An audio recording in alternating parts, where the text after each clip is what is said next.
Welcome to Scare Zone. Tonight we bring you hours of true horror stories to help you relax, sleep, or simply enjoy the atmosphere. If you like what you hear, don't forget to subscribe. Now, close your eyes and let the rain begin. Story 1. The grease smell had worked into Cressida's cuticles by the second week. She noticed it during Introduction to Moral Philosophy, sitting in the back row with her hands folded on the desk. Professor Whitfield was explaining utilitarianism, something about the greatest good.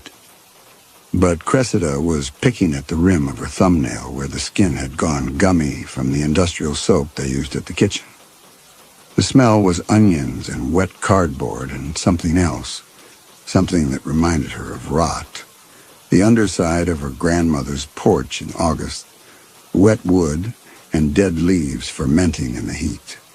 She'd signed up for the volunteer program because it looked better than Habitat for Humanities on her law school applications. 20 hours a semester at Hope Harbor Community Kitchen, Thursday and Saturday evenings, 5 to 9. The orientation had been straightforward.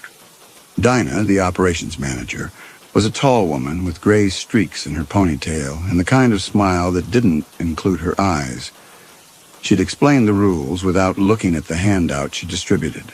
No phones on the floor, no photographs, no conversations with guests beyond basic courtesy. Never leave your station. Never go into the back storage area. Never ask about the van schedule. The last rule hadn't seemed strange until Cressida's third shift, working the serving line. Green beans and mashed potatoes, 1 scoop each. Smile next. A man at the end of the line looked at her directly. Most of the guests didn't. Most of them looked at the food or at nothing. But this man held her gaze while she scooped green beans onto his tray, and his eyes were very blue and very tired. She watched him eat. He ate slowly, methodically, cutting his meatloaf into precise squares. When he finished, he brought his tray to the dish window like everyone else. But then, instead of heading toward the exit, he stood near the coffee station, hands in his pockets, waiting. Dinah appeared from the back office. She touched his elbow, just a light touch. And he followed her down the hallway, past the bathrooms, around the corner where the storage area was, where volunteers weren't allowed. He didn't come back out the front entrance. The Thursday after that, Cressida started noticing the pattern. Certain people would linger after eating, always alone, always near the coffee station, never together. And always, after a few minutes, someone from staff would appear. Dinah or Grant, the kitchen supervisor, or Renata, who managed inventory. And the guests would follow them toward the back. The guests who followed never came back through the front door. She counted. 7 people over 2 weeks. They didn't look alike. Different ages, different levels of cleanliness. The only commonality was that they all ate carefully, slowly, like they were thinking about something else while they chewed. On her 6th Thursday, she was assigned to dish duty. The dish area had a view of the hallway, the bathroom doors, the staff office, the entrance to the back storage corridor. A woman in a green jacket brought back her tray. She was younger than most guests, maybe 30, with hair pulled into a bun so tight it looked painful. She'd left most of her meatloaf. Cressida scraped it into the compost, and when she looked up, the woman was standing near the coffee station. Grant appeared. The woman followed him down the hallway. Cressida loaded dishes. The washer ran in 90-second cycles. She counted 3 cycles. 4. The woman didn't return. At 8:45, she heard the back door open, and the service entrance in the storage area that opened onto the alley. Through the hallway, she could see the door propped open with a rubber wedge. Cold air rolled in. A white van was backed up to the door. The woman in the green jacket climbed into the van's side door. Behind her, 3 other people Cressida recognized. One of them was the man with the blue eyes. The van door slid closed. The vehicle pulled away. Dinah appeared in the hallway, checking her phone. She looked up, saw Cressida at the serving counter with the spray bottle, and smiled. She said something about good work tonight, about getting faster with the dishes.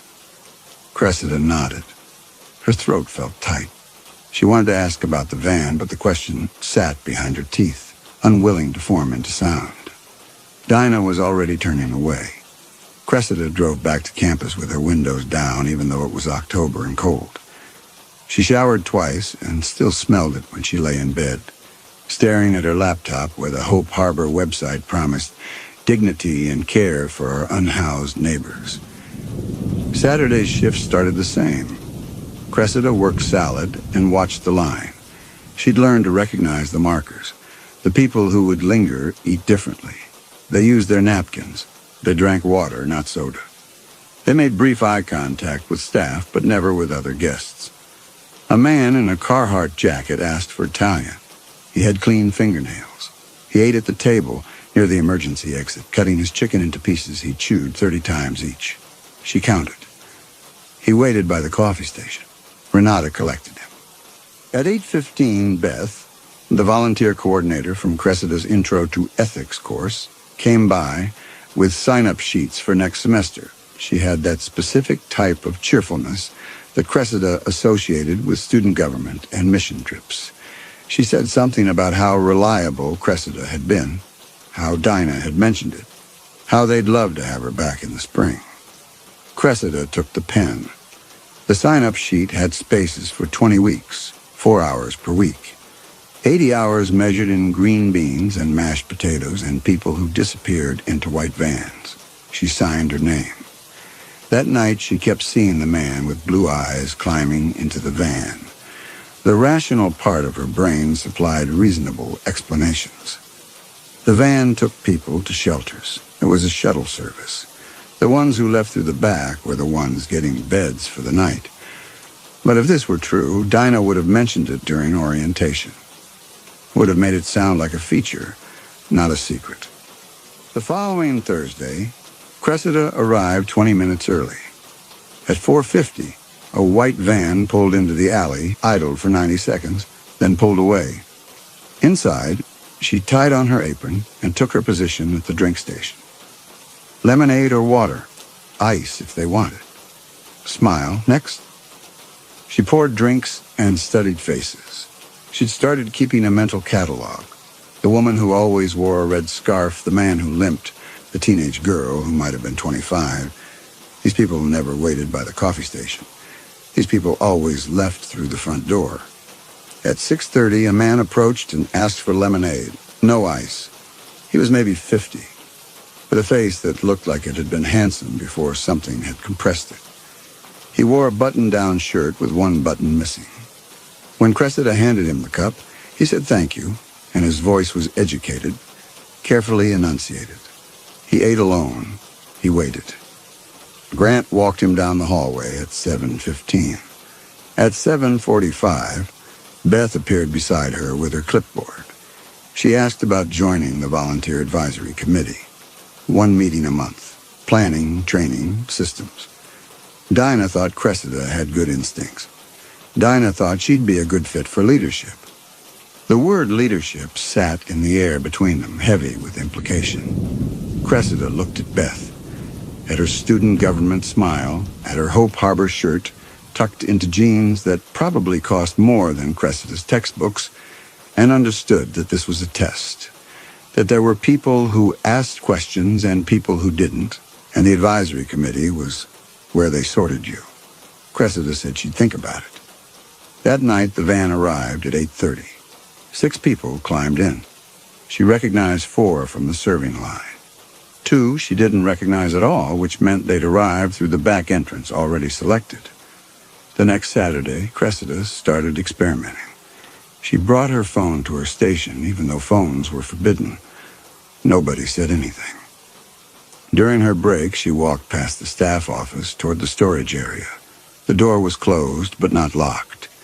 She could hear voices inside, Dinah's, and a male voice discussing capacity and weekend quotas. She returned to her station. Nobody had noticed. The following week, she watched a woman in her 60s, White hair, purple windbreaker, orthopedic shoes. Wait by the coffee station. The woman had eaten her entire portion, scraping the plate clean, with the specific efficiency of someone who knew how to be hungry. Renata walked her down the hallway at 7:50. At 8:30, the woman climbed into the van with 5 others. That night, Cressida dreamed she was inside the van, sitting between 2 people she didn't recognize. When it stopped and the door opened, they were at another kitchen, identical to Hope Harbor, and Dinah was there smiling. When Cressida tried to leave, she found herself in the hallway instead, following Renata, and when the back door opened, there was another van waiting. She woke at 4 a.m. sweating. In moral philosophy, Professor Whitfield wrote on the board, "To be complicit is not necessarily to act, but to fail to prevent an action you have the power to stop." Cressida copied it and felt something tighten in her chest.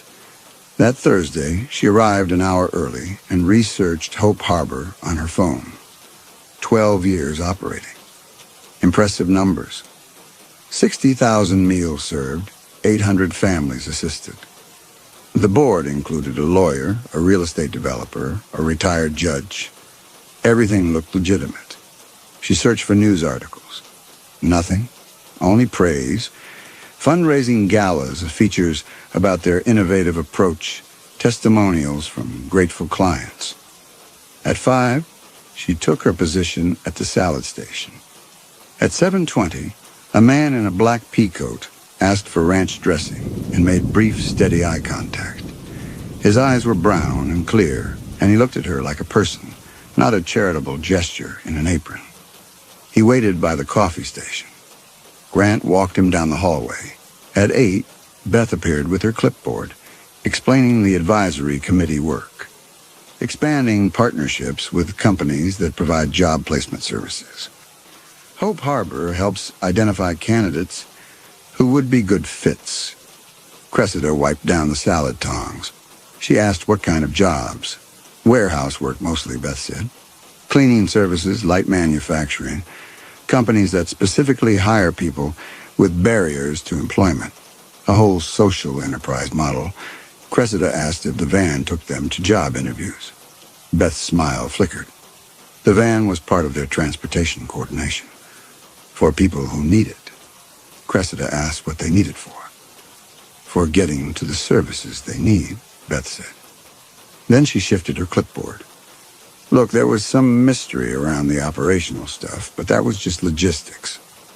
Dinah couldn't have volunteers involved in case management because of liability and privacy laws. But if Cressida joined the committee, she'd get more insight. Cressida said she'd let her know. That night, the van took 7 people. One of them was the man in the black peacoat. She went home and searched for Hope Harbor Employment Program. A single page on their website, sparse on details. No list of partner businesses, no testimonials, no statistics. She searched for warehouse jobs, homeless placement Alabama. Dozens of companies, similar language, second chance employment, barrier reduction, reentry programs, vague job descriptions. Pay was minimum wage or just above. No benefits. The company's websites looked legitimate. Corporate logos, mission statements, photos of workers in safety vests. But reviews from employees were few and brief, nothing specific. Nothing that felt real. At 2 a.m., she was reading about labor trafficking. The Department of Justice definition, recruitment, harboring, transportation, provision, or obtaining of a person for labor or services through the use of force, fraud, or coercion. The key word was coercion. It didn't have to be violent. It could be the promise of shelter and food in exchange for work, and then the gradual realization that you couldn't leave. But these people weren't being forced. They waited. They climbed in voluntarily, unless the coercion was hunger and cold and the accumulated exhaustion of being nobody, and someone finally offering to make you somebody.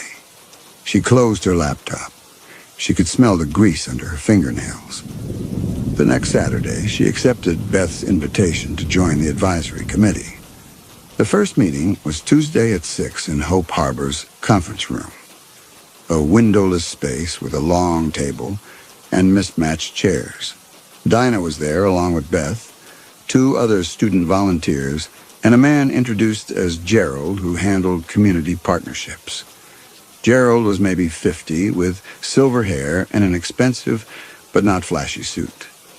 He had the kind of voice people called authoritative. He explained that Hope Harbor's model was unique. They didn't just feed people, they created pathways to self-sufficiency. Their employment partnership program had placed over 200 people in 3 years. They worked with companies that understood the challenges of hiring individuals with gaps in work history, criminal records, housing instability.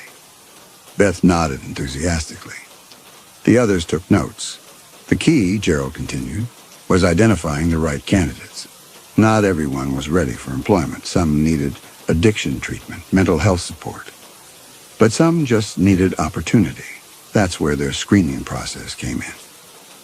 Cressida asked what the screening involved. Gerald smiled. They looked at motivation, reliability, basic functionality. Can they show up on time, follow instructions, maintain hygiene and interpersonal boundaries? Dinah and staff observed guests during meal service. Quite efficient. You can learn a lot by how someone handles themselves in a dining environment. Cressida asked what happens after they're screened. They're referred to partner companies for interviews, Gerald explained. If hired, the company provides transportation and transitional housing, dormitory-style accommodations near the worksite, solves multiple problems, shelter, employment, structure. Dinah spoke. The van was part of transportation coordination. They brought candidates to interview sites. The companies handled it from there. Cressida asked if candidates knew they were being screened during meals. A pause. Very brief. Gerald's smile didn't change. They signed consent forms when they registered for services, all disclosed in intake paperwork. But during the meal, Cressida pressed.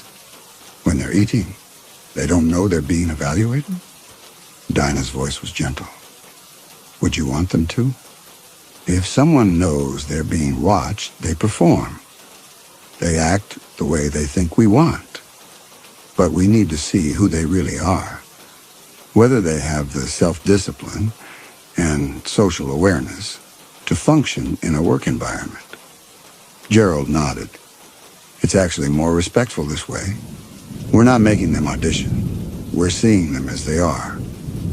The meeting continued. Volunteer retention strategies, fundraising gala plans, expanding meal service. Cressida took notes. She nodded at appropriate times. She agreed to help with the gala planning. Then Dinah mentioned a former volunteer who'd worked with them the previous year. Bright girl, very engaged at first, asked a lot of questions about operations. She just wasn't a good fit, ultimately. Dinah's voice was matter-of-fact, almost regretful. It's a shame. Her records got complicated. A misunderstanding with the registrar's office. She paused, letting that settle. You know how one little flag on a transcript can derail a law school application. The room was quiet for a moment. Beth shifted in her seat. Then they moved on to discussing the social media campaign. After the meeting, Dinah caught Cressida's arm gently. She was really glad Cressida was getting more involved. She had good instincts. She noticed things. Cressida's skin felt cold where Dinah touched her. She said thank you. The work they did here? Dinah's voice was warm, confiding. It wasn't always easy to explain to people who hadn't seen it up close. But Cressida got it. Dinah could tell. She understood that sometimes helping people meant making hard choices about what's actually best for them, not just what feels good in the moment. Dinah released her arm. Cressida drove home with her windows down. She thought about the man with blue eyes, the woman in the green jacket, the man in the black peacoat. She tried to imagine them in warehouse dormitories, wearing safety vests, moving boxes 12 hours a day. tried to imagine whether minimum wage and a bed was a fair trade for being sorted like produce. Her phone buzzed. A text from Beth with a smiling emoji about how glad she was Cressida was on the committee. How Dinah said she was exactly the kind of person they needed. Cressida deleted the message. Thursday's shift started at 5. By 6:30, she'd identified 4 people who fit the pattern. A woman in her 40s with gray roots and a canvas jacket, a young man with a military surplus backpack, an older man who walked with a limp but held himself straight, a woman with short practical hair wearing a fleece pullover that was clean but pilled at the elbows. They all ate carefully. They all waited. At 7, Grant collected the woman with gray roots. At 7:15, Renata walked the young man down. At 7:30, Dinah appeared for the older man. At 7:40, Gerald escorted the woman in the fleece. 4 people, 4 handlers, efficient, coordinated, a system running smoothly. At 8:30, the van arrived. Through the hallway, Gerald stood in the doorway checking his phone. The 4 people filed out and climbed in. Behind them, 3 more she hadn't seen during meal service. Brought in through the back, pre-screened, pre-selected. The van door closed. Cressida hung up her apron. Her hands were shaking. Watching Gerald coordinate the loading had made it concrete in a way observation alone hadn't. This wasn't accidental. This was a machine, and she was one of its moving parts. Beth found her in the parking lot. Her voice had lost its usual brightness. She looked tired. The cheerfulness was a performance, and the person underneath was exhausted. Beth glanced back at the building, then spoke quietly about when she'd started, thinking they were just feeding people, which they were. But then the van. Dinah had explained it was employment placement, which made sense. But last month, helping with inventory, Beth had seen contracts with the companies. Hope Harbor was getting paid per placement. Cressida's breath fogged in the cold. She asked how much. $2,000 per person, Beth said, as a finder's fee. Which was fine, right? Nonprofits need revenue streams. The companies were legitimate. Real businesses with real jobs. But Beth kept thinking, if they were getting paid per placement, did that create an incentive to place people even if it wasn't the best option? What if someone would do better with housing first support, mental health services, but instead they were being sent to warehouse jobs because Hope Harbor got $2,000? Cressida looked at Beth's face. Underneath the student government veneer was something raw and uncertain. Beth asked why she was telling Cressida this. Because Dinah kept saying Cressida had good instincts. And Beth wondered if that meant Cressida had figured it out too, if she was okay with it. The question hung between them. Cressida could lie. She could say, yes, of course, this is social enterprise. This is how nonprofits sustain themselves. This is normal and ethical. Or she could tell the truth, and then what?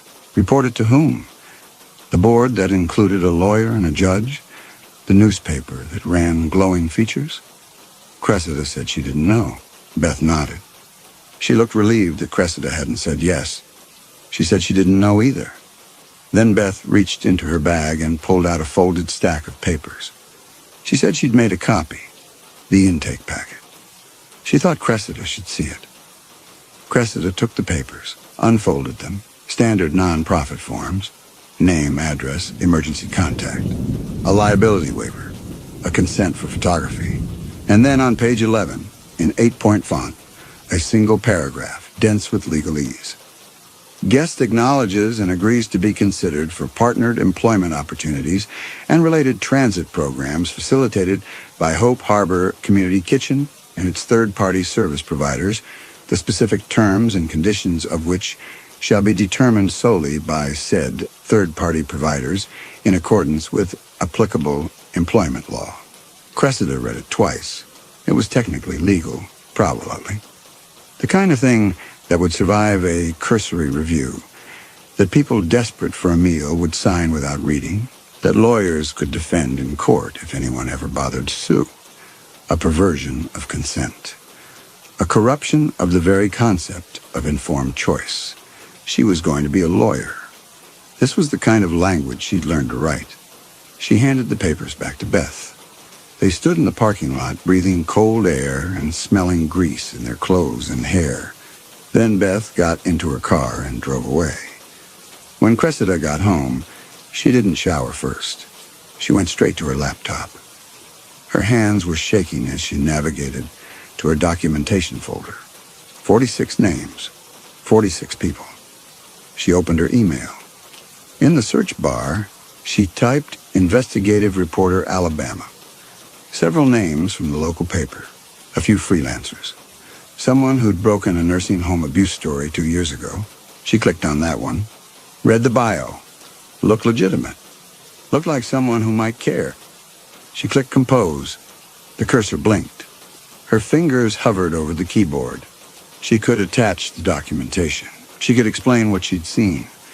The finder's fees, the screening, the van schedule, the partner companies with minimum wage warehouse jobs, and dormitory housing that trap people. She typed, "Dear Ms. Lawson, I am a student volunteer at Hope Harbor Community Kitchen, and I have observed..." She stopped. Her heart was pounding so hard she could feel it in her throat. She read the sentence again. Observed. That was the right word. She'd observed. She'd watched. She'd served salad and poured lemonade and counted people climbing into vans. She thought about her student loans, $53,000 so far, with a year left. She thought about Gerald's business card in her wallet. She thought about Dinah saying, "We need people like you." She thought about the girl who'd asked too many questions and transferred schools mid-semester. Her hand was trembling. The cursor blinked. Then she closed the laptop without deleting the draft, without saving it. Just closed it hard enough that the screen went dark. She sat in the silence. She could smell the grease under her nails. She kept showing up for shifts, kept serving food, kept watching people get sorted. The system ran smoothly, efficiently, with the practiced efficiency of an assembly line. Every Thursday and Saturday, the van arrived at 8:30. Every shift between 4 and 7 people climbed inside. In March, Dinah asked if she'd made a decision about the Birmingham position. She needed to focus on her thesis, Cressida said. But maybe over the summer. The position would still be open, Dinah said. We're patient. We know how to wait for the right people. April came. The Birmingham location opened. Social media showed smiling volunteers, grateful guests. Gerald cutting a ribbon while the mayor clapped. May arrived. Cressida's last shift before summer break fell on a Thursday. She worked the drink station. Lemonade or water. Ice if they wanted. Smile. Next. A woman approached. She was maybe 30, with dark hair pulled back and eyes that were very green and very steady. She asked for lemonade, no ice. When Cressida handed her the cup, the woman paused, looking at her directly. "Are you a student?" the woman asked. Her voice was quiet, educated, careful. Cressida nodded. "Yeah. Signora, what are you studying?" "Philosophy." The woman's mouth curved into something that might have been a smile once, before it had learned to expect nothing. "I used to teach it." "Community college?" Cressida's hand was still holding the cup. The woman took it gently, their fingers touching for a second. Her hand was cold. "Thank you," the woman said. She ate alone. She waited by the coffee station. At 7:30, Dinah appeared and touched her elbow gently. The woman stood. They began walking down the hallway together. Halfway to the corner, the woman stopped. Just for a second. She turned her head and looked back over her shoulder. Not at the dining room, not at the coffee station, but directly at Cressida. It wasn't a plea for help. The woman's green eyes were clear and resigned. She knew. They both knew. This was a choice she was making, and Cressida was making hers by watching. Then the woman turned back and followed Dinah around the corner, and they were gone. At 8:30, Cressida was loading dishes when she heard the van pull into the alley. Through the hallway, she could see the service entrance propped open. The woman with green eyes climbed into the van. Behind her, 4 others.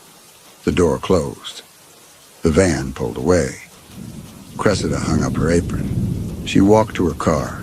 She sat in the driver's seat with the windows down, breathing cold, spring air and smelling the grease under her nails.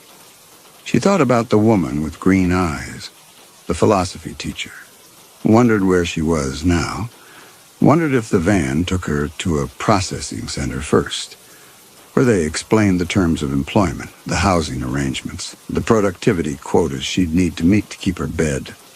Wondered if she thought about Kant or Kierkegaard while she scanned boxes in a warehouse. Wondered if she remembered the student who'd served her lemonade, who'd said she was studying philosophy, who'd watched her climb into a van and done nothing. She drove home with the windows down. When she got to her apartment, she showered. She scrubbed her hands until the skin felt raw. She stood under hot water for 20 minutes. But when she got into bed, she could still smell it. Under her nails, in her hair, in the fabric of who she was becoming. She thought about Dinah's offer, the Birmingham position, a salary, a title, a future. She thought about the woman with green eyes climbing into the van. She thought about what Professor Whitfield had written on the board. To be complicit is not necessarily to act, but to fail to prevent an action, you have the power to stop. But what power did she have? She was a college student working the salad station. She could quit, but that wouldn't stop the van. She could report it, but who would listen? She could tell people, but who would believe that a non-profit soup kitchen with a board that included a judge and a lawyer was running a sorting operation for cheap labor? She lay in the dark, staring at the ceiling. Outside her window, she could hear traffic, cars going somewhere. She wondered if any of them were driving vans. She closed her eyes, opened them, closed them again. Outside, somewhere in the night, a van was driving. Inside it, people who'd waited by coffee stations, who'd eaten carefully, who'd made eye contact with volunteers who'd looked away. The van's route was efficient. The driver knew exactly where to go. The system was perfect. It didn't need Cressida to work. It didn't need her permission. It didn't need her complicity. It already had it. She'd given it every Thursday and Saturday for 8 months, 1 scoop of green beans at a time. Her phone buzzed on the nightstand. A text from Dinah. "Hi, Cressida. Following up about the Birmingham coordinator position. Would love to chat this week if you're interested. We think you'd be perfect for it." Cressida stared at the screen. The blue light made her face look corpse pale in the darkness. She picked up the phone and set it down. Picked it up again. She got out of bed and walked to her desk, opened her laptop. The screen illuminated, harsh and white. She navigated to her documents folder, found Hope Harbor documentation. 3 months of observations, nearly 50 people documented. Every conversation with Dinah and Gerald and Beth. Every detail about the finder's fees and the partner companies and the transitional housing that trapped people in jobs they couldn't leave without losing their beds. Her hand moved to the trackpad. She right-clicked on the folder. A menu appeared. Move to trash was at the bottom. She thought about the woman with green eyes, the philosophy teacher. The last one she'd counted. I used to teach it. Her finger hovered over the trackpad. Then she clicked. The folder disappeared. She navigated to the trash. Right-clicked again. Empty trash. A dialog box appeared. Are you sure you want to permanently erase the items in the trash? She clicked empty trash. The progress bar filled. The files were gone. She picked up her phone, opened Dinah's text. Her thumbs moved across the screen. I'd love to talk more about it. She hit send. The message showed delivered beneath it, then read a few seconds later. 3 dots appeared. Dinah was typing. Cressida closed her eyes. The grease smell was under her nails. It would always be there. She understood that now. When she opened her eyes, Dinah's response was waiting. Wonderful. How about coffee on Friday? My treat. Cressida typed back. Sounds perfect. She set the phone face down on her desk. She could hear it buzz again, probably Dinah sending a time and place. But she didn't pick it up. The laptop screen had gone dark. In its black mirror, Cressida could see her reflection. Pale face, tired eyes, hair that needed washing. She stared at herself for a long moment, and the person staring back looked like a stranger. Then slowly she raised her right hand. She looked at her thumbnail, at the rim where the skin had gone gummy from industrial soap. She picked at it gently, the way she had in moral philosophy class months ago. Then she brought her finger to her nose and inhaled deliberately. The smell was onions and wet cardboard and something like decay. The smell of the kitchen. The smell of the van schedule and the sorting process and the finder's fees. The smell of her future. She didn't flinch. She didn't pull her hand away in disgust. She just breathed it in and accepted it. She got back into bed. She lay in the dark with her eyes open, listening to the sound of traffic outside her window. Cars going somewhere, people going home. She wondered if any of them were driving vans. She closed her eyes and tried to sleep. The system ran on without her. It always had, it always would. But now she was part of it, officially, permanently. One scoop of green beans at a time.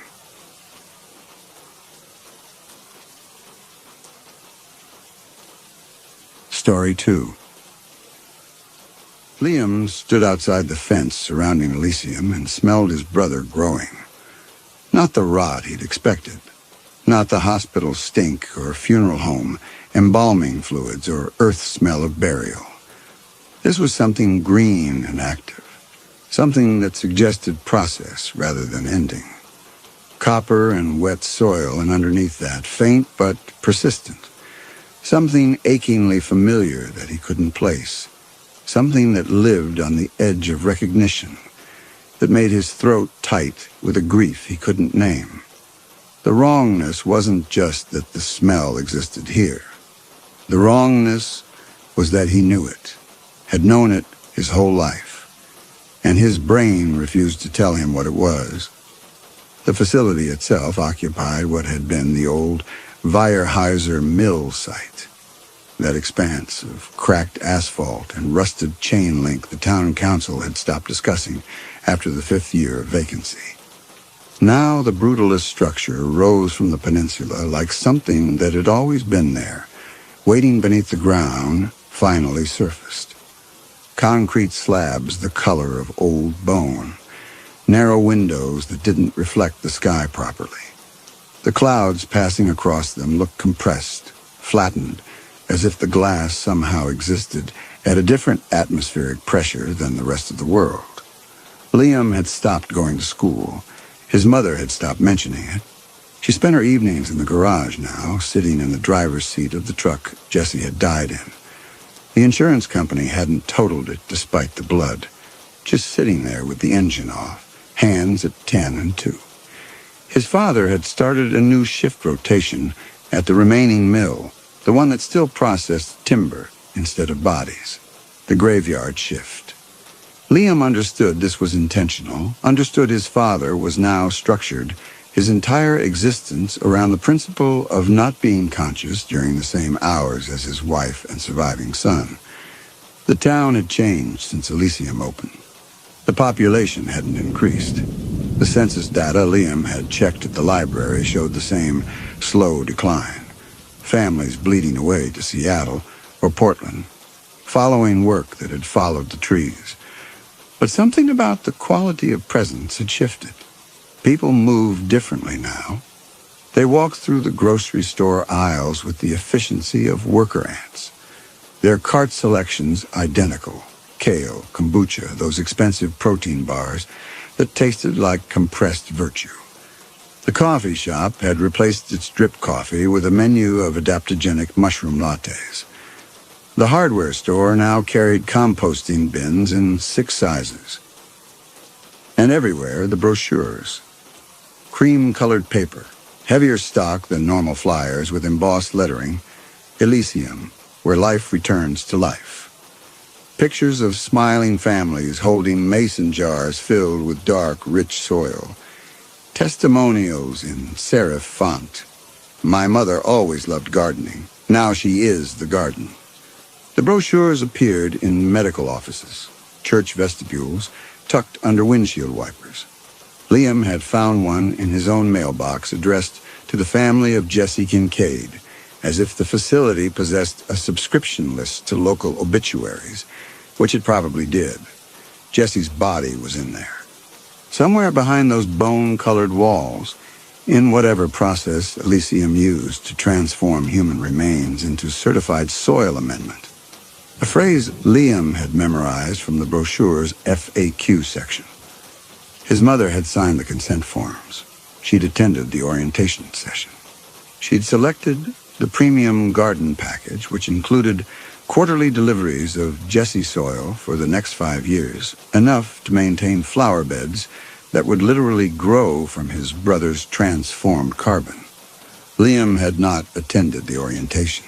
He'd been in his room watching videos on his phone of the facility's construction, archived news footage from 2 years ago when the first foundation was poured. There'd been a protest, small, ineffective, organized by a woman who ran a YouTube channel about chemtrails and government mind control. She'd stood outside the construction site with a handmade sign. "The earth doesn't need your dead." Someone had thrown a kombucha bottle at her. The video ended with security footage of her being escorted away by a sheriff's deputy who Liam recognized from Jesse's funeral, the same man who directed traffic in the church parking lot, with the practiced, empty movements of someone handling a task that required no thought, only procedure. The fence surrounding Elysium was new chain link, the kind that still had geometric perfection, no sag or rust. Posted signs every 15 feet. Authorized personnel only. Ecological sensitivity zone. Composting in progress, no admittance. The gates were automated, sliding open and closed with the pneumatic hiss of expensive machinery. Liam had watched the operation from across the street, timing the cycles. Every 30 minutes, a vehicle would arrive, hearse most often, though sometimes a white panel van with the Elysium logo on the side, that stylized tree with roots that looked uncomfortably like a human nervous system. He'd counted 17 deliveries in 6 hours. The math didn't work. The town's death rate didn't support that volume. He'd checked the obituaries for the entire county, 4 deaths in the last week, all elderly, all expected. Nothing that would explain the steady flow of vehicles, the regular schedule of pneumatic gate cycles, the way the facility seemed to operate with the constant hum of something processing, always processing. The director had been at Jesse's service. Liam remembered because the man was impossible not to remember. 7 feet tall if he was an inch, skeletal thin, wearing a suit the exact green of new spring leaves. He'd introduced himself as the arborist, which wasn't a name but a title, though he'd offered it as if it were both. His handshake had been brief, his fingers unnaturally long, the kind of proportions that suggested some developmental abnormality, though his movements demonstrated no awkwardness, only an odd precision, as if he calculated each gesture slightly before executing it. He'd expressed condolences in a voice that had no regional accent, no identifying markers of origin. Corporate neutral, therapeutic, the voice of someone who'd practiced removing personality from speech. Liam's mother had thanked him. His father had shaken the arborist's hand. Liam had said nothing. had only watched the way the man's shadow fell wrong on the church carpet, how it seemed slightly offset from his body, landing an inch to the left of where physics should have placed it. Now, standing outside the fence at 2 a.m. on a Tuesday, Liam could see lights in the facility's upper windows. Not the normal fluorescent institutional glow, but something greener, something that pulsed with the regularity of breathing. The smell was stronger here, that copper soil deodorant wrongness that made his sinuses ache. He'd brought bolt cutters. He'd brought his phone, fully charged, camera ready. He'd brought Jesse's old camping headlamp because regular flashlights felt somehow inadequate to what he was about to do. The fence cut easily. New metal, no corrosion, to slow the blades. He made the opening low near the ground where the security lights didn't quite reach. Crawled through on his stomach. Felt the gravel on the other side press into his palms. Stood. The facility loomed larger from inside the perimeter. Its angles somehow sharper. Its windows multiplied beyond what he'd counted from the street. He moved toward the loading dock, where the vehicles had been arriving, where large bay doors suggested deliveries, processing. The intake machinery of Elysium's core function. His sneakers made no sound on the asphalt. The air was completely still. No wind, which was wrong for the coast, where wind was constant, where the Pacific pushed air inland with relentless pressure. The stillness felt imposed, artificial, as if the facility existed inside some kind of atmospheric dead zone. The loading dock's regular door was locked, but the window beside it wasn't latched. Liam slid it open, noting how smoothly it moved, how recently the hinges had been oiled, climbed through into darkness that his headlamp turned into a geometry of shadows. He was in a hallway. Concrete floors, concrete walls, that same bone color as the exterior. Overhead pipes and ductwork, all painted the same institutional green as the arborist's suit. Somewhere deeper in the building, machinery hummed with the steady rhythm of large-scale industrial processing. He followed the sound, turned left at an intersection marked with signs, receiving, preparation, transformation, packaging. The language of assembly line, of systematic processing, of bodies treated as raw material for conversion. His throat felt tight. The smell was overwhelming now. The copper soil deodorant mix intensified to the point where he could taste it, where his saliva had taken on a metallic quality. The preparation room was behind double doors with circular windows. Through the glass, Liam could see stainless steel tables, the kind used in morgues, equipped with drainage gutters and industrial sinks. But the bodies on the tables weren't positioned for autopsy. They were arranged in rows, 20 or more, naked and somehow too clean, skin that looked scrubbed beyond the point of death, scrubbed to a different state entirely. Above each table, suspended from ceiling tracks, hung what looked like modified surgical equipment. But wrong. The proportions too large, the attachments too numerous, clusters of instruments that suggested purpose beyond anything medical. Liam pushed through the doors. The hum was louder here, coming from the next room, vibrating through the floor into his shoes. None of the bodies moved. None of them breathed. But their eyes were open. All of them, every corpse, staring at the ceiling with expressions that weren't quite blank, that held something residual, some trapped echo of the person who'd been. He recognized Mrs. Henderson from the grocery store, Mr. Park, who'd coached Little League, the Miller twins who'd graduated last year. None of them were old enough to die naturally. None of them were in the obituaries. None of them should be here. Jesse was on the table at the far end. Liam's vision tunneled. The headlamp beam narrowed to his brother's face, that familiar terrain of features made strange by stillness, by the scrubbed, clean quality of the skin, by the eyes that were open and staring and somehow impossibly seemed to track Liam's approach. He reached the table. put his hand on Jesse's shoulder. The skin was cold, but not refrigerator cold, not dead for 3 weeks cold, something closer to room temperature, something that suggested process, preservation, intention beyond simple storage. The smell hit him then, overwhelming. That familiar scent he'd been unable to place outside the fence, now concentrated to the point where it filled his sinuses, coated his tongue. Jesse's deodorant. The green stick he'd kept in his gym bag, that specific fresh soap scent Liam had spent 15 years associating with his brother coming home from practice, from the gym, from wherever Jesse had been that smelled like sweat and effort. That's what I smelled outside, Liam thought, and the realization made his stomach drop.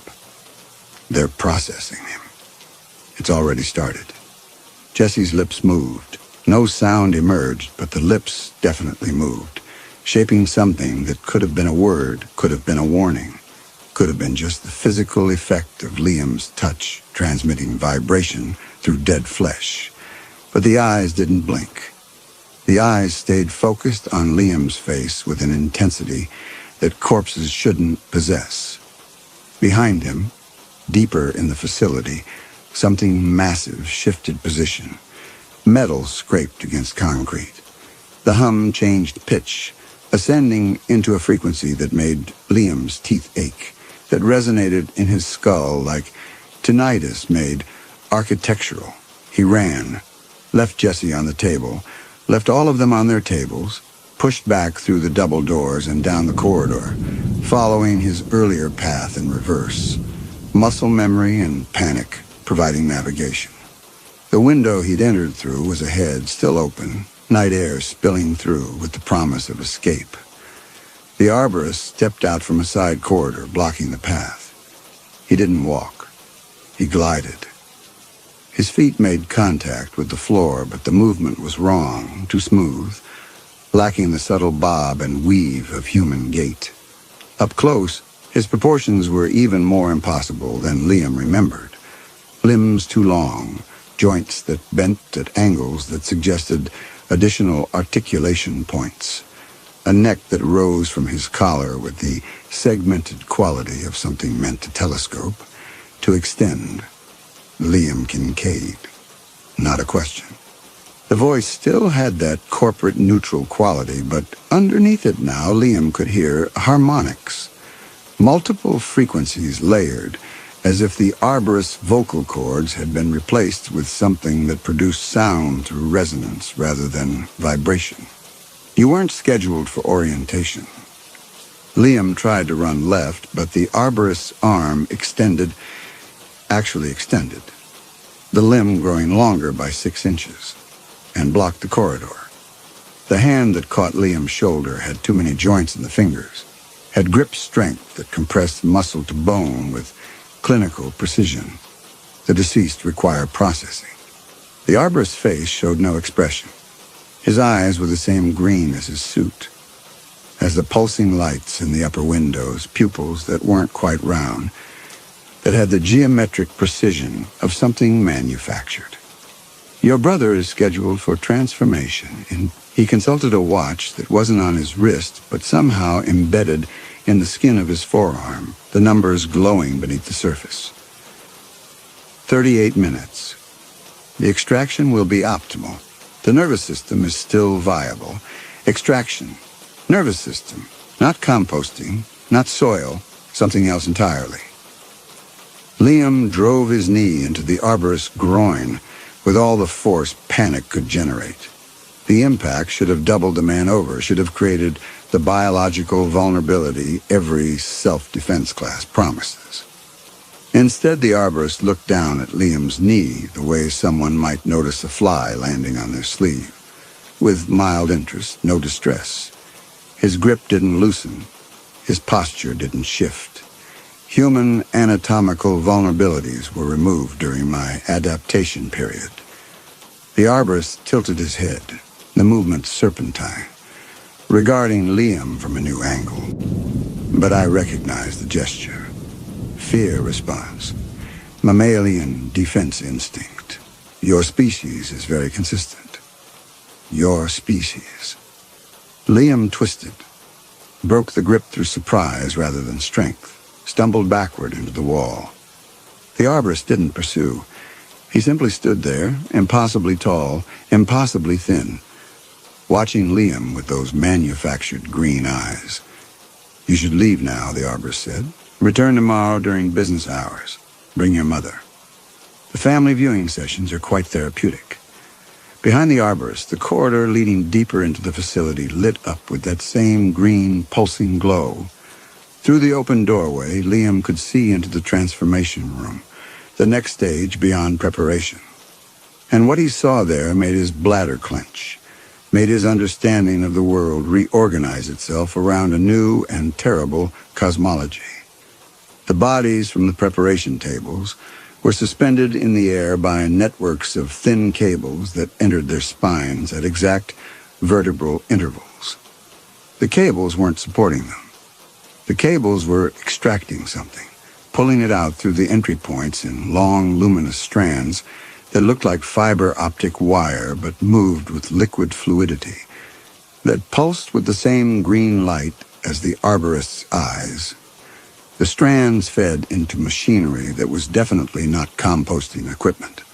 Vast assemblages of metal and circuitry that looked salvaged from different eras of industrial technology. Rusted saw blades and logging chain integrated with touchscreens and fiber optics. The whole apparatus hovering in place without visible support, rotating slowly, processing the harvested strands into something that coalesced in collection chambers as globes of condensed light. Mrs. Henderson's body spasmed. The cables pulled something final from her spine, and her eyes finally closed. The light in them. The light, Liam had thought, was just reflection, going dark. Her body deflated slightly, losing definition, becoming meat in a way it hadn't been before. The collected globe of light. Mrs. Henderson's nervous system, her ghost, herself rendered into extractable energy, fed into a machine that looked like it had been built from the skeleton of old logging equipment. The saw blade assembly activated. The light separated into component threads. The threads wove themselves into the machinery, integrating, becoming part of the apparatus. The apparatus lifted off the ground, blade spinning, hovering, autonomous. And in the far corner of the transformation room, Liam counted 17 more of them, these biomechanical drones, each one constructed from human nervous systems and industrial salvage, each one waiting with patient, terrible purpose. The arborist noticed Liam's stare, followed his gaze, made a sound that might have been satisfaction. The harvest has been productive, he said. Your town's population decline made it ideal for initial operations. No one investigates missing persons when the demographic trend expects population loss. And the cultural shift toward green burial practices provided perfect cover. Your species is very accommodating when the marketing addresses your guilt. Liam ran. This time, the arborist didn't try to stop him. Simply watched him scramble through the window, across the gravel, through the fence gap.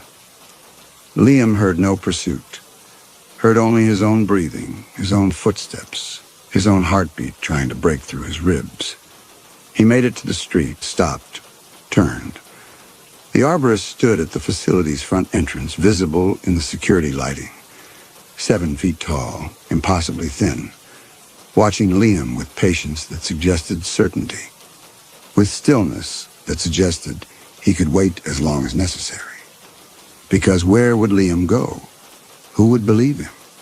The town that now drinks adaptogenic mushroom lattes and carries composting bins.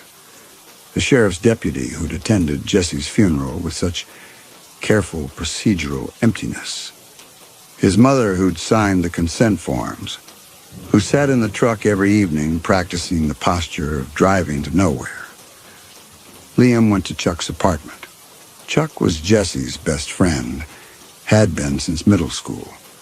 That specific male bonding that survives everything because it requires nothing, because it asks only for presence and acceptance of silence. He worked as a mechanic at the garage on Highway 101, spent his evenings smoking weed and rebuilding a 1970 Ford Bronco that would probably never run.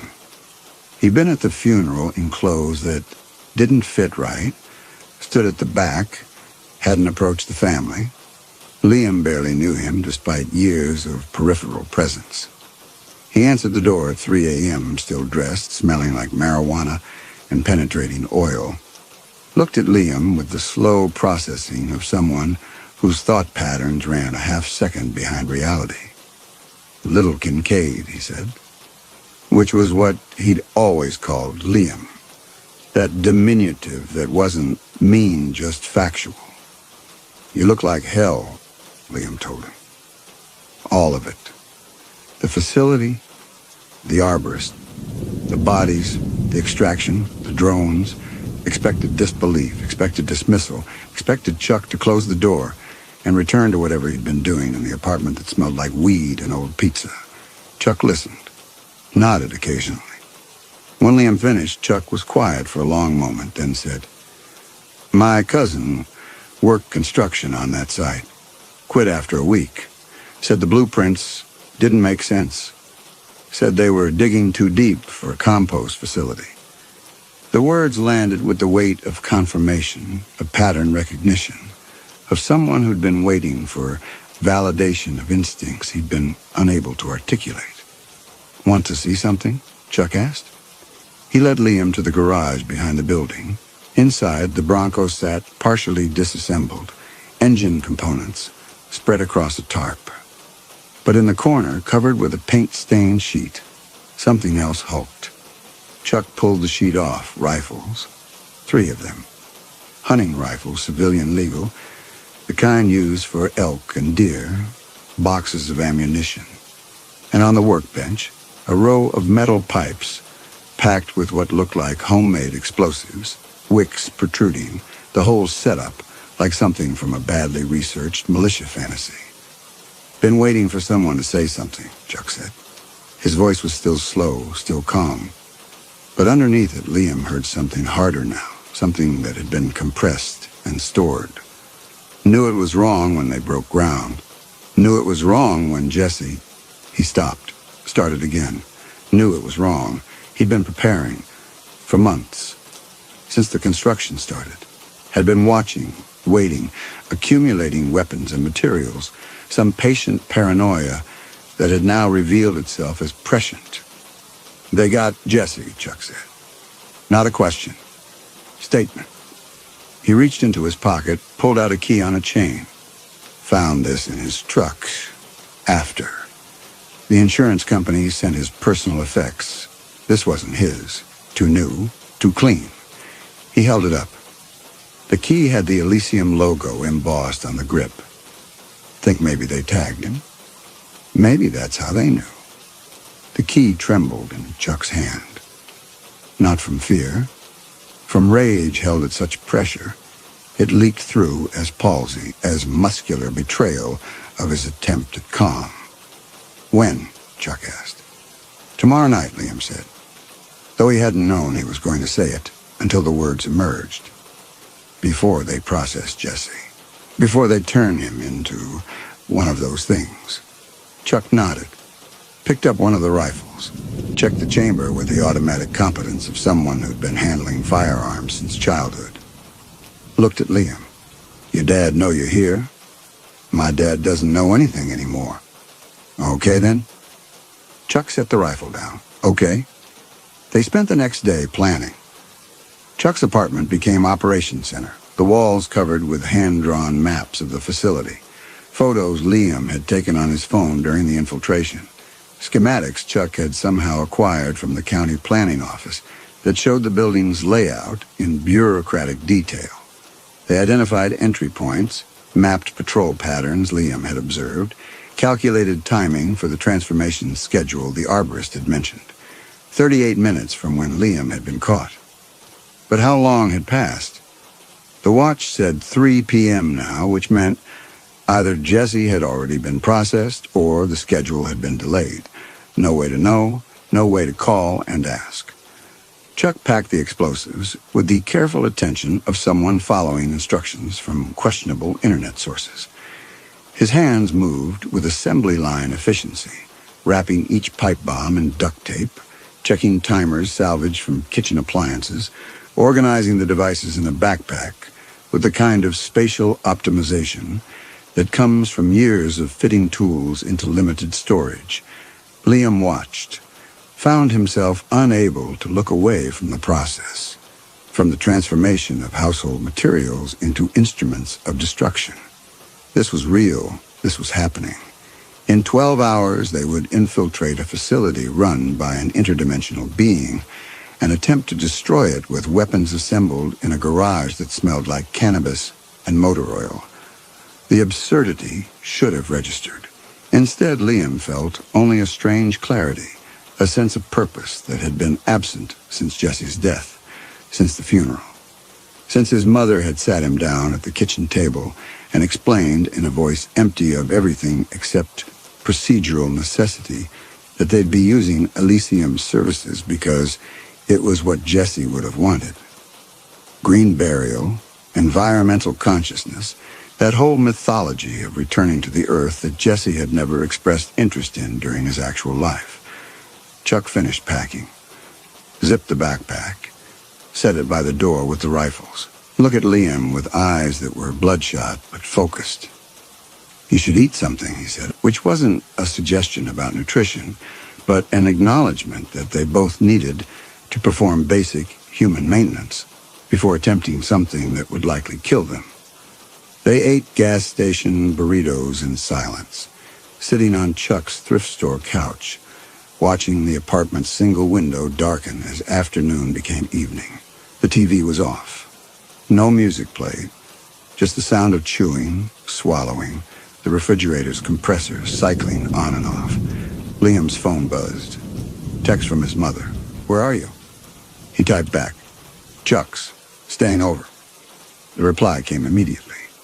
"Okay, be safe, be safe." As if safety was still a condition that existed. As if the world hadn't revealed itself to be a harvesting ground for beings that wore human proportions like ill-fitting costumes. Liam set the phone face down on the coffee table, watched it light up twice more with messages he didn't read. At midnight, they geared up. Chuck distributed the rifles, showed Liam how to load, how to aim, how to manage recoil. The instruction was brief, focused, assuming Liam had some baseline familiarity with firearms, which he did. His father had taken both boys hunting exactly once, an experience that had resulted in Jesse shooting a deer and Liam vomiting at the sight of field dressing. Neither had been invited again. The backpack of explosives went to Chuck.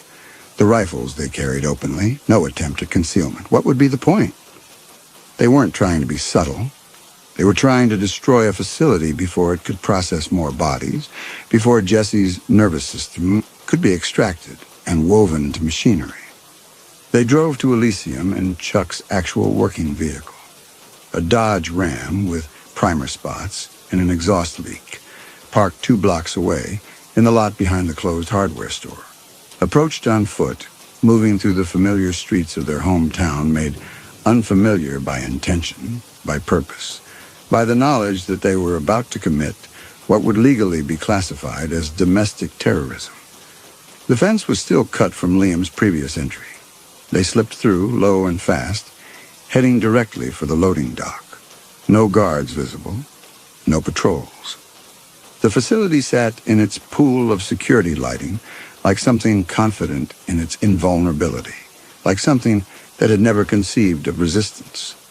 The window Liam had used was now locked. Chuck simply shot out the glass with 3 controlled rounds, the sound enormous in the coastal stillness, surely audible for blocks, but no alarm sounded, no lights activated. The facility absorbed the gunfire the way it absorbed everything else, with indifference, with the terrible patience of something operating on timescales beyond human panic. They climbed through. Stood in the same corridor Liam had navigated before. The hum was louder now, more urgent, the rhythm suggesting acceleration, process entering its critical phase. The preparation room was empty. No bodies on the tables. The transformation room beyond showed active operation. The cables, the extraction, the biomechanical drones, hovering in formation like a fleet waiting for deployment orders. But the bodies being processed weren't ones Liam recognized. New arrivals, the town's population continuing its decline, one extraction at a time. Jesse wasn't here. Chuck grabbed Liam's shoulder, pointed down a side corridor marked with a sign, Storage Processed Material. They ran toward it. Boots loud on concrete, abandoning stealth for speed. The corridor terminated in a heavy door, industrial grade, the kind used for cold storage or containment. Chuck tried the handle, locked. He stepped back, raised the rifle, aimed at the mechanism. The door opened from the inside. The arborist stood in the doorway, impossibly tall, impossibly thin, regarding them with those manufactured green eyes. Behind him, the storage room was visible. Row after row of the biomechanical drones, hundreds of them, far more than Liam had seen during his first infiltration. They hung from ceiling tracks like sides of beef, saw blades retracted, waiting with the patient menace of munitions in an arsenal. Liam Kincaid, the arborist said, using that same corporate neutral voice. And Charles Benner. I've been expecting escalation. Your species consistently chooses violence when confronted with incomprehensible systems. Chuck didn't hesitate. Fired. 3-round center mass, the kind of grouping that spoke to practice, to competence. The bullet struck the arborist's chest and simply stopped, embedding in the green suit fabric without penetrating, without drawing blood, hanging there like decoration before falling to the floor with small metallic sounds. The arborist looked down at the fallen bullets, looked back up at Chuck. Kinetic force is ineffective against my current configuration, but I appreciate the directness. He moved. Not the gliding motion from before, but actual speed, crossing the distance to Chuck in a single fluid motion that violated every principle of inertia and acceleration. His hand, that too long hand with too many joints, closed around Chuck's throat and lifted him off the ground with the casual ease of someone picking up a briefcase. Chuck's rifle clattered to the floor. His hands went to the arborist's wrist, trying to break the grip, feet kicking at empty air. Liam raised his own rifle, aimed at the arborist's head, found himself unable to pull the trigger because Chuck was in the line of fire. Because at this distance, any miss would hit Jesse's best friend. Because violence had revealed itself as useless against something that didn't operate according to human vulnerabilities.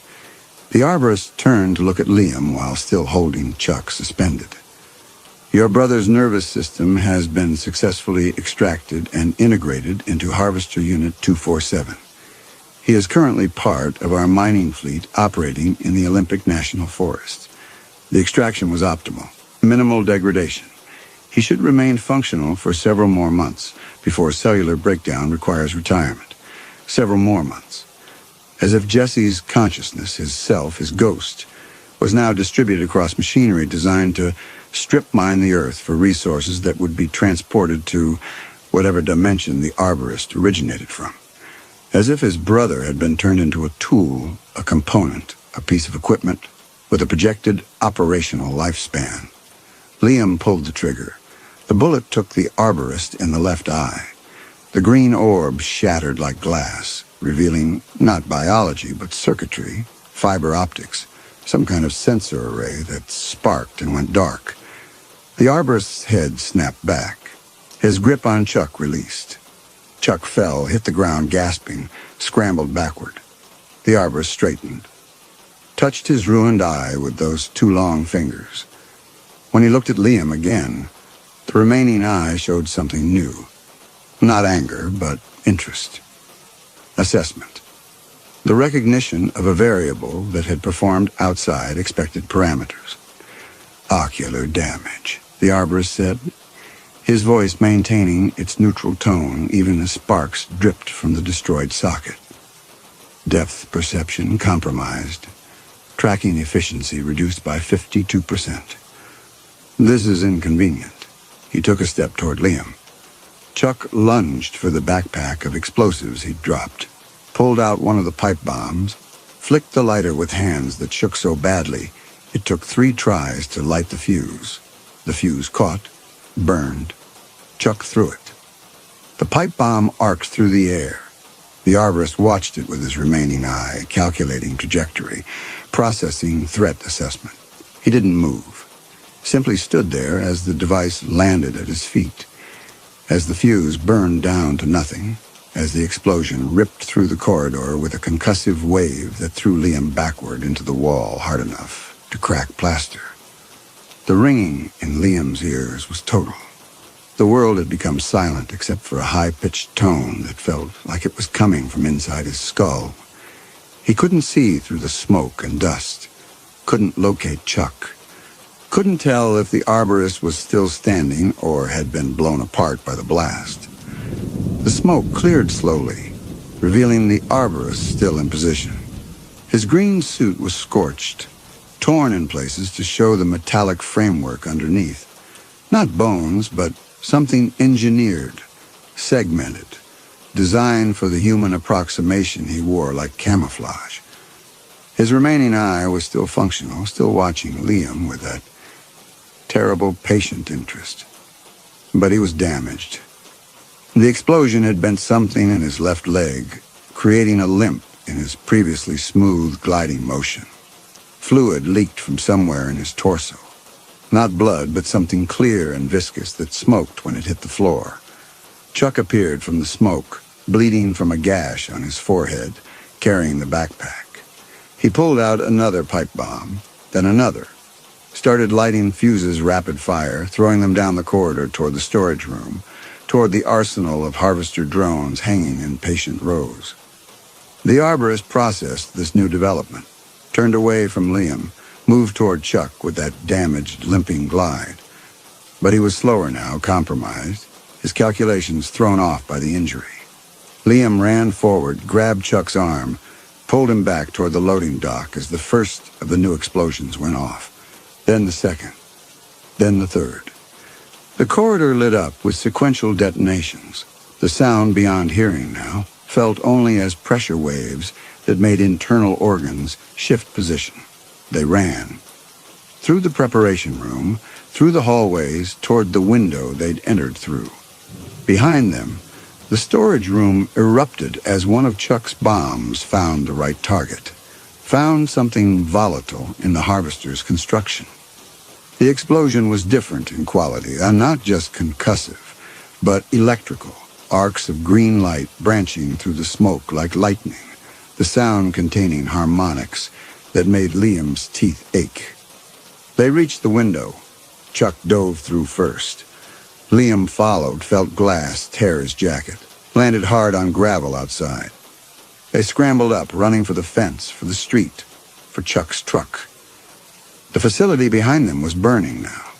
Green flames rose from the upper windows, that same bioluminescent glow, but intensified to the point of pain to look at. The hum had become a scream, machinery tearing itself apart, systems failing in cascading sequence. They made it to the truck. Chuck's hands shook too badly to get the key in the ignition.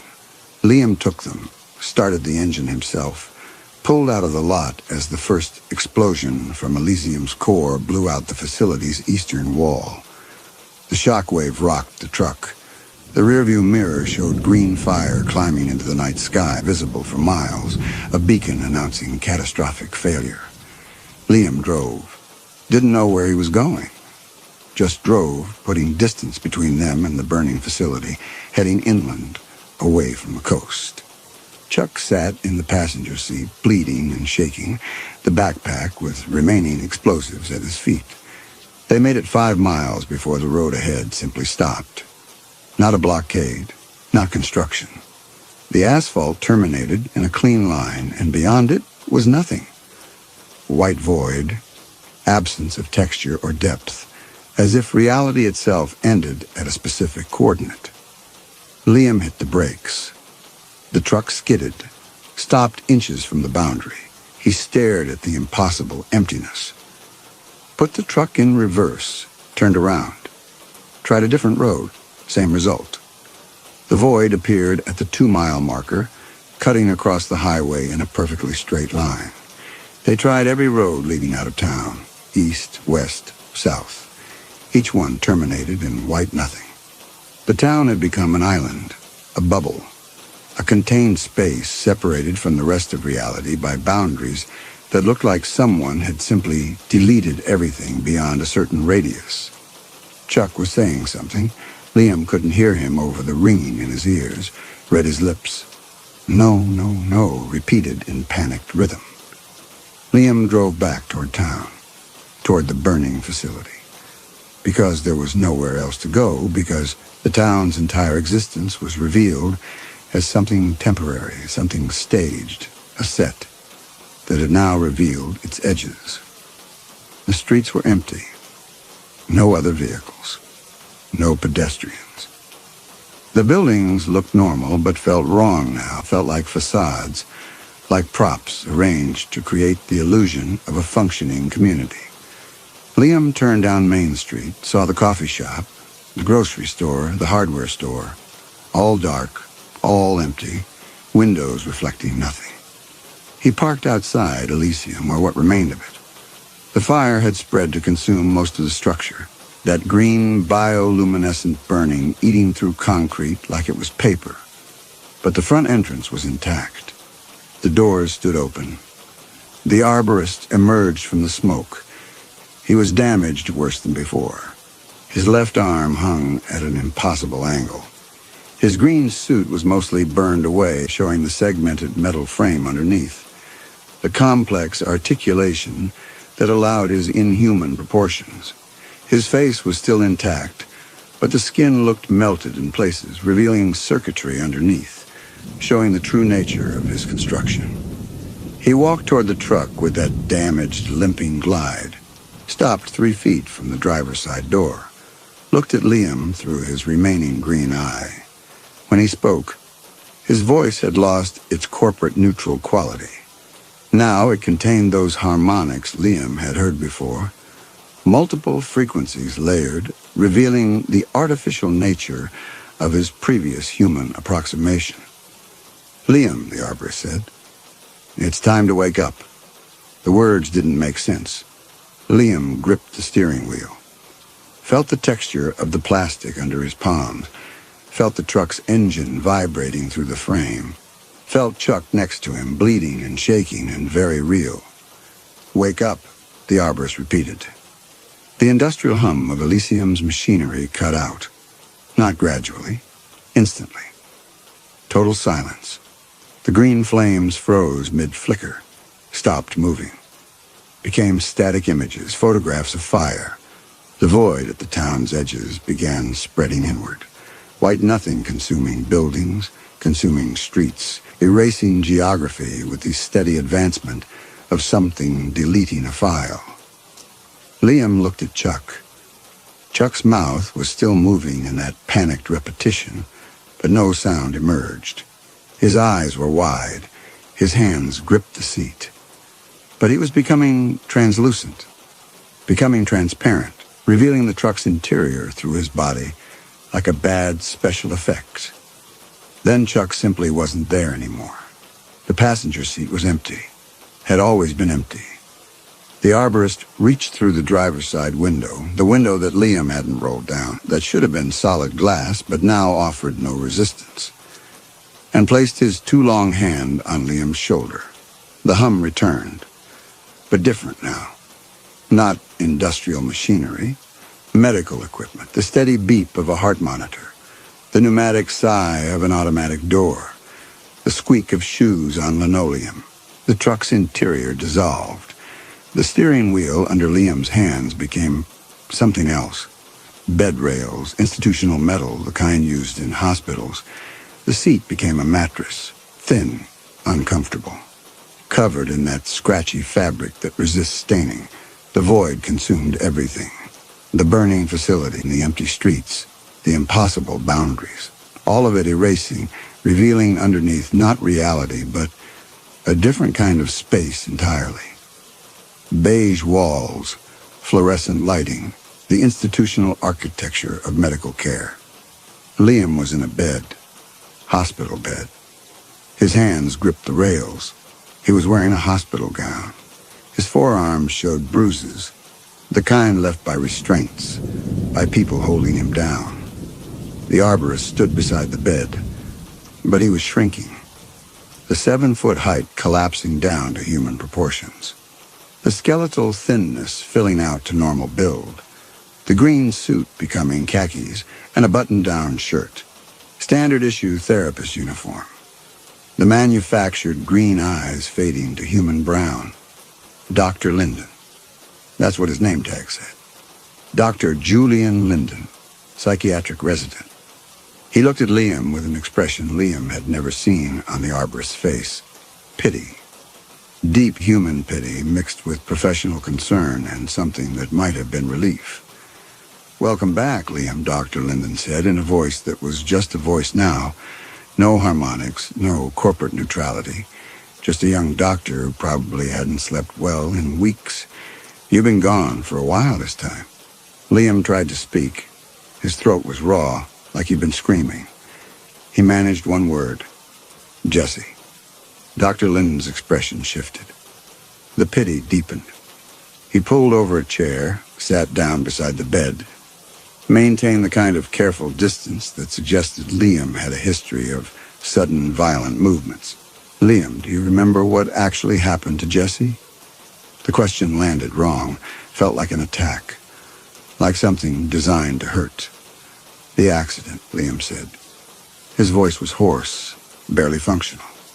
"The drunk driver, the truck." Dr. Linden shook his head slowly, reached for a folder on the bedside table, opened it. Inside, Liam could see forms, reports, documents with official letterheads. The top page had a police report number. "There was no drunk driver," Dr. Linden said quietly. "Jesse died at home." "In your father's study? You were both handling a firearm you thought was unloaded." The words were sounds without meaning. Liam's brain refused to process them, refused to assemble them into comprehension. He shook his head, kept shaking it. Dr. Linden continued with the relentless gentleness of someone delivering necessary pain. "You were showing Jesse how to field strip your father's hunting rifle. The one from the gun safe. You'd seen videos online, thought you both knew what you were doing. But there was still a round in the chamber.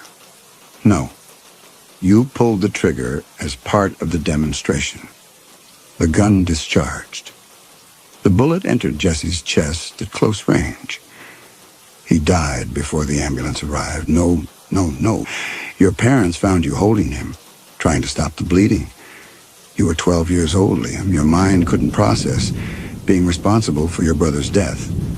So it created another narrative. The drunk driver, the accident, something external, something that wasn't your fault. The hospital room felt too small, the walls too close.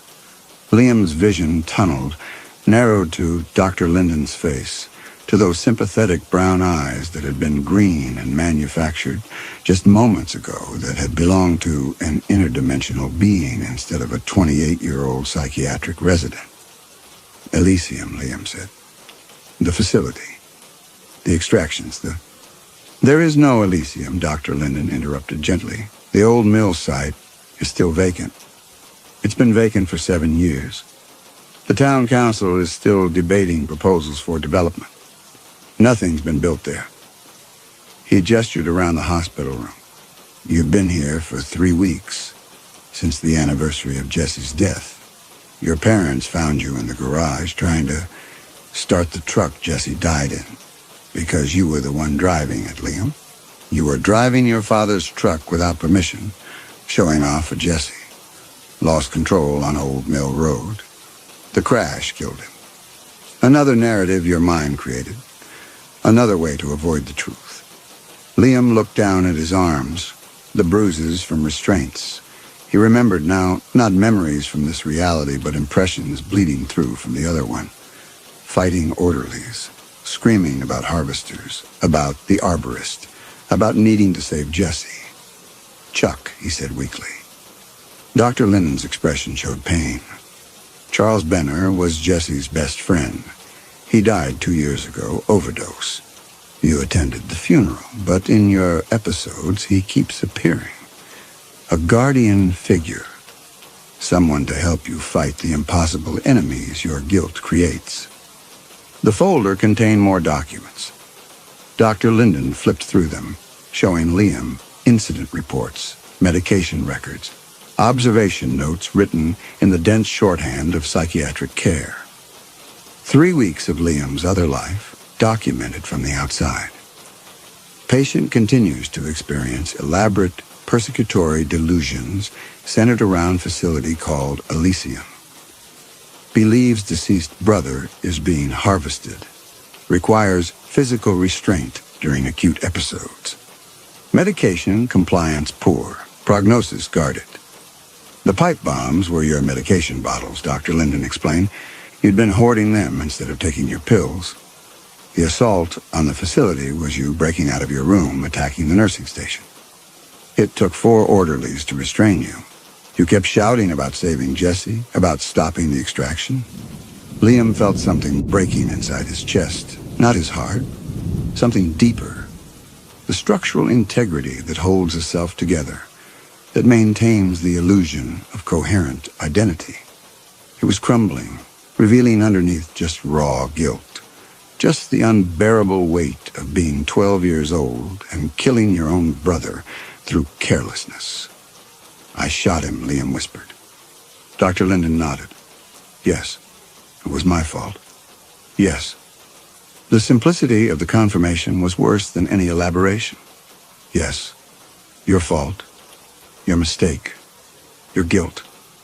The truth Liam had been running from for 3 years, that he'd been burying under layer after layer of invented narrative, of psychotic elaboration, of mind that would rather create interdimensional harvesters than face the mundane horror of accident. Tears came.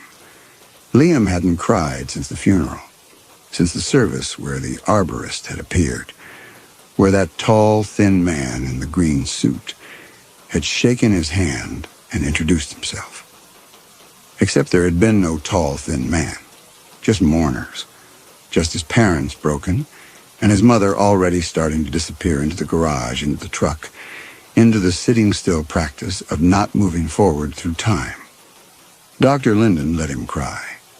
Sat in the chair, patient, present, not offering comfort, but not leaving either, just bearing witness to the grief that had been deferred, delayed, disguised as psychosis. When Liam could breathe again, when the tears had slowed to something manageable, Dr. Linden spoke. You're not a bad person, Liam. You were a kid who made a terrible mistake. That's not the same thing. And you can heal from this. It will take time. It will take work. But you can learn to live with what happened. Learn to forgive yourself. Could he? The question felt rhetorical. Liam couldn't imagine a version of himself that didn't carry Jesse's death like a stone in his chest. But maybe that was the point. Maybe healing didn't mean forgetting. Maybe it just meant learning to carry the weight without inventing monsters to explain it. Dr. Linden stood, checked his watch. It's late. You should try to sleep. We'll talk more tomorrow. And Liam, I'm glad you're back. The real you, not the version fighting harvesters. He moved toward the door, stopped with his hand on the handle. Your parents want to see you. When you're ready. They've been here every day. They don't blame you. They never blamed you. Then he left. The door closed. Locked. The automatic mechanism engaging with a solid click. Liam lay in the hospital bed, stared at the ceiling. The fluorescent lights hummed with that institutional frequency, that sound present in every medical facility, every government building, every space designed for processing rather than comfort. He was 15 years old. He'd killed his brother 3 years ago. He'd spent those 3 years building elaborate fantasies to avoid facing that truth. And now the fantasies were gone, burned away, leaving only the unbearable reality of what he'd done. But at least it was real. At least it was true. At least he could start from here, from this honest, terrible place, and try to build something that didn't require psychosis to sustain. He closed his eyes, felt exhaustion crash over him like a wave. The medication in his system pulling him toward sleep, toward rest his body desperately needed after weeks of fighting imaginary battles.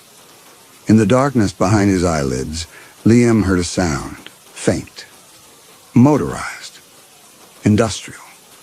The whir of something powered, something small coming from somewhere in the room. He opened his eyes, looked at the ceiling. The air vent cover was loose, one corner hanging free. As he watched, it tilted further, held only by a single screw. Then it fell. Metal clattering on linoleum. The vent opening now exposed. Dark. Empty. Something emerged from the darkness. Small. Hovering. Saw blade retracted, but visible in the security light bleeding through the window.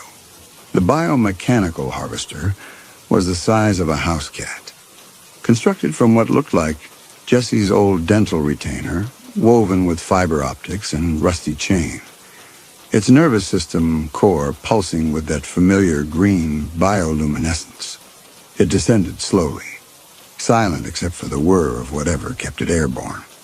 Stopped 3 feet above Liam's bed, rotated to face him. In the light pulsing from its core, Liam could see patterns, not random firing, not abstract synaptic activity. The green light pulsed in the specific, jerky rhythm of the combo Jesse had practiced for weeks to beat the final boss in his favorite video game. That exact sequence of button presses Jesse had drilled until muscle memory took over, until his thumbs moved faster than thought. The rhythm that had filled their shared bedroom for an entire summer, that had driven their father to impose a no gaming after 9 p.m. rule. The harvester hovered, watching, waiting, its core pulsing with Jesse's stolen muscle memory, with the desecrated remains of his brother's joy. From the hallway outside, Liam heard footsteps, heavy, gliding. The distinctive sound that wasn't quite sound of the arborist approaching. The door handle began to turn.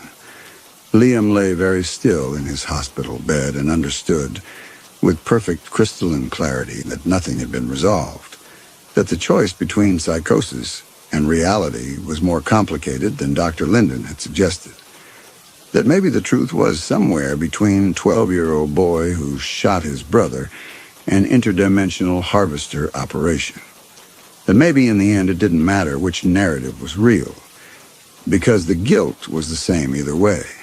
The door opened.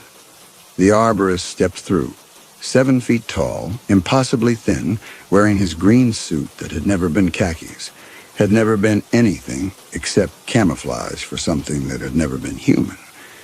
He looked at Liam with those manufactured green eyes, then at the harvester hovering above the bed, then back to Liam. The extraction schedule has been delayed, the arborist said in that layered harmonic voice that had never been Dr. Linden's voice. But we always collect what we're owed. The harvester descended, saw a blade extending, that green light pulsing with Jesse's stolen patterns.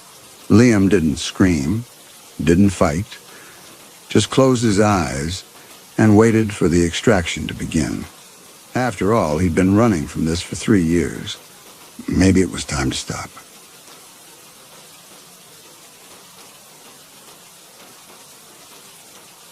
Story 3.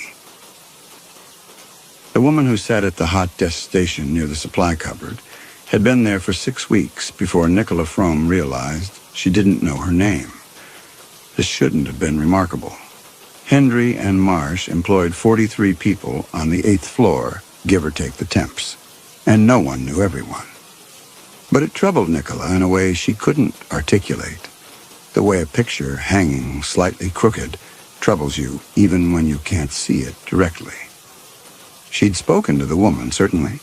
Brief exchanges in the kitchen while waiting for the kettle, comments about the weather, once a conversation about parking that had gone on longer than Nicola intended, though afterward she couldn't remember what either of them had actually said. The woman wore the uniform of professional invisibility, navy trousers from Marks and Spencer, white blouses that buttoned to the throat, a cardigan in various shades of gray or beige. Her hair sat in a neat bun that never loosened. She was perhaps 40, perhaps 50. The sort of woman one passed in Sainsbury's without registering her face. Gwen.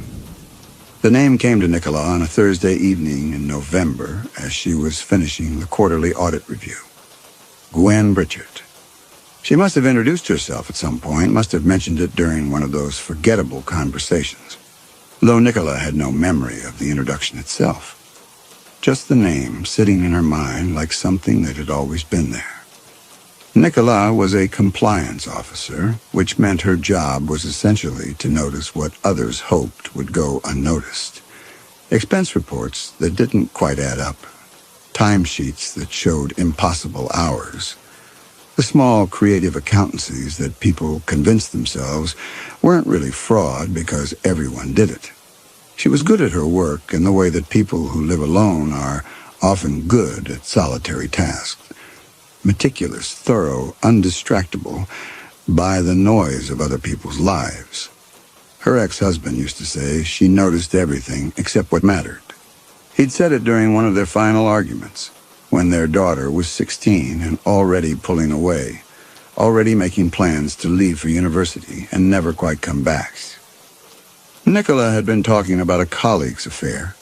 The evidence had been so obvious, the lies so transparent, and David had looked at her across the dinner table with an expression somewhere between pity and contempt. "You can tell me what everyone at your office had for lunch 3 weeks ago," he'd said, "but you can't tell me why our daughter won't talk to us anymore." It wasn't true, of course. Nicola knew exactly why their daughter wouldn't talk to them. She'd noticed every small withdrawal, every deflection, every moment when their daughter's face had gone carefully blank in that way that meant she was hiding something. She'd noticed everything. She simply hadn't known what to do about any of it. That was 5 years ago.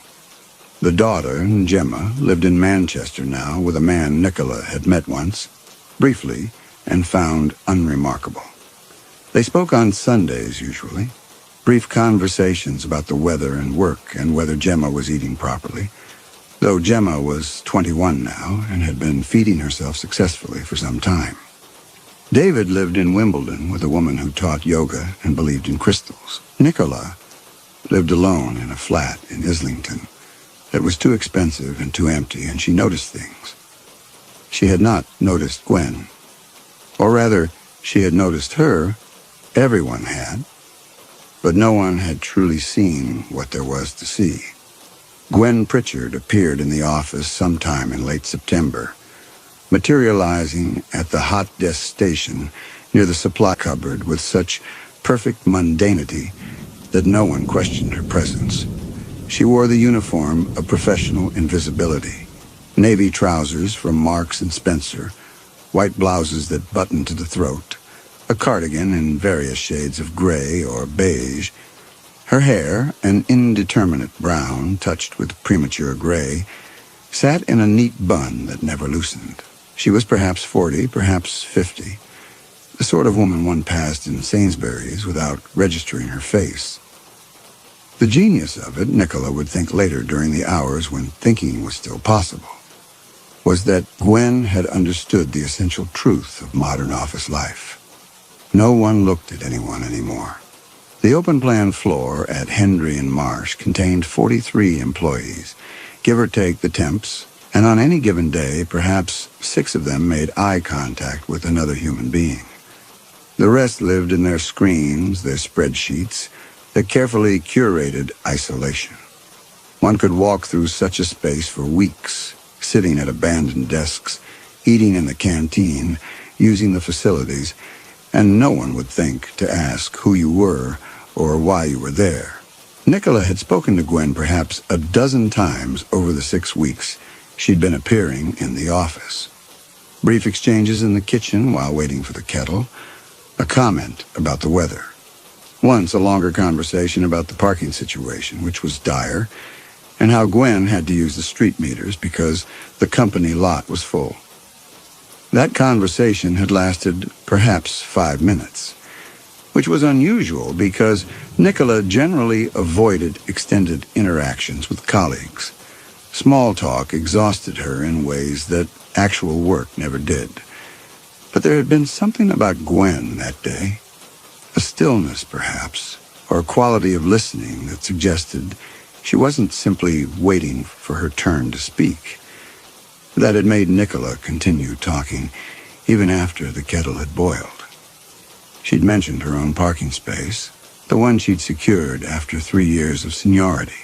She'd mentioned the company's ridiculous policy about allocated spaces versus hot desking, how they'd eliminated permanent desks to save money but still maintained a strict hierarchy for parking. She'd even mentioned, though she couldn't imagine why, that her ex-husband used to pick her up sometimes when it rained, back when they were married, back when such small courtesies had still been possible between them. Gwen had listened with that peculiar stillness, her hands wrapped around her tea mug, her face arranged in an expression of mild interest that never quite shifted into actual engagement. When Nicola finished speaking, or rather, when she'd run out of words and become suddenly acutely aware that she'd been talking too much, Gwen had smiled that small, tight smile and said she preferred not to make a fuss about parking spaces. I prefer not to make a fuss. Nicola had suggested she speak to facilities about a space anyway, and Gwen had thanked her in a way that suggested the conversation was over. They'd gone back to their respective desks, and Nicola had spent the rest of the afternoon feeling vaguely embarrassed without quite knowing why. The words would return to her later with the weight of stones.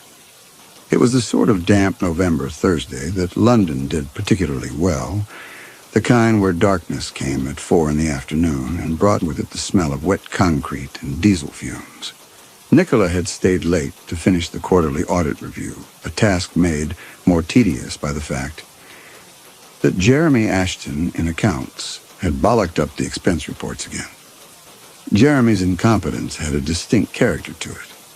Not the honest mistakes of someone overwhelmed or undertrained, but the deliberate sloppiness of someone who believed the rules didn't quite apply to him. Restaurants that didn't exist.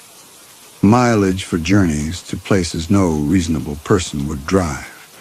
And when questioned, he'd look at her with that expression of wounded innocence that men like Jeremy had perfected, the one that suggested she was being unreasonable for simply doing her job. She'd been sending increasingly terse emails since lunch. Jeremy had gone home at 5:30 without responding to a single one, which was typical. His coat had been slung over his shoulder in that careless way that suggested he'd never had to think about whether the tube would be crowded, whether he'd get a seat, whether the man standing too close to him on the platform meant anything or nothing. The casual confidence of someone who'd never had to notice threats. Nicola stayed because the work needed finishing and because going home meant returning to a flat where the silence had a weight that made her want to avoid it. She stayed because at least here in the office her attention had purpose. The numbers either added up or they didn't. The discrepancies either existed or they didn't. There was a cleanness to it that the rest of life lacked. By 7:15, the floor was empty, save for the cleaners, who moved between the desks with the slow inevitability of a tide. Nicola saved her work, shut down her computer with the sense of accomplishment that came from finishing something unpleasant, and gathered her coat and handbag from beneath her desk. The building would lock automatically at 7:30, and she had no desire to be trapped inside until the security guard did his rounds at 10. She was halfway to the lifts, already thinking about the tube journey home, about whether to stop at Sainsbury's or just make do with what was in the fridge, when she noticed the light still on at the hot desk station.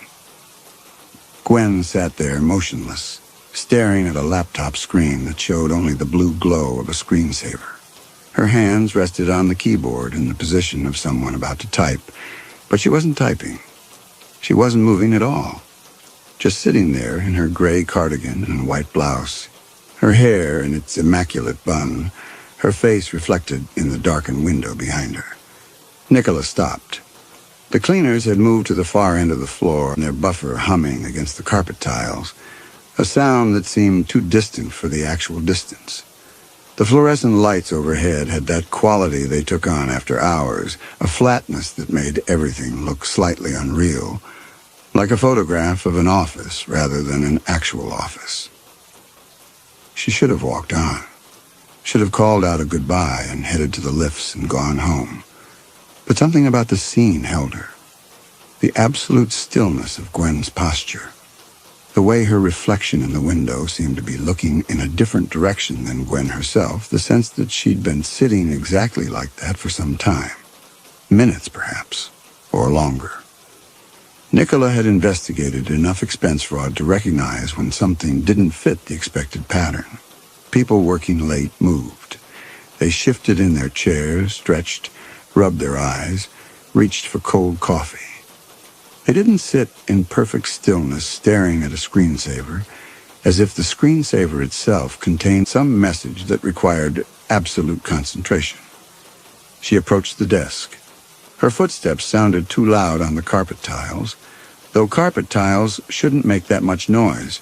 Gwen didn't react, didn't turn her head or acknowledge Nicola's approach in any way. Just kept staring at the blue glow of the screen, her hands poised on the keyboard, her reflection watching from the darkened window. Up close, Nicola could see details she'd never noticed before. The cardigan had a small stain on the cuff, something brownish and old, the kind of stain that had been washed repeatedly but never quite came out. The blouse's collar had been turned under on one side, a small imperfection, an otherwise meticulous appearance. And there was something about Gwen's hands, the way they rested on the keyboard, that suggested they'd been in that exact position for longer than was comfortable. The fingers were slightly bent as if cramping, but she made no move to stretch them. Still here, then? Nicola's voice sounded strange in the empty office. Too loud, too bright, as if she was performing normalcy rather than feeling it. Gwen turned her head slowly, as if waking from a trance. Her smile appeared, that small, tight thing. Lost track of time. Building locks at 7:30. Does it? Gwen's expression didn't change, but something shifted behind her eyes. A calculation, perhaps, or a recalibration. I should go, then. She closed the laptop with a soft click. Nicola noticed she didn't shut it down properly, didn't go through the usual routine of saving and closing programs. Just closed it, as if it didn't matter what was on the screen or whether anything had ever been on the screen, as if the laptop was simply a prop that had served its purpose, and props didn't need to be treated with the care of actual work tools. They walked to the lifts together. Nicola pressed the call button and watched the numbers above the doors count down from 12. The building had 14 floors, but 13 was missing because Americans were superstitious and Hendry and Marsh had American clients who needed reassuring that their money wasn't being managed on an unlucky floor. They were on the 8th. The lift didn't come. Nicola pressed the button again. The down arrow glowed orange in the dimness, but the numbers stayed frozen at 12. She could hear the mechanism humming somewhere above them, could feel the faint vibration through the floor, but the lift itself refused to descend. Probably the cleaners, Gwen said. They wedge them open sometimes. They're not supposed to. No. They stood in the silence that followed. Nicola could hear the buffer at the other end of the floor, the wheeze of the air conditioning, the tick of the clock on the wall behind reception. Gwen stood very still beside her, close enough that Nicola could smell her perfume, something cheap and floral that reminded her of charity shops and old women's handbags. "There's the stairs," Gwen said. The emergency stairwell was at the far corner of the building, past the bathrooms, and the locked door to the server room. A sign in red letters indicated its location: fire exit. Keep clear. Nicola had never used it. In 3 years of working at Hendry and Marsh, she had never had reason to use the stairs. The lifts had always worked, and even when they didn't, one simply waited until they did. But it was 7:20, and the building would lock in 10 minutes, and the prospect of spending 2.5 hours trapped on the 8th floor until security arrived was more unappealing than 8 flights of stairs in heels. They walked to the stairwell together. Their footsteps echoed on the tiles, too loud in the emptiness. Gwen moved with an odd sort of precision, each step exactly the same length as the last, her arms held close to her sides, her handbag clutched against her ribs. She reminded Nicola of the wind-up toys her daughter had played with as a child, the ones that moved in rigid, mechanical patterns until they wound down and stopped. The door to the stairwell was heavy, painted gray, with a push bar across its middle and a small window of reinforced glass at eye level. Through it, Nicola could see the concrete steps descending into shadow. The lights were on, bare fluorescent tubes that hummed and flickered, but they seemed dimmer than they should be, as if the darkness below was too thick for them to penetrate properly. She pushed the bar. The door swung open with a pneumatic hiss, and cold air rushed out, carrying with it the smell of concrete dust and something else, something organic and faintly sweet, like fruit left too long in a bowl, the kind of smell that made you think of things rotting in walls. Gwen stepped through first. Nicola followed, letting the door swing shut behind her. It closed with a definitive clunk, the sort of sound that suggested permanence, the kind of sound that made you realize you'd committed to something you couldn't easily reverse. The stairwell was narrower than it looked through the window. 2 people could walk abreast, but only just. And the walls seemed to lean inward slightly, though that might have been an optical illusion created by the harsh overhead lights. The concrete was bare except for a few patches where someone had attempted to paint over graffiti, pale gray rectangles that didn't quite match the surrounding surface, like scars that had healed badly. The handrail was steel, cold to the touch, and slightly greasy in the way handrails in public buildings always are. Nicola gripped it anyway. Her other hand clutched her handbag against her side. The fluorescent lights hummed overhead, their ballasts making a sound like a swarm of insects trapped in the ceiling. The sort of sound that you didn't notice at first, but which, once noticed, became impossible to ignore. They began to descend. Nicola went first, her heels clicking against the concrete steps. Each click echoed in the confined space, bouncing off the walls and ceiling in a way that made it difficult to tell where the sound originated. Behind her, Gwen's footsteps followed, softer because Gwen wore sensible flats, but steady and measured, too measured perhaps. Each step exactly the same interval as the last, as if she'd counted them before and knew precisely how many there would be. 8 floors, 16 flights of stairs, 128 individual steps, if the building followed the standard pattern. Nicola found herself counting automatically, a habit from childhood when she used to count everything. Steps, tiles, the number of times her mother poured a drink, the number of seconds between her father's footsteps in the hallway and the sound of his key in the lock. The counting had been a way to make the unpredictable predictable, to find pattern in chaos. She'd mostly grown out of it, but the stairwell seemed to call for it. The counting gave her something to focus on besides the smell. The smell? Concrete dust, certainly. The metallic tang of the handrail. But underneath that, something else. Something organic and faintly sweet, like fruit left too long in a bowl, or flowers in a vase after the water's gone cloudy. The kind of smell that made you want to find its source and eliminate it, but which seemed to come from everywhere and nowhere. From the walls themselves, perhaps, or from the air recycling through the building's ventilation system. They reached the 7th floor landing.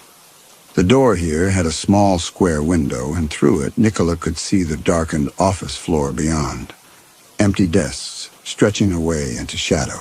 No lights, no movement. Just the pale glow of the emergency exit signs and the reflective strips on the backs of chairs. The building felt hollow, as if they were the only living things left inside its walls, as if everyone else had evacuated for some reason no one had thought to mention, leaving only Nicola and Gwen to discover whatever had necessitated the evacuation. She shook off the thought. It was ridiculous. The building was empty because it was after 7:30 on a Thursday evening. That was all. There was no evacuation. There was nothing wrong except Jeremy Ashton's expense reports and Nicola's own tendency to let her imagination run in directions it had no business going. They continued down. 6th floor, 5th. The lights flickered but held. Nicola's calves were beginning to ache, a deep burn that spoke of muscles unaccustomed to stairs. She should have changed out of her heels before leaving, should have put on the trainers she kept under her desk for the walk to the tube station. But it was too late now. Going back up would take longer than continuing down, and something about the thought of going back up, of climbing those stairs again while Gwen followed behind her with those measured footsteps, made Nicola's throat tighten. 4th floor landing. The fluorescent tube here was dead, leaving the space in relative darkness. The only light came from the floors above and below, a gray dimness that turned everything to shadow. Nicola paused, waiting for her eyes to adjust, and realized she could no longer hear the cleaner's buffer. The building had gone silent except for their footsteps and the hum of the lights and her own breathing, which seemed too loud, too fast, betraying an anxiety she hadn't been aware of until this moment. Gwen stopped 2 steps behind her. In the half-light, her face looked different, longer, the bones more pronounced, the shadows pooling in the hollows of her cheeks and beneath her eyes. Her small, tight smile was still there, unchanging, as it had been in every conversation they'd had. Nicola realized with a small shock of recognition that she had never seen Gwen's face in repose, never seen it without that smile. Even now, standing in the darkness of the stairwell with the lights flickering overhead, Gwen's expression remained fixed, pleasant, appropriate. The expression of someone who had learned what faces to make and when to make them, but had never quite understood why. They started down again. Halfway between the 4th and 3rd floors, the lights went out. Complete darkness. Not the darkness of a room at night where your eyes eventually adjust and shapes emerge from shadow. This was absolute.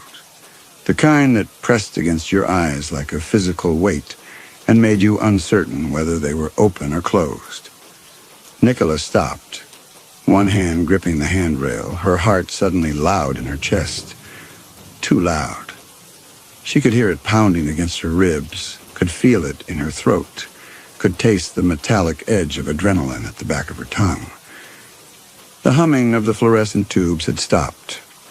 The building's air conditioning had stopped.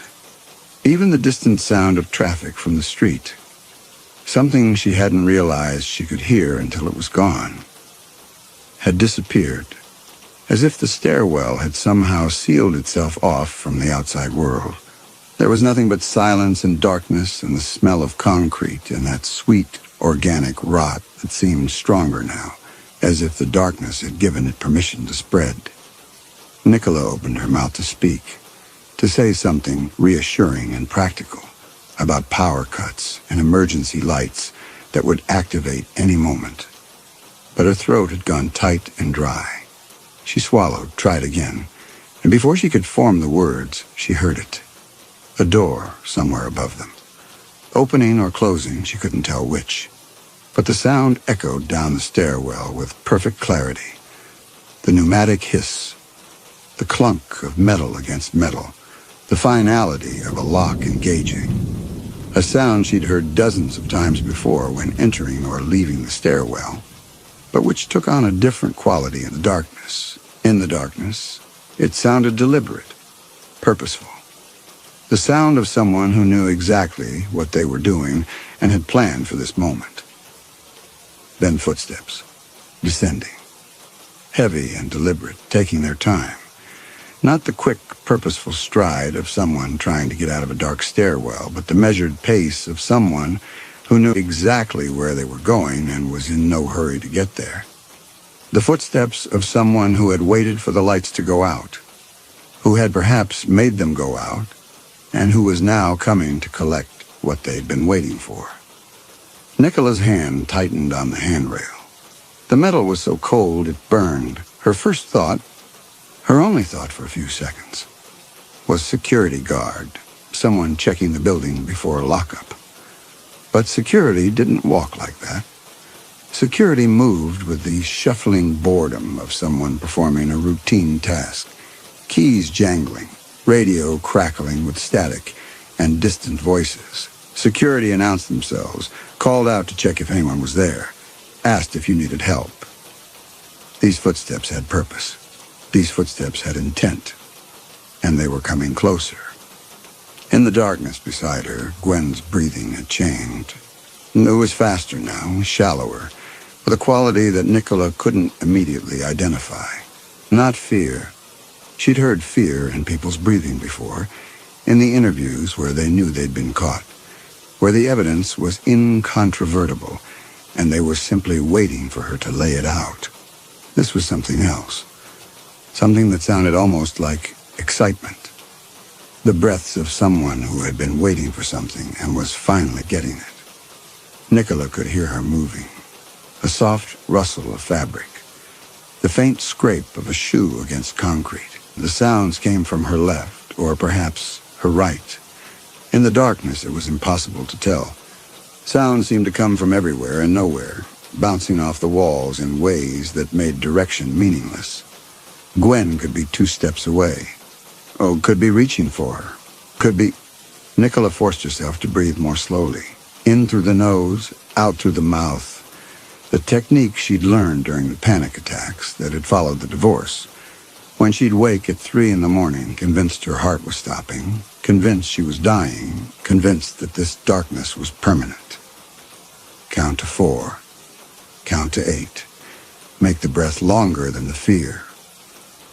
But the counting didn't help because the footsteps above her were still coming, still descending. And now she could hear something else beneath them. A dragging sound, rhythmic and slow. Something heavy being pulled down the steps, something that scraped against concrete with a sound like... She cut off the thought. Didn't let herself complete it. Some thoughts, once completed, couldn't be forgotten. Some images, once formed, stayed with you.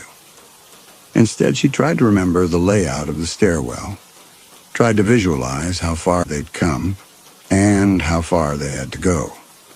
They'd been between the 4th and 3rd floors when the lights went out. That meant 4 more floors to the ground, 8 flights of stairs, perhaps 60 steps. She could do it in the dark if she had to. One hand on the rail, 1 foot in front of the other, counting as she went. But the footsteps above her were still coming, and the dragging sound was getting louder, and Gwen's excited breathing was somewhere in the darkness beside her, and Nicola's body had begun to understand something her mind was still trying to deny, that she had made a terrible mistake, that she should never have stayed late, should never have approached Gwen at the hot desk station, should never have gotten into the stairwell with someone she'd never really looked at, never really seen, despite all her pride in noticing things. Nicola's hand found the handrail again. She took a step down, then another. Her heel caught on something. The edge of a step, a crack in the concrete. And she stumbled, her handbag swinging against her hip, her hands scraping along the rail as she caught herself. The sound echoed in the stairwell, loud as a gunshot, and the footsteps above her stopped. Silence. Complete and total. The kind of silence that made you aware of your own heartbeat, of the blood moving through your veins, of the small clicks and pops your joints made when you tried to stand perfectly still. Then, from somewhere in the darkness beside her, Gwen spoke. "They can't see us." Her voice was different now, lower, flatter. The voice of someone who no longer needed to pretend, who could drop the performance because the audience had stopped mattering. The voice of someone who had never worked at Hendry and Marsh, who had no position there, no desk, no legitimate reason to be in the building after hours or at any other time. The voice of someone who had been watching Nicola for weeks, learning her routines, memorizing her schedule, waiting for the right moment when she would stay late and the building would be empty and the emergency stairwell would be the only way out. Nicola's throat had gone dry. She tried to swallow, couldn't. Tried again. Her hand was still on the handrail, gripping it so hard her fingers ached. She wanted to run, to bolt down the stairs in the darkness, to take her chances with the steps and the shadows and whatever was waiting below. But her legs wouldn't move. Her body had understood something her mind was still trying to process. Running would only make it worse. Running would trigger something that was currently still waiting, still deciding, still offering the possibility of a different outcome. The footsteps above them started again, closer now, much closer. On the landing, perhaps, or just above it. And with them came a new sound, breathing, heavy and wet. The breathing of someone who had been exerting themselves and was trying not to show it. The breathing of someone who was excited by the exertion, who found pleasure in it, who wanted it to continue. Nicola found her voice. It came out as a whisper, thin and papery, the voice of someone who already knew the answer but needed to hear it spoken anyway. "What do you want?" Gwen's laugh was soft, almost gentle. The laugh of someone sharing a private joke with a friend. The laugh of someone who had been playing a role for so long that dropping it felt like relief. Not what? Who? The words hung in the darkness. Nicola's mind turned them over, examined them from different angles, tried to find some interpretation that didn't lead to the conclusion her body had already reached. But there was no other interpretation. The words meant what they meant. Gwen hadn't been looking for something. She'd been looking for someone. For Nicola specifically, or for someone like Nicola. Someone who stayed late. Someone who wouldn't be missed immediately. Someone who had failed to notice what should have been noticed. The breathing above them was closer now. Landing level. Definitely landing level. Nicola could feel it more than hear it. The presence of another body in the confined space, displacing air, generating heat, carrying with it that same smell of rot and sweetness that had been in the stairwell all along. The presence of someone who had done this before, who knew that panic made people careless, made them breathe too loud, made them reveal themselves.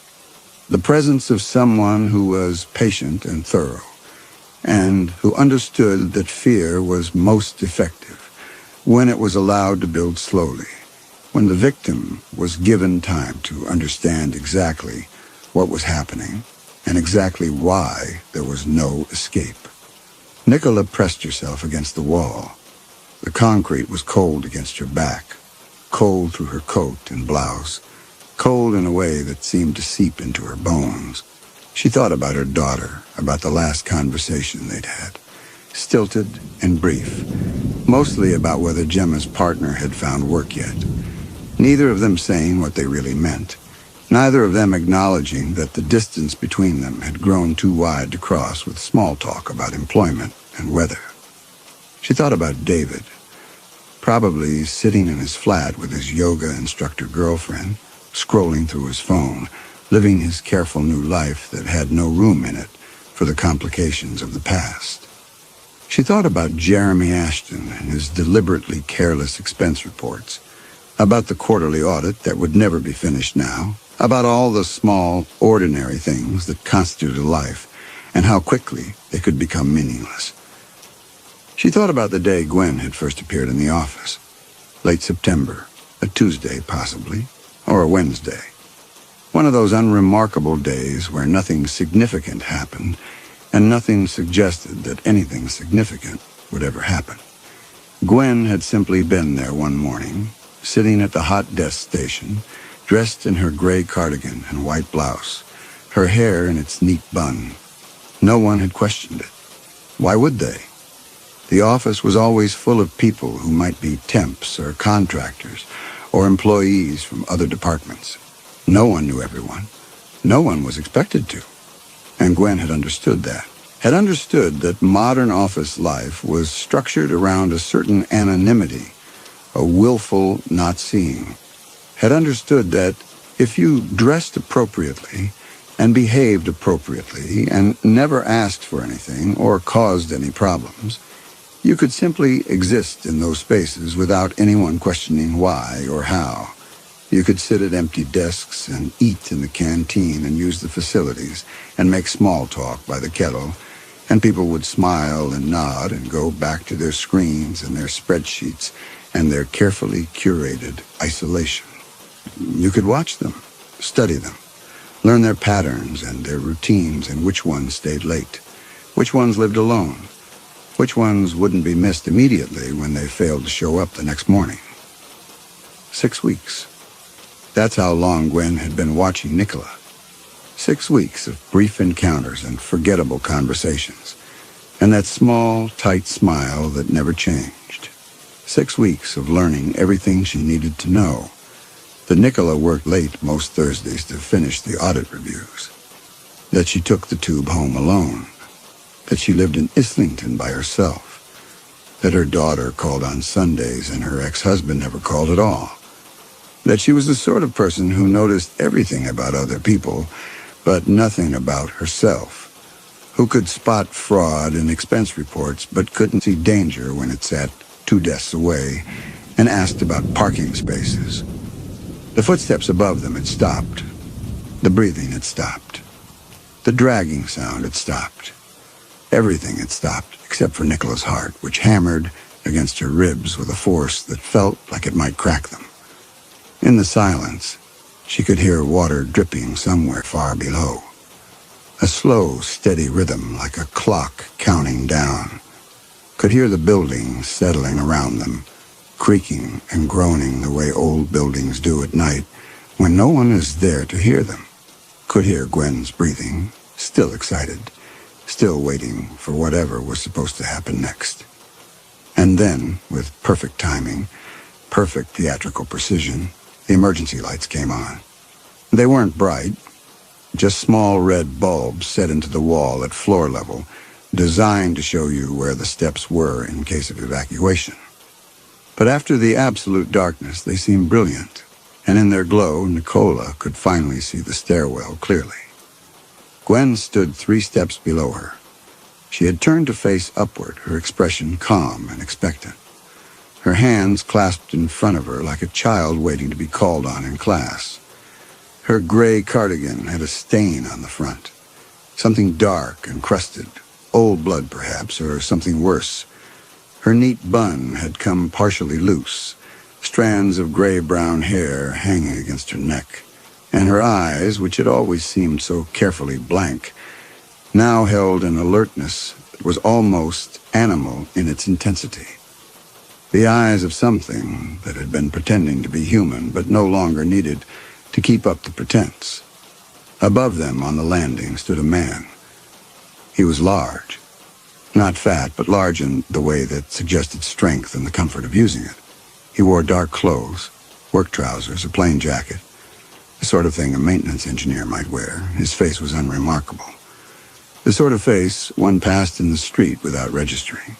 the sort of face that blended into crowds and was forgotten as soon as it was out of sight. The sort of face that could be seen coming and going from service entrances, carrying tool bags, accessing electrical panels, and no one would think to question it. In his right hand, he held a torch, switched off. In his left, he held a bag, canvas, institutional. The sort of thing that might contain tools or sporting equipment or anything else that needed to be carried discreetly. The bag was stained, the same dark stains that marked Gwen's cardigan. He looked down at Nicola with an expression of mild interest, the way one might look at an insect before deciding whether it was worth the effort of crushing it. Then his gaze shifted to Gwen, and something passed between them. A communication so subtle that Nicola almost missed it. A slight nod from him. A small, tight smile from her.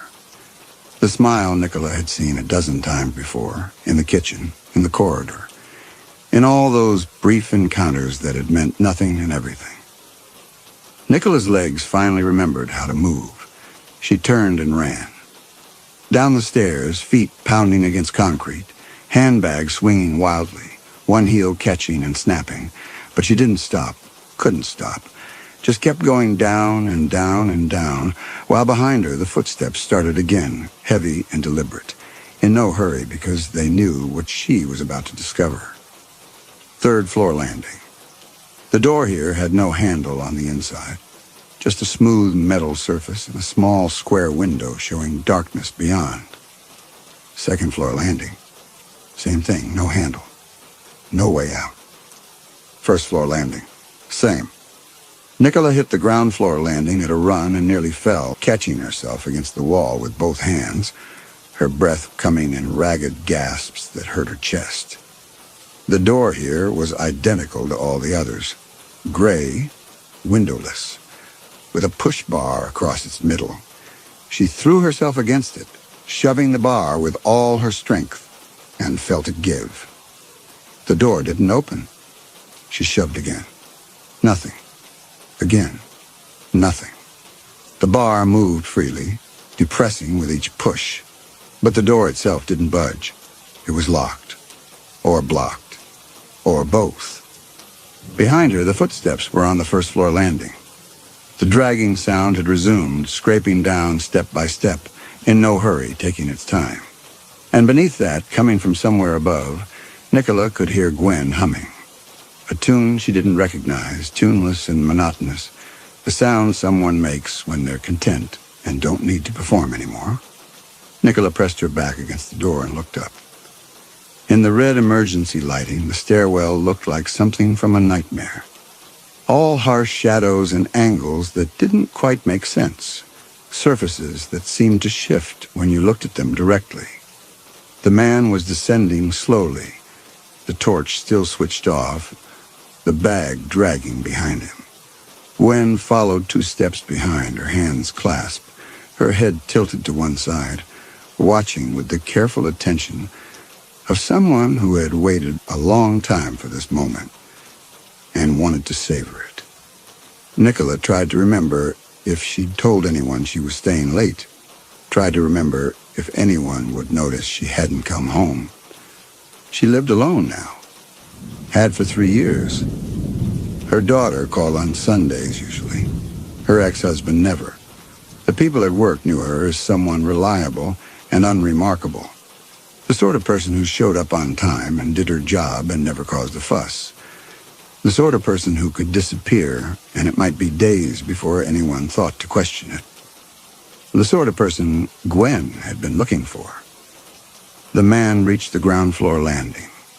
Up close, Nicola could see he was older than she'd first thought. 50, perhaps 55. His face had the weathered quality of someone who'd spent years working outdoors, though his hands were clean and his fingernails were trimmed. The hands of someone who took pride in their work, who approached their tasks with care and attention to detail. He set the bag down carefully, as if it contained something fragile. The canvas was stained almost black in places, crusty and stiff where whatever had soaked into it had dried. He reached into his pocket and withdrew a key. A single key on a plain metal ring, nothing else. The key to the stairwell door, Nicola realized. The key that had locked it from the outside while they were descending, while she was counting steps and trying not to panic, while Gwen was positioning herself and waiting for the lights to go out. Gwen joined him on the landing in the red emergency light. Her face looked almost skeletal. The bones sharp beneath the skin, the eye sockets deep and hollow. She had taken something from her pocket. Nicola couldn't see what. The shadows were too thick. But she held it carefully, reverently, the way one might hold something precious. Or something sharp. Please, Nicola heard herself say. The word came out as a croak, barely audible. Please don't. Gwen's small, tight smile widened fractionally. You never asked, she said. Her voice was almost conversational, as if they were still standing by the kettle discussing the weather. In all those weeks, you never once asked which department I worked in, what my duties were, who I reported to. You just assumed I belonged. 17 so far this year, the man said. His voice was pleasant, educated, the voice of someone who might read the news on Radio 4. Different cities. We're quite efficient now.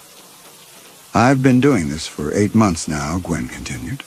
Different buildings, different companies, always the same type, big enough that no one knows everyone, small enough that a new face doesn't seem strange.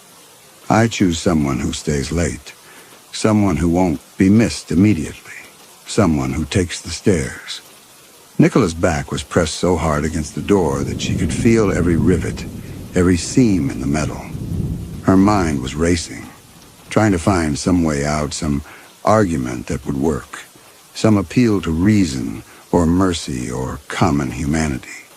But looking at Gwen's face in the red light, at the careful blankness that had finally dropped away to reveal what lay beneath, Nicola understood that none of those things would make any difference. Gwen had never been trying to be like other people. She had been studying them, learning their patterns, discovering which assumptions they made and how those assumptions could be exploited. She had turned herself into a blank space, a nothing person, the kind that eyes slid over without registering because the brain decided there was nothing worth noting.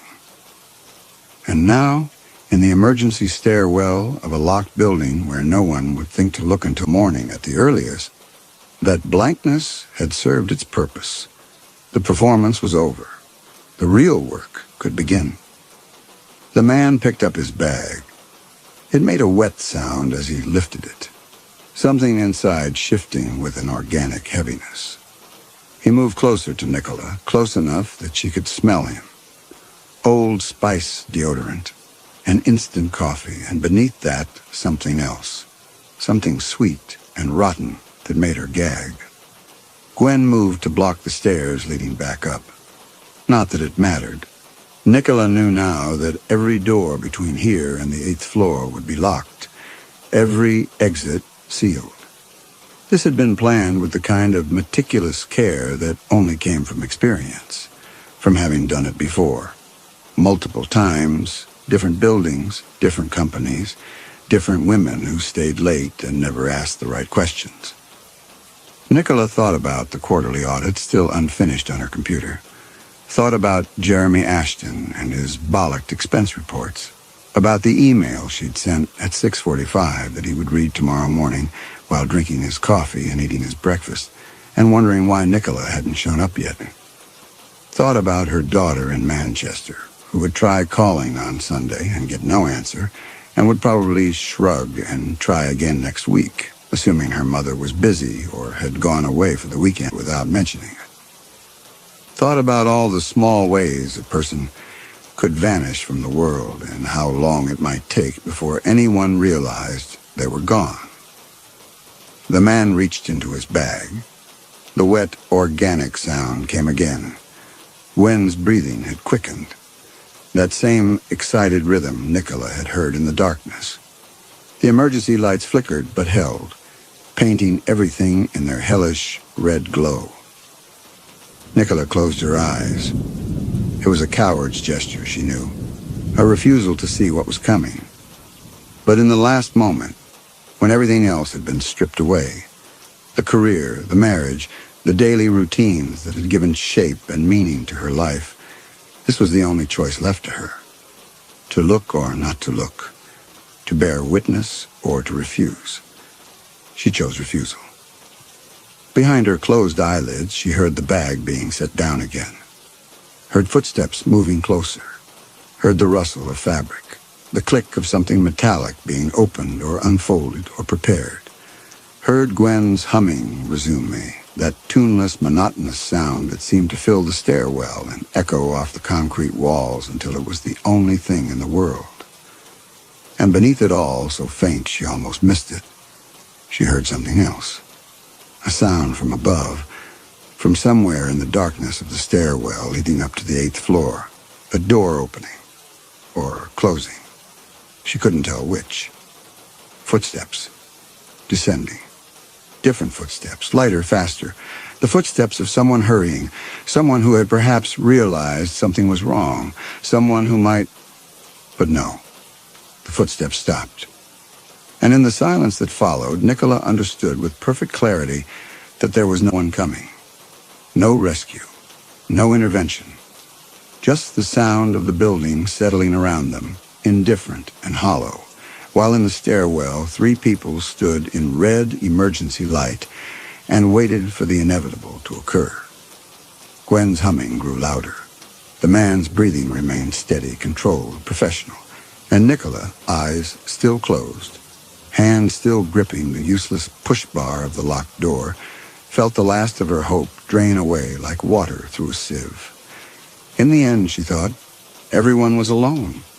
All the connections people pretended to have, the marriages, the families, the colleagues who passed each other in hallways and smiled and made small talk by the kettle. They were just constructs, just stories people told themselves to avoid confronting the essential truth of existence, that you came into the world alone and you left it alone, and in between you walked through rooms full of strangers who would forget you the moment you were gone. She had noticed so many things in her life, the lipstick smudges, the hesitations, the small betrayals of gesture and expression that revealed what people were really thinking beneath their polite masks. But she had never noticed the most important thing, the thing that had been standing right beside her for 6 weeks, watching her, learning her, waiting for its moment. She had never noticed that some people weren't people at all. They were hollows, voids, spaces shaped like humans, but containing nothing recognizable, nothing that could be reasoned with or appealed to or understood. They wore the right clothes and said the right things and smiled their small, tight smiles, and no one looked closely enough to see that the smile never changed and the eyes never warmed, and there was nothing behind the mask except hunger and patience and the cold calculation of opportunity. Nicola thought about opening her eyes, thought about facing what was coming with dignity, with the clear-sighted acceptance that she had always prided herself on. But in the end, she didn't. She kept them closed. And in the darkness behind her eyelids, she waited. The humming stopped. And in the silence that followed, in that final moment before everything changed, Nicola heard Gwen speak one last time. Her voice was soft, almost kind, the voice of someone offering comfort. Everyone makes assumptions, she said. Everyone sees what they expect to see. That's what makes it so easy. That's what makes it work. The red emergency lights flickered once, twice, and went out. And in the darkness that followed, in the stairwell of a locked building where no one would think to look until morning at the earliest, Nicola Frome learned what she should have learned weeks ago, that the worst monsters are the ones you never see coming, the ones who sit beside you at the hot desk station and make small talk by the kettle and smile their small, tight smiles while they wait for you to stay late, just once, just long enough. the ones who are never really there at all. The cleaners found her bag on Monday morning, wedged between the wall and the handrail on the fourth-floor landing. The contents had been scattered across the steps. Lipstick, tissues, a hairbrush, receipts from Sainsbury's. Her phone was missing. Her keys were missing. Her employee pass was missing. Nicola herself was never found. Security reviewed the footage from Thursday evening. The cameras showed her leaving her desk at 7:16, walking toward the lifts, stopping, turning back. After that, nothing. The emergency stairwell had no cameras. It was a blind spot in the system, a gap in the surveillance, the kind of oversight that seemed obvious in retrospect, but which no one had thought to address because emergency stairwells were for emergencies and no one used them otherwise. The investigation lasted 6 weeks. Police interviewed everyone who had worked on the 8th floor that night, which was no one except Nicola. The cleaners remembered seeing her, but couldn't say exactly when or where. Security had no record of her leaving the building, but the system had been glitchy lately, and sometimes people slipped through without being logged. Jeremy Ashton mentioned that she'd seemed stressed about the audit. Her ex-husband mentioned that she'd been difficult during the divorce. Her daughter mentioned that her mother had always been distant, had always seemed to be looking for something she couldn't name, and that maybe she'd finally decided to look for it somewhere else. No one mentioned Gwen. When investigators asked about recent hires or temps or unusual staff, no one could recall anyone fitting that description. The hot desk station had been used by various people over the past few months, but no one had paid much attention to who or when. Security had no record of anyone named Gwen Pritchard. HR had no file. Payroll had no entries. As far as anyone could determine, Gwen had never existed. She had been a ghost in the machine, a glitch in the collective perception. The kind of anomaly that people's brains simply edited out because it didn't fit the expected pattern.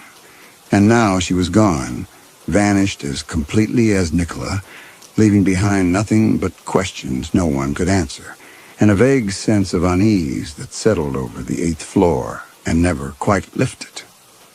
The hot desk station remained empty after that. No one wanted to sit there. They couldn't say why exactly.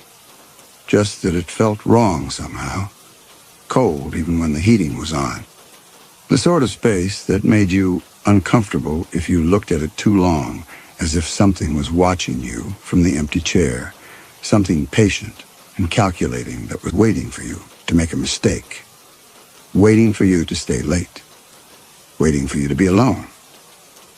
The emergency stairwell was sealed pending investigation, but the door itself became a source of quiet unease. The electronic lock failed repeatedly. 3 times in the first month, twice more after that. Engineers couldn't find the fault. The mechanism worked perfectly when tested, failed randomly during normal operation. And the door was always cold. Not just cool, but cold in a way that made no sense given the building's heating system.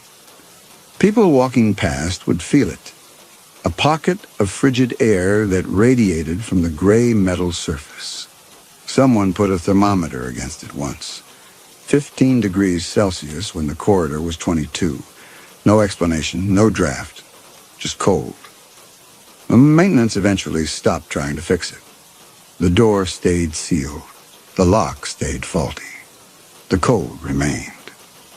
The 8th floor grew quiet after that. People left on time. No one stayed late. The cleaners wedged the lifts open and worked quickly, finishing by 6:30, leaving the building to its emptiness and shadows. And somewhere, in some other building in some other part of London, a woman in a gray cardigan sat at a hot desk station, making small talk by the kettle, smiling her small, tight smile, waiting. Always waiting. Always watching for someone who stayed late. Someone who wouldn't be missed immediately. Someone who, when the time came, would take the stairs.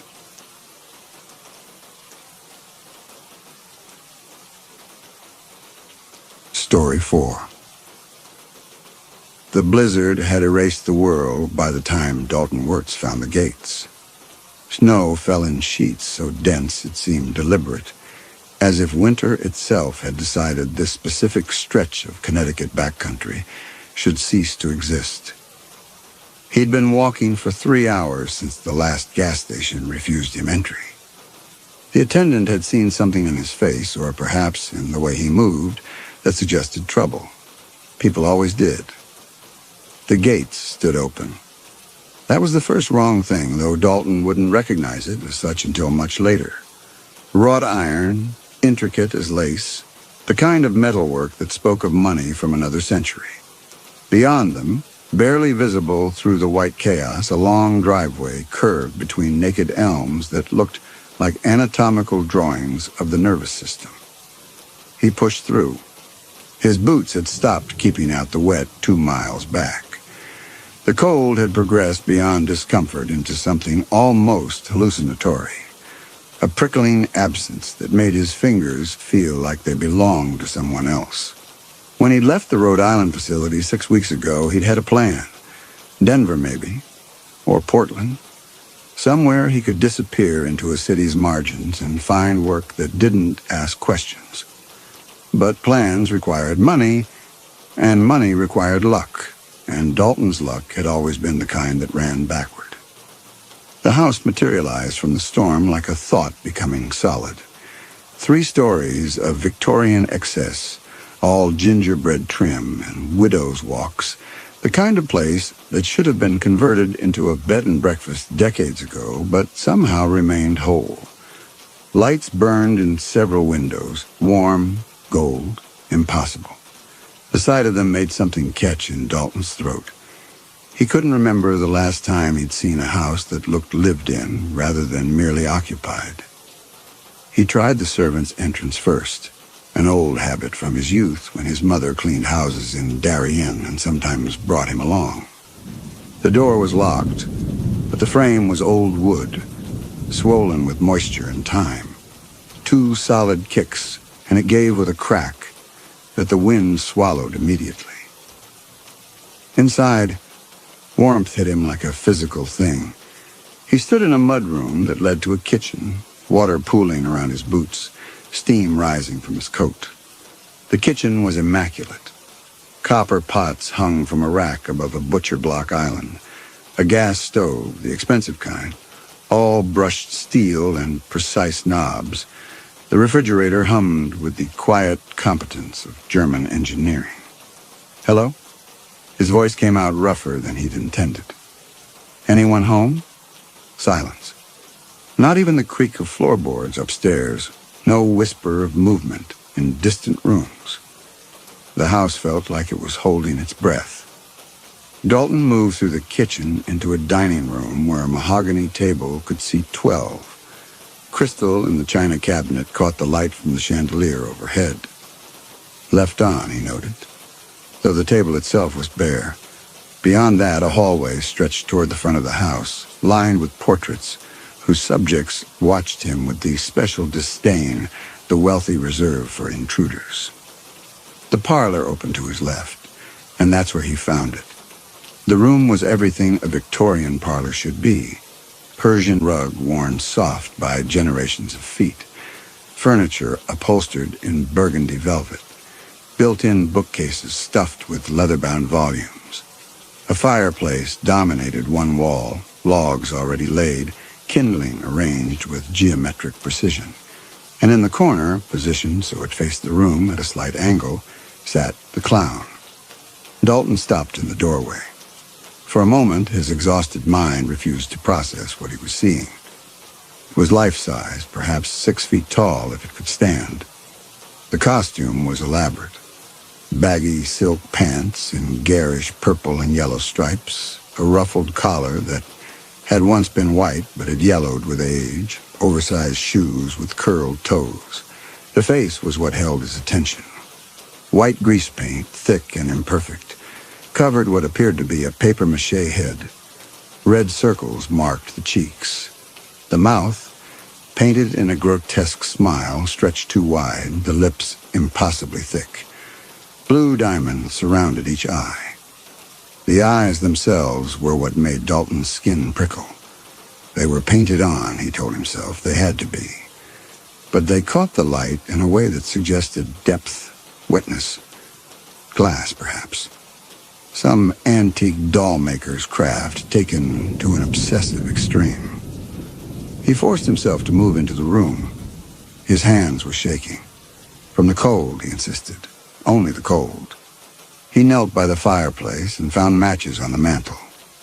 The fire caught quickly, and within minutes, heat began to push back the chill that had settled into his bones. The clown watched him. Of course it did. That's what mannequins did. Their painted gazes following movement. Through tricks of perspective and the mind's pattern-seeking desperation.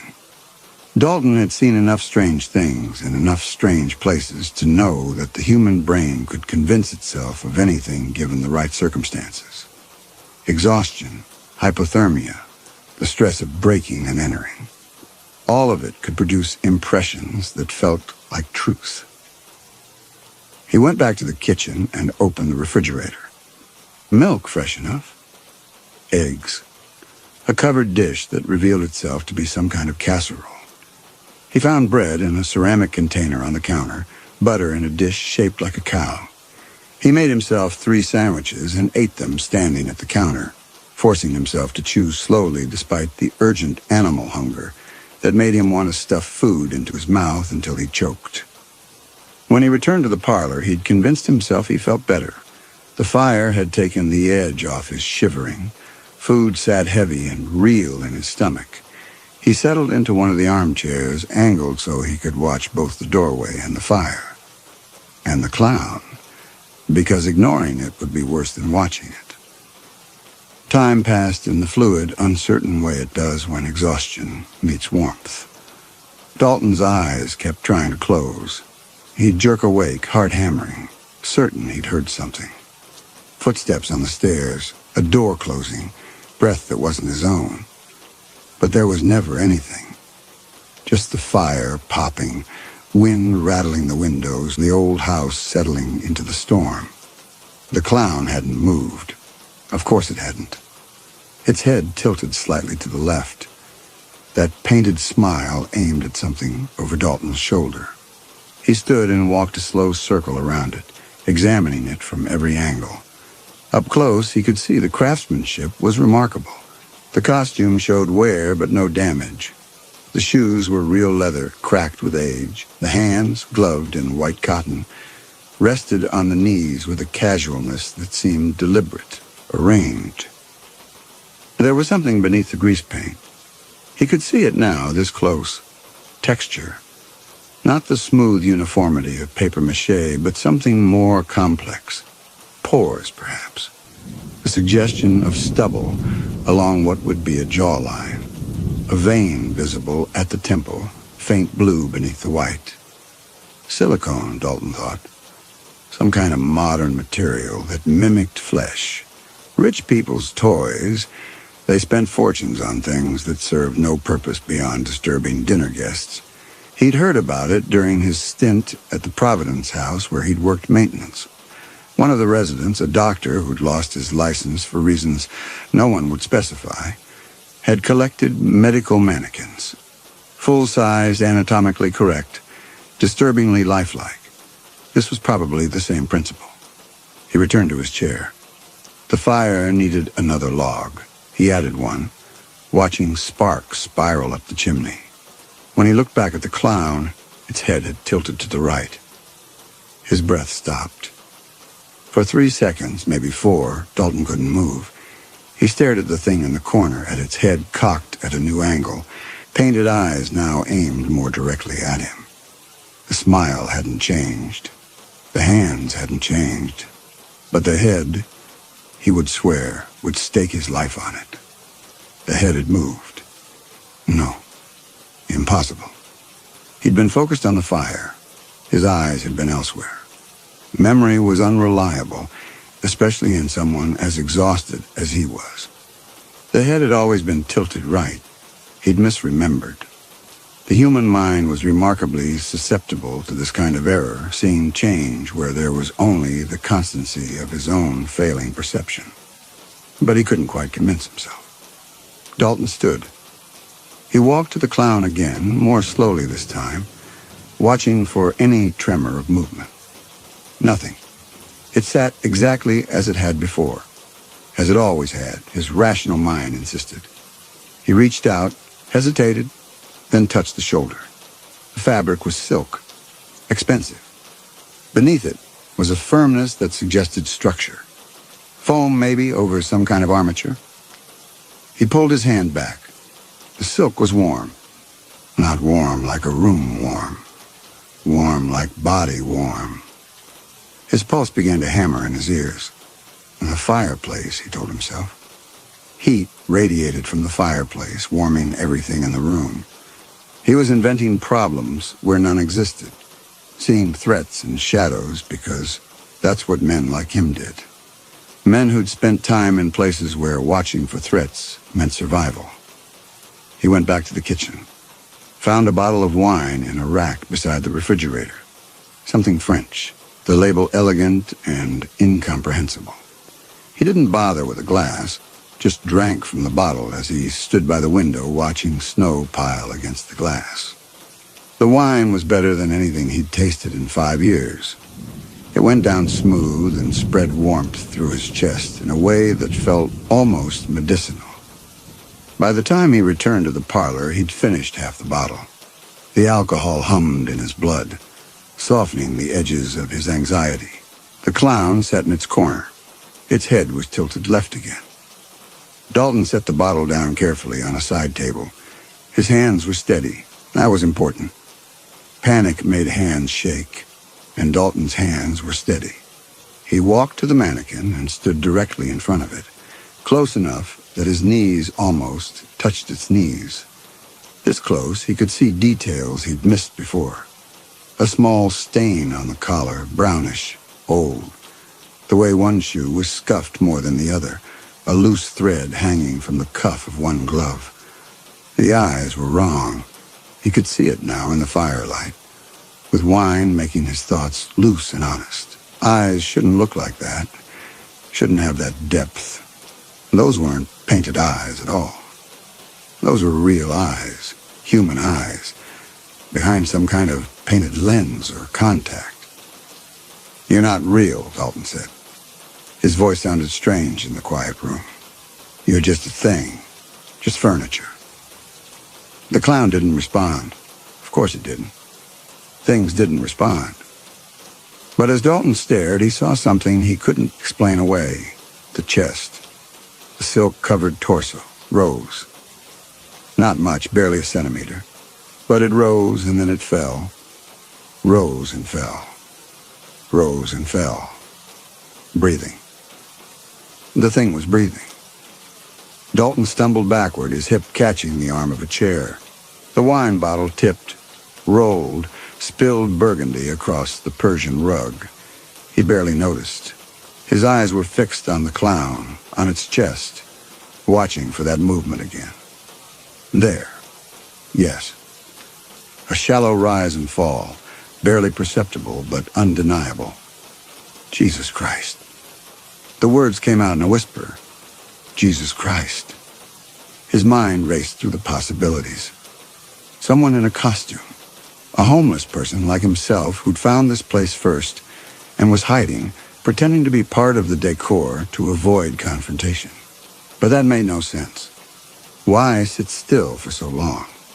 Why not move when Dalton had been in the kitchen, escape through a back door? Something worse then. Someone waiting. Someone patient and deliberate, sitting in that corner for hours, watching him eat and drink and warm himself, biding their time for some purpose Dalton couldn't fathom. The poker rested in its stand beside the fireplace. Heavy iron, 2 feet long, the tip blackened from years of use. Dalton picked it up. The weight of it felt good in his hand, solid, real, something that could inflict damage if needed. "I see you," he said to the clown. His voice came out stronger now, steadier. Fear was converting to anger, and anger he could use. I know you're in there. I don't know what kind of sick game this is, but you need to move. Now, get up and get out, or I swear to God I'll... He stopped. The eyes were looking at him. Not at the wall behind him, not at some fixed point in space, but at him, directly at him, meeting his gaze with an intensity that made his skin crawl. And they were wet. Not painted wet, but actually wet. A tear, clear, glistening in the firelight, had tracked through the white grease paint on the left cheek, leaving a clean line that exposed flesh beneath. Dalton raised the poker. Last chance. Get up, get out. I'm not playing whatever this is. The clown didn't move. Couldn't move? No. Wouldn't move. There was a difference, and Dalton could feel it. This wasn't a mannequin. This wasn't someone hiding. This was something else. Something his exhausted, half-drunk mind couldn't quite process. He took a step forward. The poker felt too light suddenly, insufficient. I'm serious. I'll smash your head in. I've done worse for less. Another tear joined the first. Two clean tracks now, like cracks in porcelain. The eyes remained locked on his, and in them, Dalton saw something that made his stomach turn. Not fear, though that was there too, but something more complex, pleading, desperation. And beneath that, something that looked like relief. Relief that someone finally saw it. Dalton lowered the poker. His hands were shaking again, but not from cold or fear now. From understanding beginning to dawn, terrible and complete. He set the poker down carefully and approached the clown. Knelt in front of it. Reached out with trembling fingers and touched the face. The grease paint was thick, old, cracking. Beneath it, warm skin. He could feel the bone structure of the skull, the slight give of muscle. A pulse throbbed faintly in the temple. The painted mouth was real lips, stretched and frozen, held in that rictus grin by the dried paint that covered them. Oh, God, Dalton whispered. Oh, God, you're real. You're actually... He stood so fast he nearly fell. His mind reeled, trying to assemble facts into something coherent. A person, an actual human being, dressed like this, painted like this, positioned in the corner like a decoration. But why? How long? The stillness was too complete for someone simply frozen in fear. The breathing too shallow, too measured. Dalton grabbed the poker again, but this time he used it to point at the figure. Can you move? Blink if you can move. Nothing. Just those eyes, staring at him with terrible awareness. Blink if you understand me. A pause that seemed to stretch forever. Then, slowly, deliberately, the eyes closed and opened. Once. The implications crashed over Dalton like cold water. Someone who could understand but couldn't move, couldn't speak, couldn't do anything but sit and breathe and watch and wait. How long had this person been here? Hours? Days? He looked around the room with new eyes. The fire had been laid but not lit. The lights had been on when he arrived. Someone had prepared this room and then... What? Left? There were no other signs of occupancy, no coats by the door, no bags, no indication that anyone lived in this massive house. Except for the thing in the corner, the person in the corner. Dalton's first instinct was to run. Just leave, walk back out into the blizzard. Pretend he'd never seen any of this. This was someone else's nightmare, someone else's problem. He'd broken in for shelter, nothing more. He didn't owe this person, this thing, anything. But he couldn't move.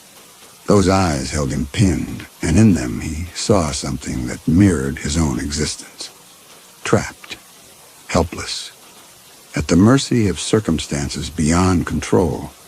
He'd felt that way in Providence, in the facility where guards walked past his cell without seeing him. where he'd been a number and a problem and nothing more. Who did this to you? The question came out before he could stop it. Blink once for family, twice for stranger. One blink, slow, deliberate. Family? Jesus Christ, family had done this. Dalton's mind raced. A prank that went wrong? Some kind of punishment? But the setup was too elaborate, too deliberately cruel. The costume, the makeup, the positioning. Someone had taken time with this, had thought about it, planned it. He noticed details he'd missed before, a faint smell beneath the wood smoke in his own unwashed body. Something medicinal, sharp, adult diapers maybe. He could see the bulk of them now beneath the baggy pants. A feeding tube ran from somewhere beneath the collar, hidden by the ruffles, trailing down behind the chair to a bag partially concealed by shadow. This wasn't temporary, and this was maintenance. Someone had set this up to last. Dalton felt sick. The wine churned in his stomach, threatening to come back up. He'd seen cruelty before. God knew he'd seen enough in Providence, in the years before that, in his own childhood. But this was different. This was intimate, personal. The kind of cruelty that came from knowing someone completely and choosing to destroy them anyway. How long, he asked, then realized the stupidity of the question. The painted lips couldn't form words. The tongue, he could see it now, pressed against the teeth behind that grotesque smile, couldn't move enough to shape sound. He grabbed his phone from his pocket. Dead. Of course it was dead. He'd been trying to conserve battery for 2 days, and the cold had killed what little charge remained. There had to be a phone in the house. Rich people always had landlines, those old-fashioned systems that worked even when cell towers didn't. He found one in the hallway, an antique rotary model that fit the house's aesthetic. He picked up the receiver and heard nothing. No dial tone, no static. Just dead air. He followed the cord to where it disappeared into the baseboard, pulled, and found the line had been cut cleanly. Recently, based on the fresh copper gleaming at the cut end. Whoever had set this up had thought of everything. Dalton returned to the parlor. The figure in the corner hadn't moved, couldn't move, but those eyes tracked him with desperate intensity. He pulled a chair close and sat, studying the painted face more carefully. Now that he knew what he was looking at, he could see the humanity beneath the grotesquerie. The age lines around the eyes, faint but present. Gray eyebrows visible where the paint had rubbed thin. This was an older man, 60 or 70 maybe, reduced to a prop in his own home. I don't know what to do, Dalton admitted. The confession felt strange, talking to someone who couldn't respond. But those eyes demanded honesty. The phone's cut. My cell's dead. And the storm? He gestured toward the windows where snow had covered the glass completely. I can't get you out of here. Even if I could move you, even if there was a car, we wouldn't make it half a mile in this. The eyes closed and opened. Understanding. Maybe even agreement. But I can't just leave you like this. Sitting here in this obscene costume while... He stopped. While what? While whoever did this came back? While the storm passed and neighbors eventually noticed something wrong? How long would that take? Days? Weeks? He reached up and touched the paint on the man's face. It was thick. The consistency of dried glue. Removing it would be painful, might damage the skin beneath, but leaving it seemed worse. Dalton went to the kitchen and found dish soap, warm water, soft cloths. Back in the parlor, he knelt before the man and began very carefully to clean. The white came off first, revealing pale skin marked with broken capillaries, the red circles on the cheeks, the blue diamonds around the eyes. Dalton worked slowly, methodically, soaking each section before wiping, trying to minimize pain. The man, because that's what he was now in Dalton's mind, no longer a clown or a thing, but a man, blinked occasionally. Whether from discomfort or gratitude, Dalton couldn't tell. As the paint came away, a face emerged. Thin, aristocratic features gone gaunt with what must be months of limited nutrition. Eyes that were gray-green, watery with age and tears. When Dalton finally cleaned away the painted smile, he found lips chapped and cracked, pressed together in a neutral line that somehow looked more anguished than any scream. "There," Dalton said softly. "That's better, isn't it?" One blink. "Yes." He sat back and looked at what he'd revealed. Without the paint, the man looked fragile, breakable, human in a way that made the costume seem even more obscene. The ruffled collar, the garish pants, the ridiculous shoes, all of it became unbearable when juxtaposed with this ordinary, suffering face. "Your children did this?" Dalton asked again, needing to confirm what he already knew. One blink. Dalton nodded slowly. He didn't ask if they were coming back. Didn't ask why or how they could. The wind outside grew louder, a low moan through the eaves. He sat back down in his chair and stared at the fire. "After a long time," he said, "I'm going to stay. At least until the storm clears." One blink. "Yes." The night stretched on. Dalton fed more logs to the fire. He found blankets upstairs and brought them down, draping them carefully over the man in the clown suit, trying to preserve what dignity remained. He made sandwiches and ate them mechanically, no longer tasting anything. The wind howled outside, rattling windows, piling snow against doors. Around midnight, he thought it was midnight, though his sense of time had become unreliable, Dalton began to talk. Not because he expected response, but because silence felt obscene. He told the man about Providence, about the mistakes that had landed him there, about his mother and the houses in Darien, and how she'd always said he was destined for better things. He talked about the years after her death, the drift from job to job, the slow accumulation of bad decisions that eventually became who he was. "I'm not a good person," he admitted to the man with the gray-green eyes. "I've hurt people, stolen things. I broke into your house tonight, planning to take whatever I could carry, but this," he gestured helplessly, "I don't understand this. I don't understand how people get to a place where they can do this to someone they're supposed to love." The man blinked slowly. Once, understanding. "Were you a good father?" Dalton asked. A long pause. Then 2 blinks. "No." "Does that matter?" The eyes closed and didn't open for several seconds. When they did, they were wet again. One blink. "Yes, it mattered." Dalton nodded. He supposed it did. People became what they were taught to become. Cruelty begat cruelty. Neglect begat neglect. The man in the clown suit had raised 3 children who could do this to him, which meant he'd taught them, somehow, that this kind of cruelty was possible, acceptable. But knowing that didn't make it right, didn't make it justice. It just made it sadder, more pathetic, more inevitable.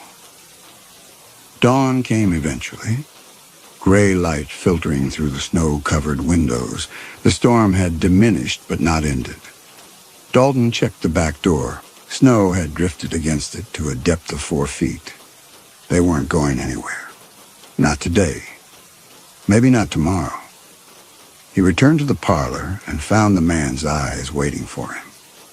Patient. Enduring. The eyes of someone who had learned to measure time in heartbeats and breaths, for whom hours and days had lost meaning. "I'm going to stay," Dalton said. "At least until the storm clears. Make sure you're..." He stopped. "Make sure you're what? Comfortable? Safe?" There was no comfort here. No safety. Just waiting. One blink. "Yes. Stay." So he did. He stayed and he talked, and he tended the fire.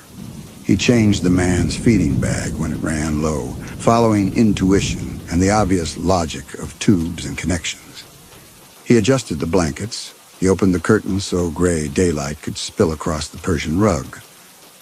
And he began to understand something about horror. It wasn't the supernatural that terrified. It wasn't ghosts or demons or things that lurked in shadows. Real horror was human. It was intimate. It was the moment you understood that the people who should love you, who should protect you, were capable of looking at your suffering and choosing to amplify it, of taking your helplessness and making it spectacle. Real horror was being trapped inside your own body while someone painted your face like a clown. Real horror was knowing your children hated you enough to make your final days a joke. Real horror was being seen and having it change nothing. On the second day, Dalton began exploring the house more thoroughly. Not stealing, he'd lost the appetite for that, but trying to understand. The study was on the second floor, a room that smelled of old leather and older money. Dalton went through the desk drawers carefully, looking for something he couldn't quite name. Bank statements, mostly. Correspondence with lawyers. And then, in the center drawer, deliberately placed where it couldn't be missed, a document with the letterhead of Whitefield, Marsh & Associates, attorneys at law. Last will and testament of Harrison James Whitefield, dated September 15th, 2 months after the stroke, based on the timeline Dalton had pieced together. He read it standing up. Most of the estate, the house, the investments, the textile company shares, would go to the New England Children's Hospital and the Hartford Arts Foundation. The 3 children, Jeffrey, Diana, and Mitchell Whitefield, would each receive $50,000. Not nothing, but not the millions they'd probably expected. At the bottom, a note in shaky handwriting, barely legible. They know why. The placement was deliberate. Left out, not filed away. Positioned where Harrison could have seen it from his wheelchair before they moved him downstairs, before they dressed him. A reminder of what he'd done to them, perhaps, or what they were about to do to him. Dalton set the will down carefully, as if it might burn him.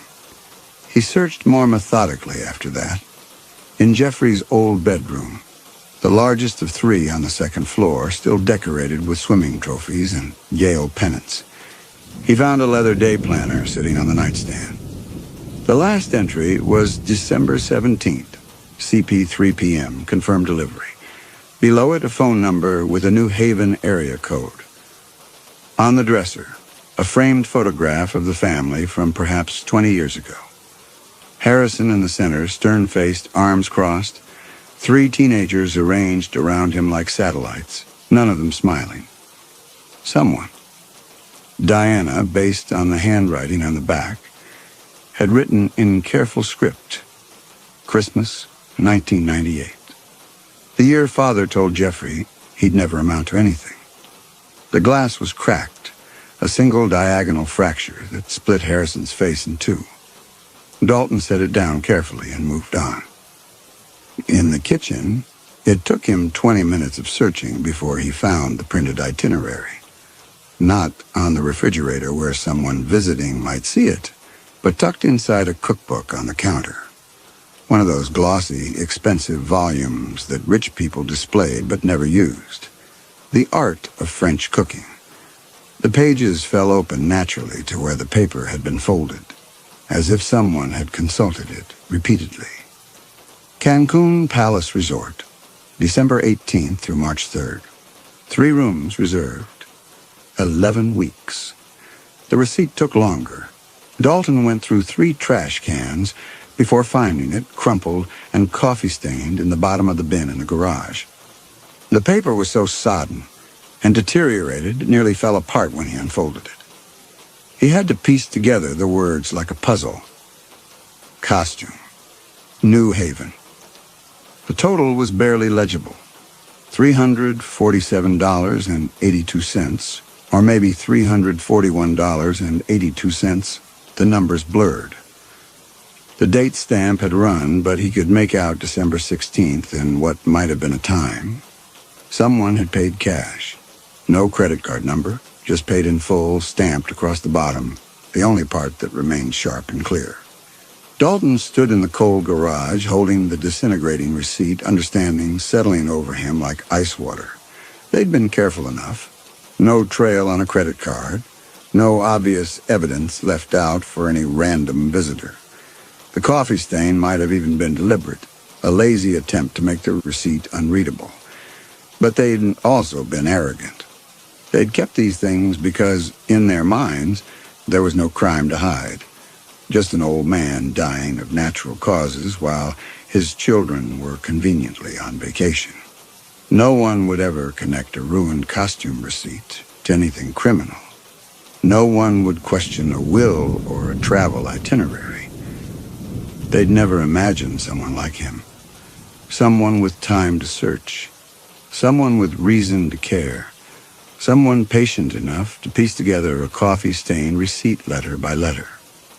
He returned to the parlor. Harrison's eyes found him immediately, searching his face. "Your children," Dalton said quietly. "How many?" The eyes moved. Left, right, left. 3 times. "They're in Cancun." One blink. "Yes." The wind picked up outside, rattling the windows. Dalton sat down heavily. He didn't need to ask about the will or the costume or why. The evidence told the story well enough. 3 children who'd learned their father had cut them out. 3 children who decided to respond with something that went beyond cruelty into a territory Dalton didn't have words for.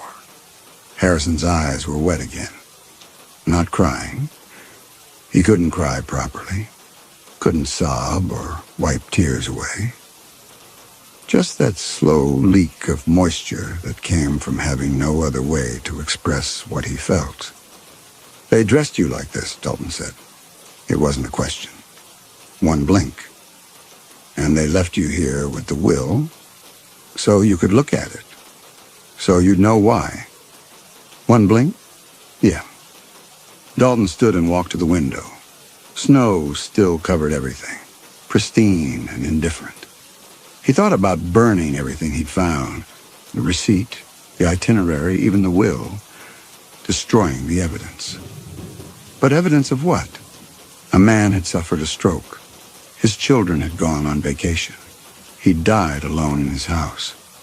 Where was the crime in that? Where was the proof? He turned back to Harrison. "You don't want me to tell anyone?" 2 blinks. "No, because they'll come back." 1 blink. "Yes." They sat in silence. The fire crackled. Outside, something creaked under the weight of snow. A branch, maybe, or part of the roof.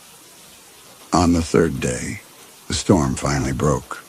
Sun emerged, painfully bright against snow. Dalton opened the front door and found a world transformed into something alien. Drifts 15 feet high, roads invisible, the silence absolute. He could leave now. The main road was probably 2 miles away, maybe less. He could wade through snow, flag down a plow or a police car, tell them about the house and the man inside. Let authorities handle it. Walk away clean. The man's eyes followed him as he put on his coat. Those gray-green eyes that had seen everything and endured it all. "I could get help," Dalton said. 1 blink. "Yes." "But you don't want me to." 1 blink. "Yes." "Because they'll come back. Your children. They'll find out someone was here, someone saw you, and they'll..." 1 blink. "Yes." "And you'd rather die than deal with that." "Rather die than see them again." A pause. Then 1 blink. "Yes." Dalton stood in the doorway, cold air rushing past him into the warm house. He thought about his own mother, about the houses in Darien, about all the ways families could fail each other, about how sometimes the cruelest thing wasn't violence but indifference, wasn't hatred but disappointment that curdled into something worse. He closed the door, took off his coat, returned to the parlor. "I'm staying," he said.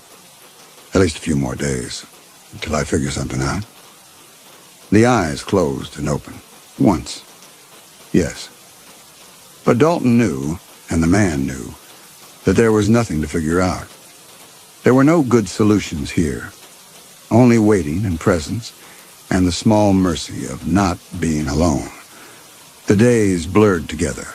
Dalton cooked food from the refrigerator and freezer, using supplies that would spoil otherwise. He read aloud from books in the library, mostly mysteries, some history, occasionally poetry that felt too raw and honest for the circumstances. He changed feeding bags and adjusted blankets and kept the fire burning. They developed a language beyond blinks. Eye movements meant left, right, up, down. Different rhythms of blinking meant yes with enthusiasm, yes with reservation. No, absolutely, no, maybe. It wasn't perfect, but it was something. A way to bridge the gap between a body that couldn't move and a mind that desperately needed to communicate. Dalton learned that the man's name was Harrison Whitefield, that he'd made his money in textiles, importing silk and wool and cotton from Asia in the 80s and 90s, that his wife had died young, leaving him to raise 3 children alone, that he'd been strict, cold, focused on achievement over affection, that he'd loved them in his way but had never learned to show it, that he understood now what he'd created, understood that children raised without warmth grew up cold. That disappointment modeled became disappointment repeated, that the cruelty they'd shown him was only the cruelty he'd taught them, amplified and reflected back. "You can't blame yourself," Dalton said one evening, wine making him philosophical. "People make their own choices. They chose this." 2 blinks. But the eyes said something different, said, "I gave them the template." Dalton didn't argue. He'd seen enough of the world to know that guilt and responsibility were complicated things. That sometimes people deserved what happened to them, and sometimes they didn't. And sometimes, most times, it was impossible to tell the difference. A week passed. Then 10 days. The snow began to melt, revealing patches of brown lawn, the driveway's curve. Soon someone would notice the house sitting empty, lights burning. Soon someone would come to check. A neighbor, maybe, or a delivery driver. Soon this strange interlude would end. Harrison's eyes started looking more toward the windows, toward the world outside, toward whatever came next. On the 12th day, Dalton woke to find the feeding bag empty. He went to look for replacements and found nothing. Harrison had been surviving on exactly what his children had left him. 2 weeks' worth of liquid nutrition. It was gone now. He could try regular food, mashing it up, spooning it carefully past those frozen lips. But even as he thought it, he knew it wouldn't work. Knew Harrison would choke or aspirate or simply refuse. This was the end his children had planned. Slow starvation dressed up as neglect, cruel and plausibly deniable. Dalton returned to the parlor and sat in his usual chair. Harrison's eyes found his, held them. "I could try to get you to eat," Dalton said. 2 blinks. "No." "You're ready then?" 1 blink. "Yes." They sat together in silence. The fire had burned down to embers. Outside, dripping sounds as snow melted. Spring coming early, or just winter giving up. "I don't know how to do this," Dalton admitted. "I don't know what you want from me." Harrison's eyes moved. Left toward the windows, right toward the fire, up toward Dalton's face, down toward his own frozen hands. A circuit, a completion. "Just be here." That's what the eyes said. Just witness. So Dalton stayed. He talked about nothing. Weather, memories, speculation about where he'd go when this was over. He kept the fire burning, kept the room warm. He watched as Harrison's breathing became more shallow, more labored. As the eyes lost their focus, drifted, came back. 3 days later, Harrison's breathing changed. It became wet, labored. Dalton could hear fluid in his lungs, a rattling sound that grew worse with each breath. The eyes were still aware, still present, but there was something else in them now, not peace. Nothing about this was peaceful, but a kind of tired readiness. Dalton pulled his chair closer. "I'm here," he said. Stupid thing to say, but what else was there? Harrison's breathing grew more ragged. The sound filled the room, drowning out the fire, the wind outside, everything. His chest heaved with the effort of each breath, muscles working overtime to pull air into lungs that were drowning from within. Dalton had seen men die in Providence. Quick deaths, violent deaths. But nothing like this. This was slow, this was work. He reached out and took Harrison's hand. The fingers were cool, limp, but Dalton held on anyway. He didn't know if Harrison could feel it. Didn't know if touch registered in a body that had stopped communicating with its mind. But it felt important to try. The breathing stopped, started again, stopped longer. Harrison's eyes were still open, still focused on Dalton's face. Not afraid, not peaceful. Just there, witnessing his own end with the same patient endurance he'd shown for everything else. When it finally stopped for good, Dalton sat holding the hand for a long time. The eyes stayed open, unfocused now, staring at nothing. The room felt different suddenly, emptier, colder, despite the fire still burning. Something had left. Not just breath, but presence. Dalton closed Harrison's eyes. His hands were shaking. He cleaned the parlor methodically, removing every trace of his presence. The wine bottle, the sandwich plates, the blankets he'd brought down from upstairs. He wiped down surfaces he'd touched. The clown costume presented a problem. Burning it would create the wrong kind of evidence. Chemical smell, melted synthetic residue that looked nothing like wood ash.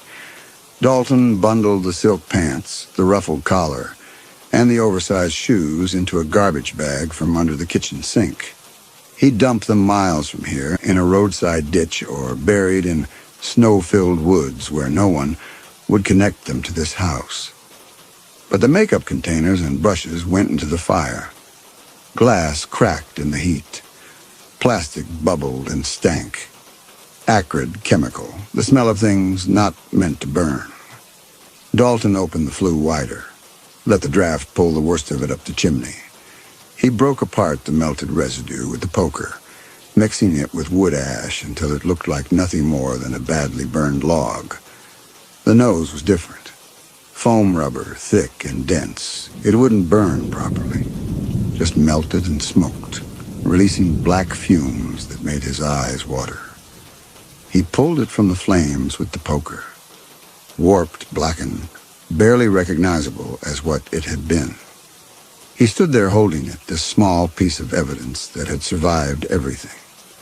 After a moment, he set it carefully on the side table next to where Harrison would sit. Then he dressed Harrison in pajamas from the bedroom upstairs, expensive cotton, soft with age. He arranged the body in the chair by the window, positioned naturally, as if Harrison had simply fallen asleep looking out at the melting snow. Before he left, Dalton looked back at the burned nose on the table. Not hidden, not obvious, just there.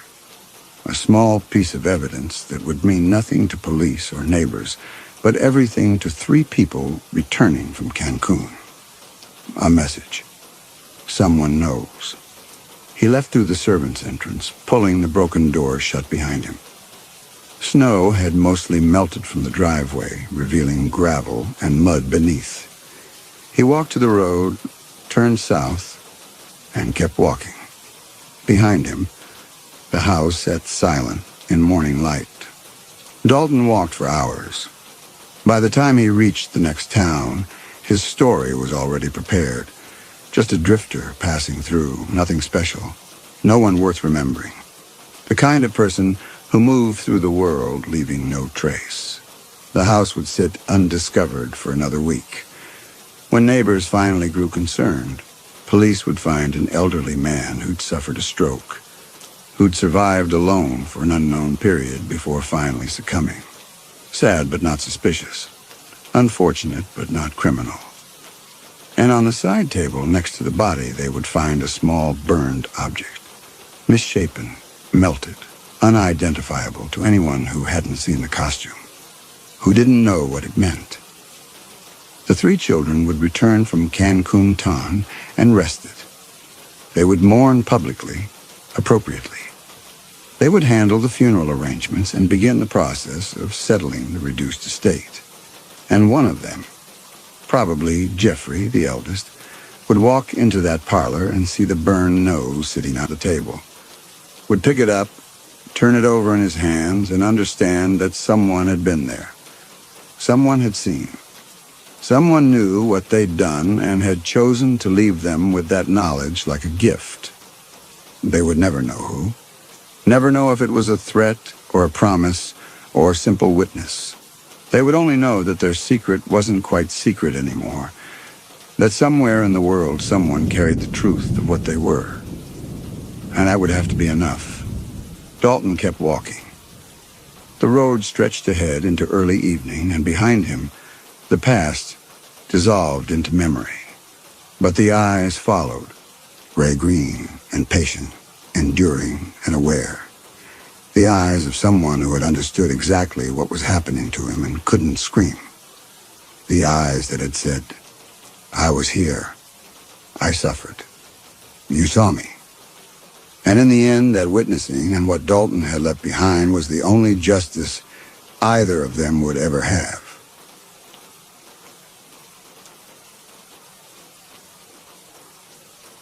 Story 5. Randall Corbett had $43 and a problem with locked doors. The money wouldn't last another week. The problem was older and more permanent. The kind that followed a man from Shreveport to Baton Rouge and wouldn't stop following until someone made it official with handcuffs in a cell. He found the house the way he found most things, by accident, while looking for something else. The driveway appeared where the parish road dead-ended into sugarcane fields, unmarked, except for a listing mailbox that hadn't been opened in what looked like months. Randall had been looking for a place to sleep that wasn't his car, which had developed an ominous grinding sound and a thirst for oil he couldn't afford to satisfy. The driveway suggested a house. A house suggested opportunity. What it did not suggest, as he walked the quarter-mile of broken shells and mud ruts, was what he actually found. It was the kind of house that should have been beautiful. A sprawling antebellum structure with wide galleries and tall windows. But beauty required maintenance, and maintenance required either money or care. And this house had been granted neither in what appeared to be several decades. White paint peeled from the columns in long strips like skin after a sunburn. The shutters hung at angles that suggested either drunkenness or despair. Behind the house, sugarcane grew wild and tall, an army of green soldiers that had long ago forgotten their orders and now simply stood in thick, rustling confusion. Randall had knocked before he'd fully decided why. Maybe he'd ask for water. Maybe he'd ask if they needed work done. Maybe he'd just case the place and come back after dark. But the woman who answered made all three options feel simultaneously possible and impossible. She was perhaps 70, perhaps 80. Age had a way of becoming imprecise after a certain point, like a clock that has stopped keeping time but continues to display numbers. She wore a dress that might have been fashionable when Eisenhower was president, pale blue with small pearl buttons that climbed from her waist to her throat. Her hair was white and arranged in careful curls. Her hands, when she extended one to him, were soft and dry as paper. "Mrs. Isolde Prine," she said. "You must be the young man about the position." Randall hadn't known there was a position, but he was smart enough to recognize opportunity when it mistook him for someone else. He told her his name, and she repeated it back to him with a small smile, as though she were tasting it. Corbett, like the architect. How distinguished. He did not know what architect she meant and did not ask. He had learned that questions were dangerous things that revealed ignorance, and ignorance made people suspicious. Better to nod and smile and let people believe you knew more than you did. She led him inside, and the smell hit him immediately. Mothballs and rot and something sweet that reminded him of the artificial flowers old women sometimes wore pinned to their coats. The foyer was dark despite the late morning sun, all the curtains drawn against the light. He could make out the shapes of furniture draped in white sheets, ghost furniture for a ghost house. The floorboards creaked under his weight with sounds like small grievances. "The wages are $200 a week," Mrs. Prine said, moving through the dimness with the certainty of someone who had long ago memorized where everything was. "Room and board, of course. I require very little. Someone to help with the children, primarily. They need such care." Children? Randall felt a small, cold thing move in his stomach, something between disappointment and relief. Children complicated matters. Children remembered faces and asked questions. But $200 a week was more than he had made in any legitimate employment in his life, and legitimacy had always been overrated anyway. He watched her move through the shadowed rooms and recognized something in the way she carried herself. She wasn't fragile the way old women often pretended to be. She moved with purpose, with certainty. Her house might be rotting, but she wasn't. This was a woman who had decided things, who had made arrangements and stuck to them. The kind of woman who might have money hidden away. The kind of woman who wouldn't notice if small things went missing. Or the kind of woman who noticed everything and simply chose not to speak. "How many children?" he asked. Mrs. Prine paused at a doorway and turned to look at him. And in the thin light that filtered through the heavy curtains, her face looked like a photograph of a face, flat and strange. 17, she said. 18. If you count little Dorothea, though she's more of a baby, really. The number hung in the air between them. Randall had worked enough cons to know when someone was testing him, waiting to see if he'd balk, if he'd ask the obvious questions. He also knew that people with secrets liked to hire people with secrets. No references required meant she didn't want to know where he'd been or why he'd left. That kind of mutual blindness could work in his favor. 18 children. The number sat in his mind like something he had swallowed wrong. He should leave. He should make an excuse, a prior commitment, a sick relative, anything, and walk back down that ruined driveway to the road and keep walking. But $200 a week was $4,000 in 5 months. And with $4,000, he could get across the border into Mexico and become someone else entirely, someone without warrants or bad credit or a brother in Huntsville State Prison who might or might not be getting out in the spring. "They must keep you busy," he said. Mrs. Prine smiled, and the smile was wrong somehow, too small and too knowing. "They're very good children, very quiet. They won't give you any trouble at all." She opened the door and gestured for him to enter. The parlor beyond was a museum of Victorian excess, all heavy velvet and dark wood, and that same cloying sweetness hanging in the air like perfume worn by something that was trying very hard to smell human. Every surface was covered with doilies and antimacassars and small porcelain trinkets. The windows here were also curtained, and the light that made it through was the color of old honey. But it was the figures that commanded attention. At first glance, Randall thought they were real children. The thought came and went in the space of a heartbeat, too fast to be reasonable. too certain to ignore. 18 of them, sitting in chairs and on sofas, standing in corners and by the cold fireplace. They were too still. That's what his mind caught on to first, even before it registered what he was seeing. Children that age didn't sit still. They fidgeted. They breathed. They existed in motion even when they were trying to be motionless. These didn't move at all. His second thought was dolls, and relief washed through him, followed immediately by something else. Unease, because they were too perfect. Life-sized and dressed in clothes that matched the style of Mrs. Prine's dress. The 1950s, perhaps, or the early 1960s. Sailor suits and pinafores, and Mary Janes with white socks.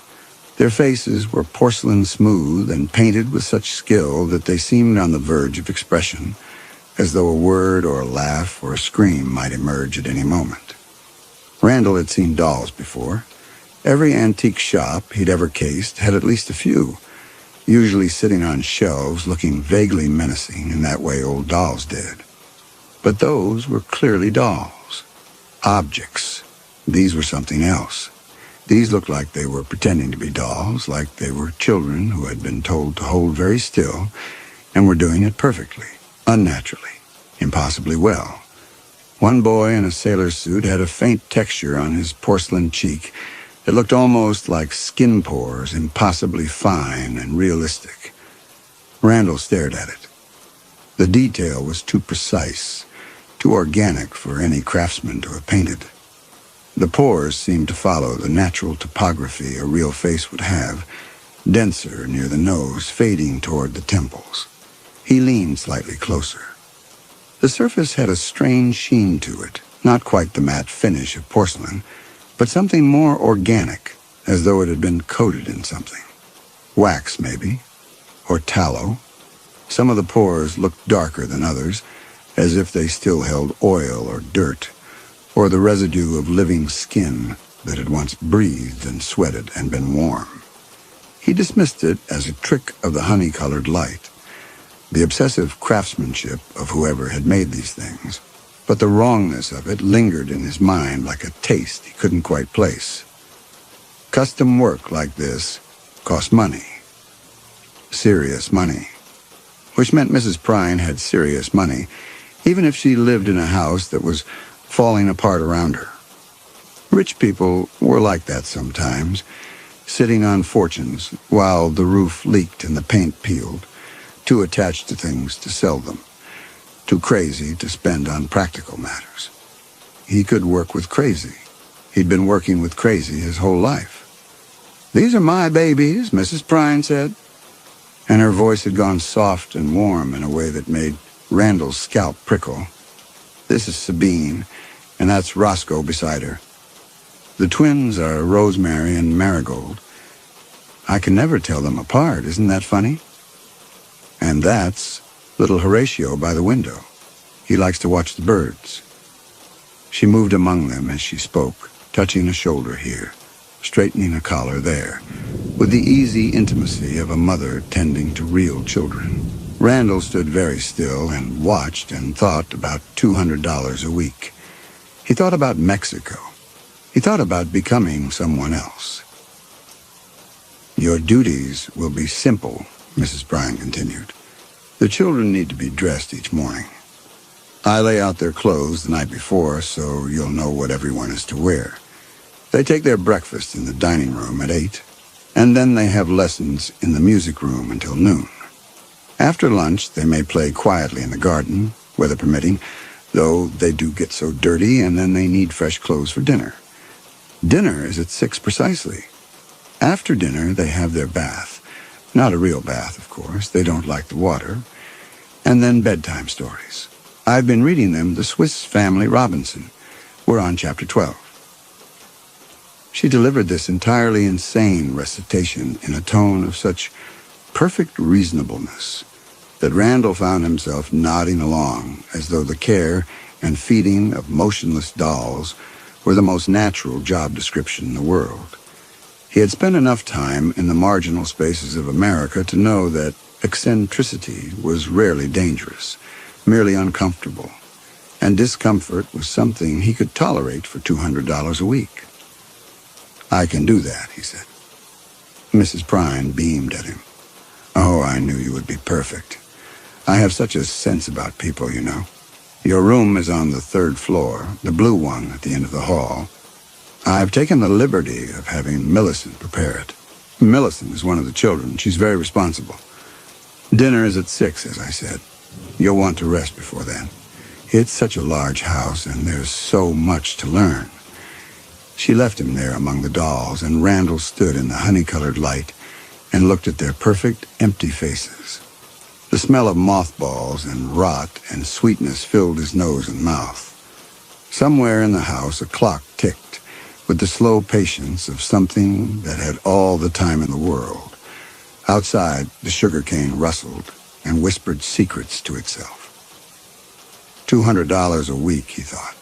5 months. Mexico. He picked up his duffel bag and went to find the stairs. The room was exactly as promised. Blue wallpaper, a narrow bed, a dresser with a mirror that reflected the room in shades of gray.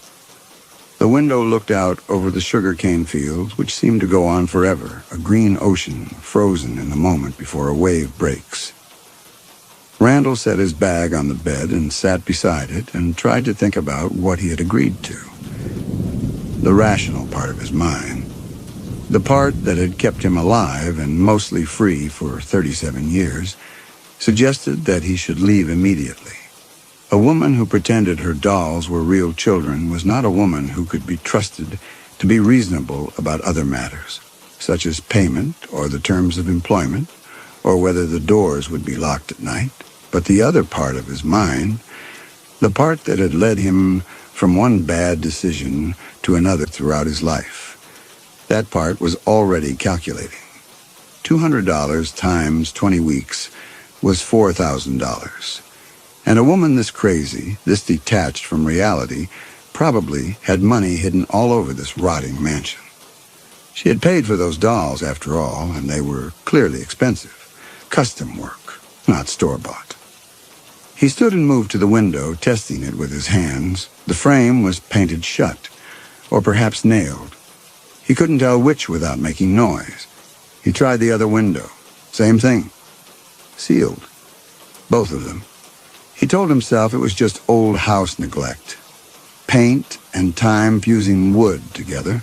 But 37 years of staying ahead of trouble had taught him to notice when exits were blocked. He checked the door. No lock on his side, just a simple latch. Not great, but not terrible either. He lay back on the bed and stared at the ceiling. Water stains bloomed across the plaster like dark flowers. The house settled around him with small sighs and creaks. His brother would be getting out of Huntsville in 3 months, maybe 4 if his parole board gave him trouble.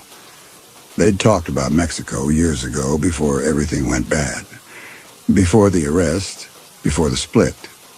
Just talk. The kind of talk brothers have when they're drinking cheap beer and pretending their lives might turn into something different. But talk had a way of becoming plan if you were desperate enough, and Randall had been desperate for longer than he cared to remember.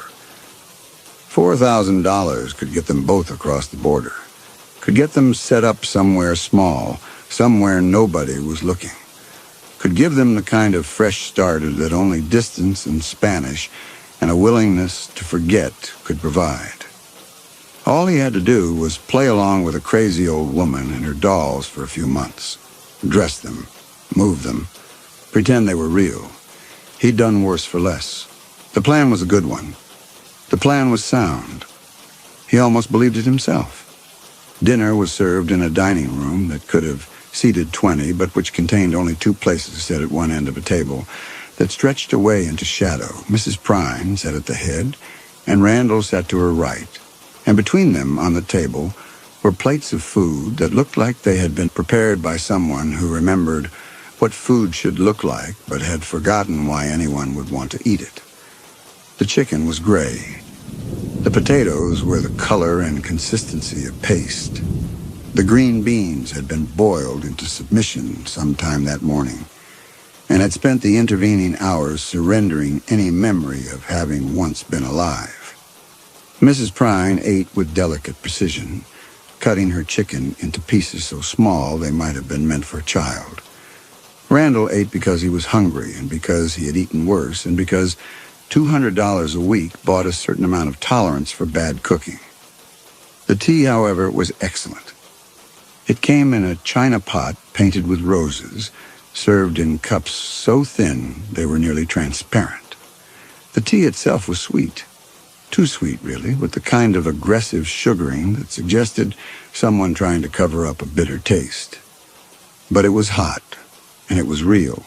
And after weeks of gas station coffee and water from rest stop fountains, Randall found himself drinking 3 cups. Mrs. Prine watched him drink with evident pleasure. "You like the tea," she said. "It's my own special blend. I make it myself from herbs in the garden. Everyone who tries it likes it." "It's very good," Randall said, and it was true, or true enough. The sweetness was cloying, but there was something underneath it, something almost medicinal, that made his tongue feel slightly numb. He drank a 4th cup. After dinner, Mrs. Prine showed him the house. It was exactly as large as it had appeared from outside, which was to say, too large, a house built for a family of 10 or 12 that now contained only one old woman and her collection of elaborate dolls. There were 20 rooms on the first floor alone, parlors and sitting rooms and a library full of books that had not been touched in decades, their spines cracked and faded.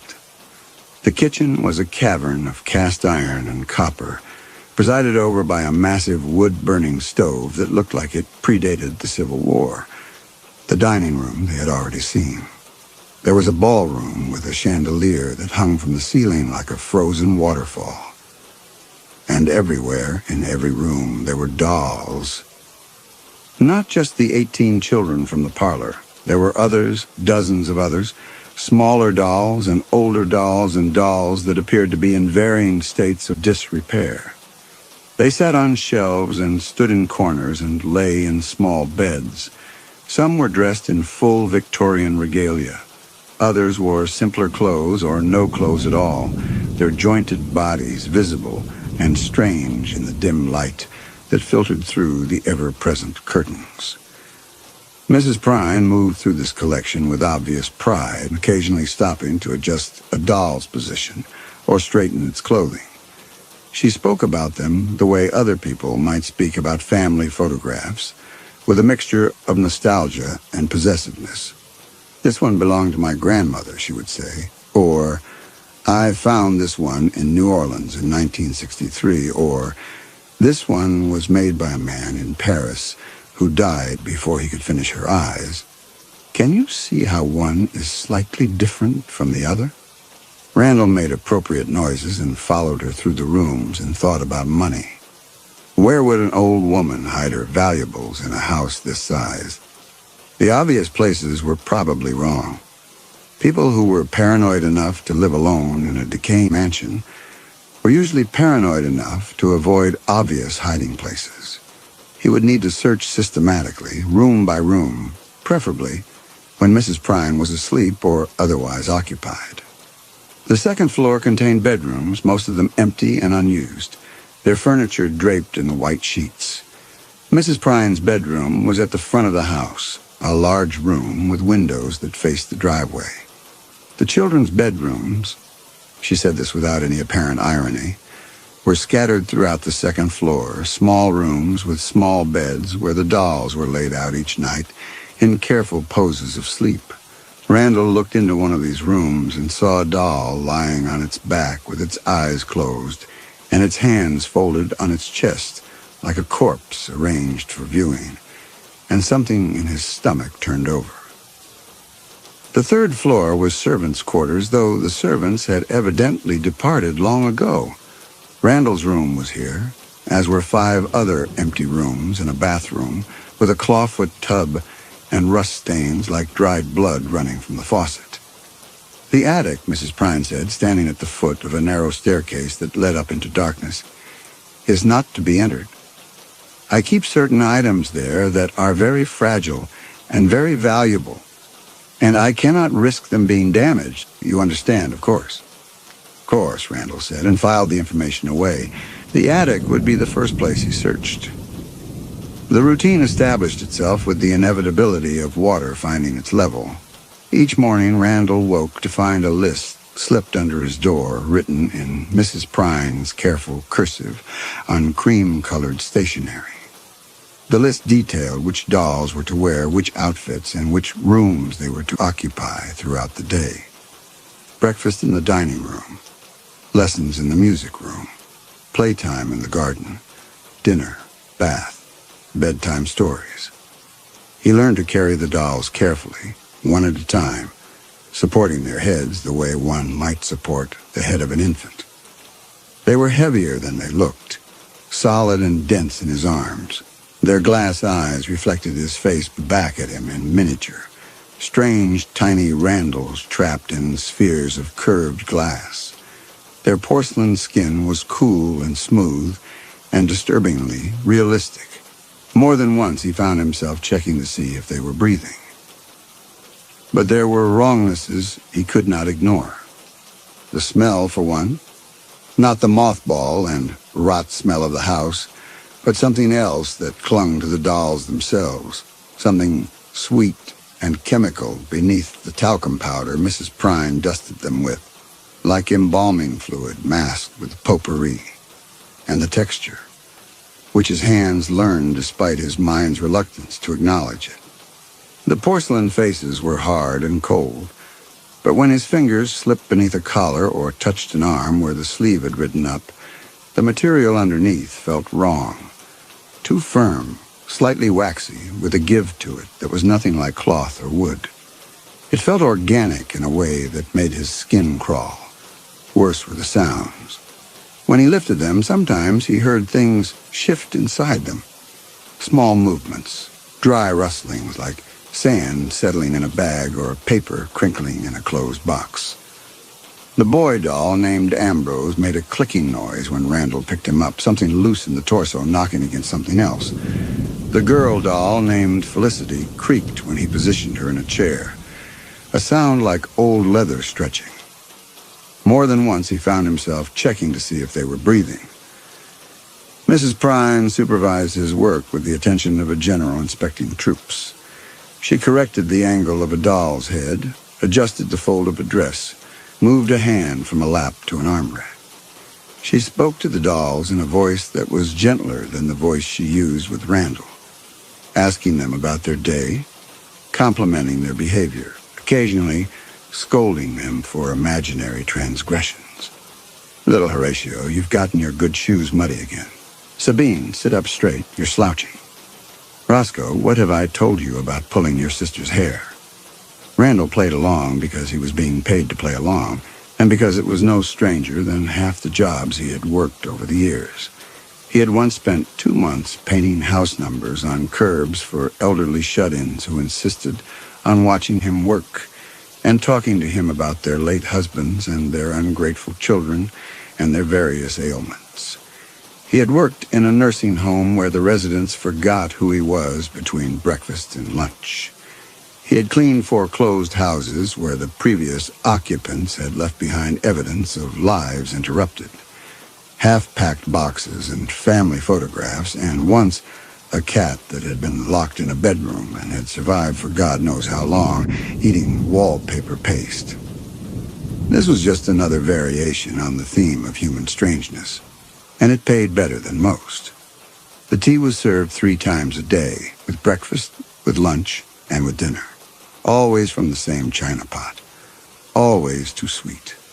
Always with that faint medicinal undertaste that made his tongue feel thick and his thoughts slow down just slightly, like a record player whose batteries were dying. Randall drank it because it was offered, and because refusing would have required explanation, and because, if he was honest with himself, he had begun to look forward to it. The way it made his body feel loose and heavy, the way it softened the edges of his thoughts. But on the 10th night, When his mind was still sharp enough to recognize danger, he tried to be clever. At dinner, when Mrs. Prine left the room to fetch dessert, he tipped his full cup of tea into the potted fern beside the dining table. The soil drank it greedily. He positioned the empty cup carefully on its saucer, angled as though he had just finished drinking. Mrs. Prine returned with a plate of cookies that looked as unappetizing as everything else she served. She glanced at his cup, then at the fern, then at him. Her face remained pleasantly blank, but something shifted in her eyes, a flicker of amusement or perhaps satisfaction. "You didn't like the tea this evening?" she asked. "It was fine," Randall said. His throat felt tight. She walked to the fern and touched one of its leaves, which had already begun to curl inward, darkening at the edges. "That's unfortunate," she said. "This was my mother's fern. It's been alive for 40 years. I do hope it survives the shock." She returned to the table and poured him another cup, fuller than before, and stood beside his chair, watching him with the patient expectation of a teacher waiting for a child to complete a simple task. He understood then that refusal was not possible, that it had never been possible, that the choice to drink or not drink was an illusion she had allowed him to maintain for a while, but which she could revoke at any moment. He drank. She smiled, and he did not try to be clever again. He searched the house at night, after Mrs. Prine had retired to her bedroom, and the mansion had settled into its groaning, creaking sleep. He moved quietly through the dark rooms with a flashlight, checking behind paintings and under mattresses and inside the drawers of dressers that smelled of lavender and thyme. He tried the windows on the second floor and found them painted shut, the sashes sealed with decades of layered paint. He tried the window in his own room and discovered it had been nailed closed from the outside, the heads of the nails visible through the gap between sash and frame. He checked the doors and found that, while none were locked during the day, each one developed a lock at night. Old iron mechanisms that clicked into place sometime after he went upstairs, locked by some method he could not determine. The house was a trap that had closed around him so gradually he had not noticed the mechanism engaging. He found old letters and older photographs. He found dresses wrapped in tissue paper, and shoes in boxes, and hats arranged on shelves. He found a collection of Civil War-era currency that might have been valuable if it had not been water-damaged beyond recognition. He found jewelry, costume pieces mostly, paste and glass pretending to be diamonds and rubies. But he did not find money, not real money, not the kind of money that would get him to Mexico. The attic remained locked, and Mrs. Prine kept the key on a ribbon around her neck. It was on the 16th day that Randall noticed his hands were not working correctly. He had been dressing one of the dolls, a boy doll named Ambrose who wore short pants and a sailor's shirt, and his fingers had fumbled with the small buttons, nothing serious. Just a small tremor, a momentary clumsiness.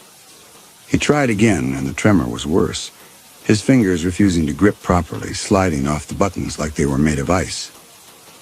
He looked at his hands. They looked normal. They felt normal, or mostly normal, though there was a slight stiffness in the joints that he had not noticed before. He flexed at his fingers, and they flexed, but slowly, as though moving through something thicker than air. That afternoon, he tried to open a jar of preserves in the kitchen and could not get his hand to close around the lid with enough force. The glass was slippery in his palm. His grip was weak, uncertain. By evening, his hands felt like they belonged to someone else, someone who was wearing gloves made of wood. At dinner, Mrs. Prine watched him struggle to cut his chicken and smiled her small, knowing smile. "You look tired," she said. "You should rest more. The work is very demanding." Randall drank his tea and felt the sweetness coat his throat and told himself that it was nothing, just fatigue. just the strain of carrying those heavy dolls up and down stairs all day. But that night, when he tried to search the second floor, he found that his legs were stiff as well, his knees reluctant to bend fully. He moved through the dark house like an old man, like someone who had aged 30 years in 30 days. He went back to his room and sat on the edge of his bed and tried to think. The tea. It had to be the tea. But what was in it? And why would Mrs. Prine drug him? What purpose would it serve? In the morning, he would stop drinking it. He would make excuses. He would say his stomach was upset, or that he had developed a sensitivity to caffeine, or that he had decided to give up sugar. He would stop drinking the tea, and the stiffness would go away, and everything would be fine. Except that when morning came and Mrs. Prine poured his cup at breakfast, Randall found he couldn't refuse outright. The words wouldn't come. So he tried something else, a trick he'd learned in county lockup for avoiding medication checks. He brought the cup to his lips and mimed drinking while keeping his tongue against the roof of his mouth, then held the liquid there, planning to spit it into the napkin on his lap. Mrs. Prine's hand was on his wrist before he could swallow or spit. "You haven't drunk it," she said pleasantly. Her fingers were surprisingly strong. "I can see your throat, Randall. It hasn't moved. Please don't insult me. I've been doing this far too long to be fooled by such obvious tricks." She kept her hand on his wrist and watched him with those flat, evaluating eyes until he swallowed. The tea went down bitter and medicinal beneath the sweetness, and he understood with cold certainty that she had always known exactly what she was doing, that nothing about her confusion or eccentricity was real, that he had walked into a trap set by someone far more competent than he was. "Good boy," she said, and released his wrist. "Have some more." He knew he shouldn't. The rational part of his mind screamed at him to refuse, to tip the cup into the potted fern beside the table, to say no. But a strange warm lethargy had already settled deep in his bones, a feeling that suggested refusing would be too much trouble, too much effort, too much conflict. It was easier to just drink. The sweetness called to him not just as a physical craving, but as a path of least resistance, a current he no longer had the strength to swim against. He drank 2 more cups at breakfast and 3 at lunch and 4 at dinner, and with each cup his body grew heavier and slower and more distant, as though he were watching it from somewhere far away. With each cup, the thought of resistance became less urgent, less necessary, less real. The weeks accumulated like dust. Randall moved through his duties in a fog of increasing stiffness. His fingers no longer flexed properly. His elbows would not straighten all the way. His knees had developed a clicking sound when he walked, like rusty hinges. His jaw felt tight, his neck stiff, his shoulders frozen in a permanent slight hunch. On the 23rd night, when the stiffness was bad but not yet absolute, when he could still move with purpose if he focused all his will, Randall forced himself up the narrow stairs to the attic. The key hung on Mrs. Prine's neck, but the lock was old, the mechanism simple. He had learned to pick locks in his second stint in county jail. His stiff fingers fumbled with the bent wire, but eventually the lock clicked and the door swung inward. The attic was not what he expected. It was clean, organized, well lit by electric bulbs that hummed with steady current. And it was full of pieces. Shelves lined the walls, and on these shelves sat porcelain faces, dozens of them, perhaps hundreds, staring at nothing with painted eyes. Some were perfect, smooth, and beautiful. Others were cracked or malformed, the paint smudged, the features slightly wrong. There were wigs on stands, human hair in every color and texture, some clearly old, the hair brittle and faded. There were glass eyes in small boxes, sorted by color and size, There were hands, delicate and pale, fingers frozen in various poses. And in the corner on a table was something that had not been finished. It was smaller than the others, a child, perhaps 7 or 8. The body was there, the limbs positioned carefully, but the preservation had gone wrong somehow. The skin had darkened too much, turned leathery and strange. The face had no porcelain mask, no glass eyes, just empty sockets, and a small mouth open in what might have been a scream. The small hands were curled into fists. Randall stood in the doorway and looked at this thing and understood with perfect, horrible clarity what Mrs. Prine had been doing for 60 years, what she would do to him. He tried to run. His legs took 3 steps before they locked, his knees refusing to bend, his body simply stopping as though someone had pressed pause on a film. He stood frozen at the top of the attic stairs, unable to move forward or back, while below him the house creaked and settled, and somewhere a clock ticked away seconds that felt like hours. Mrs. Prine found him there in the morning. She looked at the open attic door and then at him and smiled her small smile. "You're curious," she said. "That's natural. But you shouldn't have come up here. These are my private things, my experiments. Not everything turns out right, but you will, I can tell. You'll be perfect."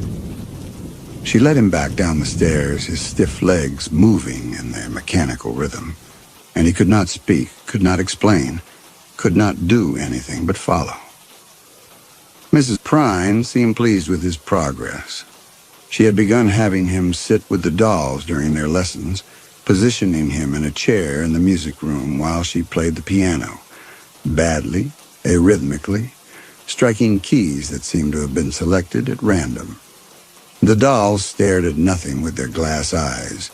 Randall stared with them, his body motionless, because movement had become difficult, and then more difficult, and then nearly impossible. He knew what they were now. He knew what he would become.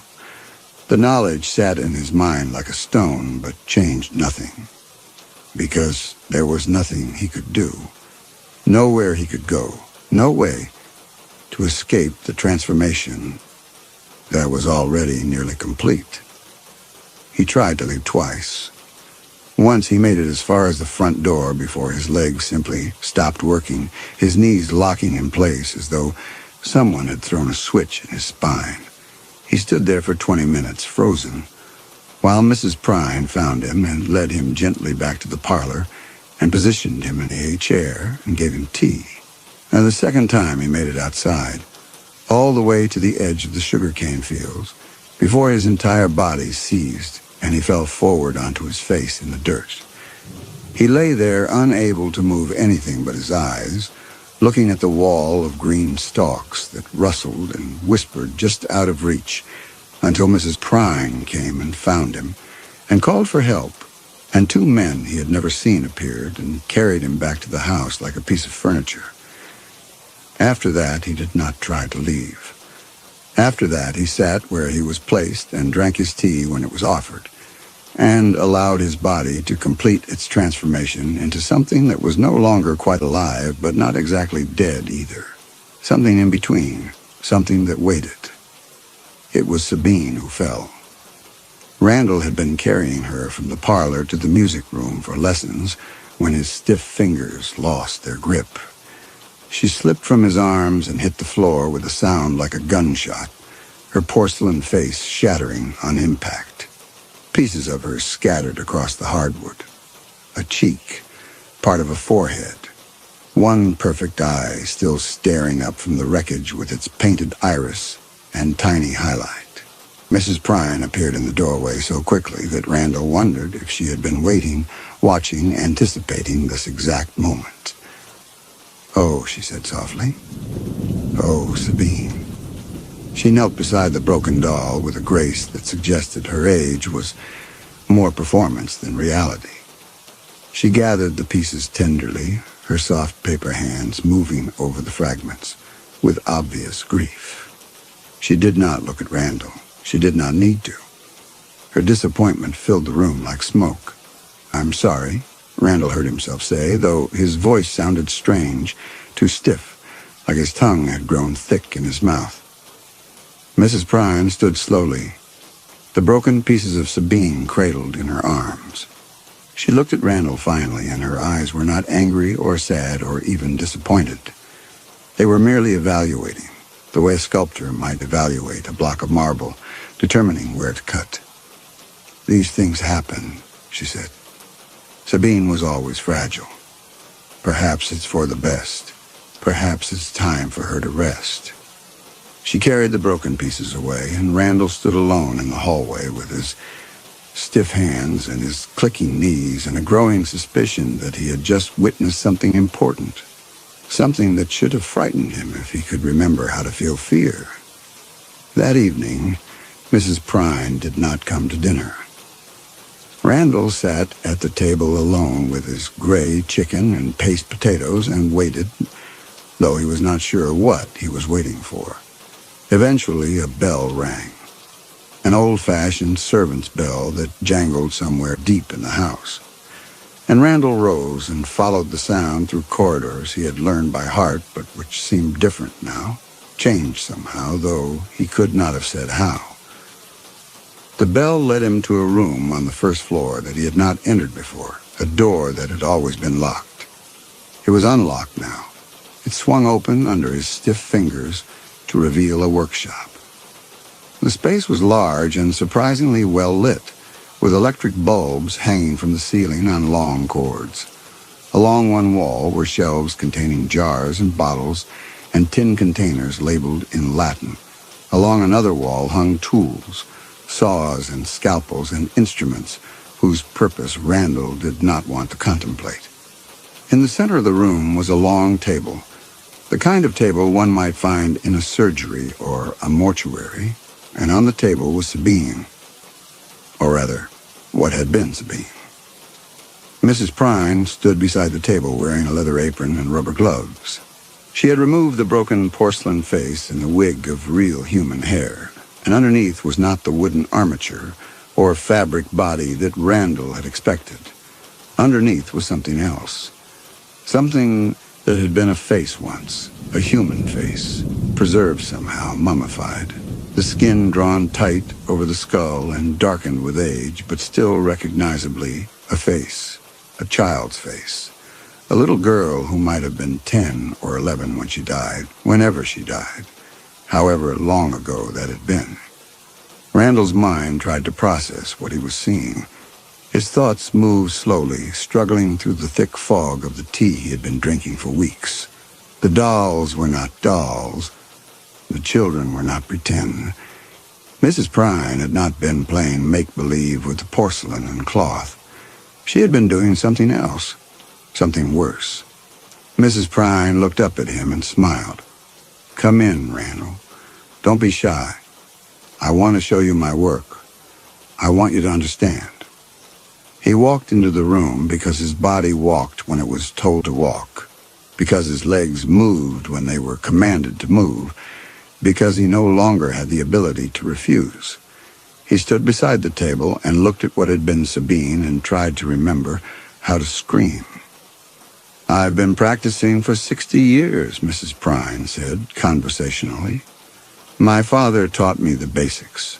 He was a taxidermist, quite renowned in his time, but the application to human subjects required considerable innovation. The challenge is preservation while maintaining flexibility. Too much embalming fluid and they become rigid. Too little and they decay. I've had to develop my own methods, my own formulas. The wax coating helps, of course. It provides structure and protection, and the porcelain faces hide any imperfections that develop over time." She ran her gloved hand over what remained of Sabine's preserved skull with obvious affection. This one was from 1958. A runaway, no family to speak of. I've taken such good care of her all these years. And she's been such a good daughter. They all have. They never leave. They never grow up and move away and forget about their mother. They stay exactly as they are. Exactly as I need them to be. Randall wanted to run. He wanted to move toward the door and through it, and out of this house and away from this woman and her collection of mummified children dressed up like dolls. But his legs would not obey him. His body had become something else, something that no longer responded to his will, but to some other imperative, some other set of instructions written in his bones and blood by whatever had been in that sweet, medicinal tea. Mrs. Prine turned to look at him fully, and in the bright light of the workshop, her face lost its illusion of age and gentility. She looked simply empty, like a house with no one living in it, like a dress with no body to fill it out. She looked like what she was, a woman who had been alone so long that she had forgotten what it meant to be human, who had filled the emptiness with preserved corpses and called them children and convinced herself that this was normal, that this was love. "You've been very patient," she said, "very cooperative. And you filled out so nicely with good food and rest. I was worried at first. You were so thin, so malnourished. But you put on weight in all the right places. Your bone structure is excellent. Masculine, but not too masculine. You'll make a wonderful addition to the family." She removed her gloves and moved toward him, and Randall's mind finally caught up with what his body had already understood. The tea, the stiffness, the gradual paralysis. She had been preparing him, preserving him slowly from the inside out, turning him into something that could be posed and dressed and kept, something that would never leave, never age, never do anything but sit in whatever chair she placed him in and stare with glass eyes at the walls of this rotting mansion. He tried to speak, his mouth open, his tongue moved, but no sound emerged except for a low clicking haze, like a door latch catching, like the joints of a doll being positioned. Mrs. Prine smiled. "The paralytic has affected your vocal cords, I'm afraid. That's quite normal. By now it's worked its way through most of your voluntary muscle groups. Your heart and lungs will continue to function. I've calibrated the dosage very carefully, but everything else will slowly harden. The wax will help with that too once we begin the external treatments. In a few weeks you won't be able to move at all. In a few months you won't want to. The mind adjusts, you see. It learns to accept its new circumstances. My children are very peaceful, very content." She reached up and touched his face with her soft, dry hands, measuring the distance between his eyes, checking the angle of his jaw. "You'll sit in the library, I think, by the window where the light is good. I'll dress you in a suit. I have several that should fit once I've done the alterations. You'll look so distinguished. Like that architect, Corbett, remember? I knew from the moment you told me your name that you were meant to be here." Randall's vision was beginning to blur at the edges. The brightness of the workshop lights had developed halos. Mrs. Prine's face swam in and out of focus, her features becoming soft and indistinct, less a face than the idea of a face, a suggestion of eyes and mouth and nose that might have been drawn by someone who had only heard faces described but had never actually seen one. His last coherent thought was not of escape or even of regret. It was simply a recognition, a small, cold understanding that settled over him like snow. He had wanted to become someone else. He had wanted to leave his old life behind and transform into something new, something clean, something without warrants or bad credit or brothers in prison. And he had gotten what he wanted. Not Mexico, not freedom, but transformation nonetheless. The kind that lasted forever. Mrs. Prine guided him out of the workshop and up the stairs, his stiff legs moving in their mechanical rhythm. Click, click, click on the hardwood. She led him to the library and positioned him in a chair by the window, adjusting his arms and legs with practiced precision. She stepped back and regarded him with satisfaction. "Perfect," she said. "Absolutely perfect." Outside the window, the sugarcane fields rustled in the wind, green and tall and going on forever, an ocean of stalks that whispered secrets to themselves in voices only they could understand. The sun was setting, turning the sky the color of old honey, the color of tea in a china cup, the color of time suspended between one breath and another. Randall sat in his chair and looked out at the fields and the sky and tried to remember what it had felt like to move, to speak, to be something other than an object arranged for viewing. The memory was there, but growing distant, fading like old photographs left too long in the sun. Mrs. Prine brought the other children to meet him.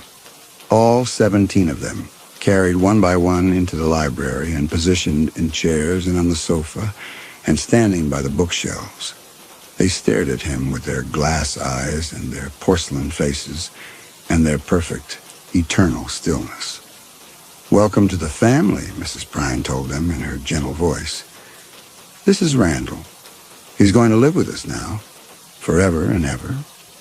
And in his chair by the window, in his prison of paralyzed flesh and calcified bone, Randall Corbett sat motionless among the other children and discovered that horror was not something that happened to you suddenly, in a moment of violence or revelation.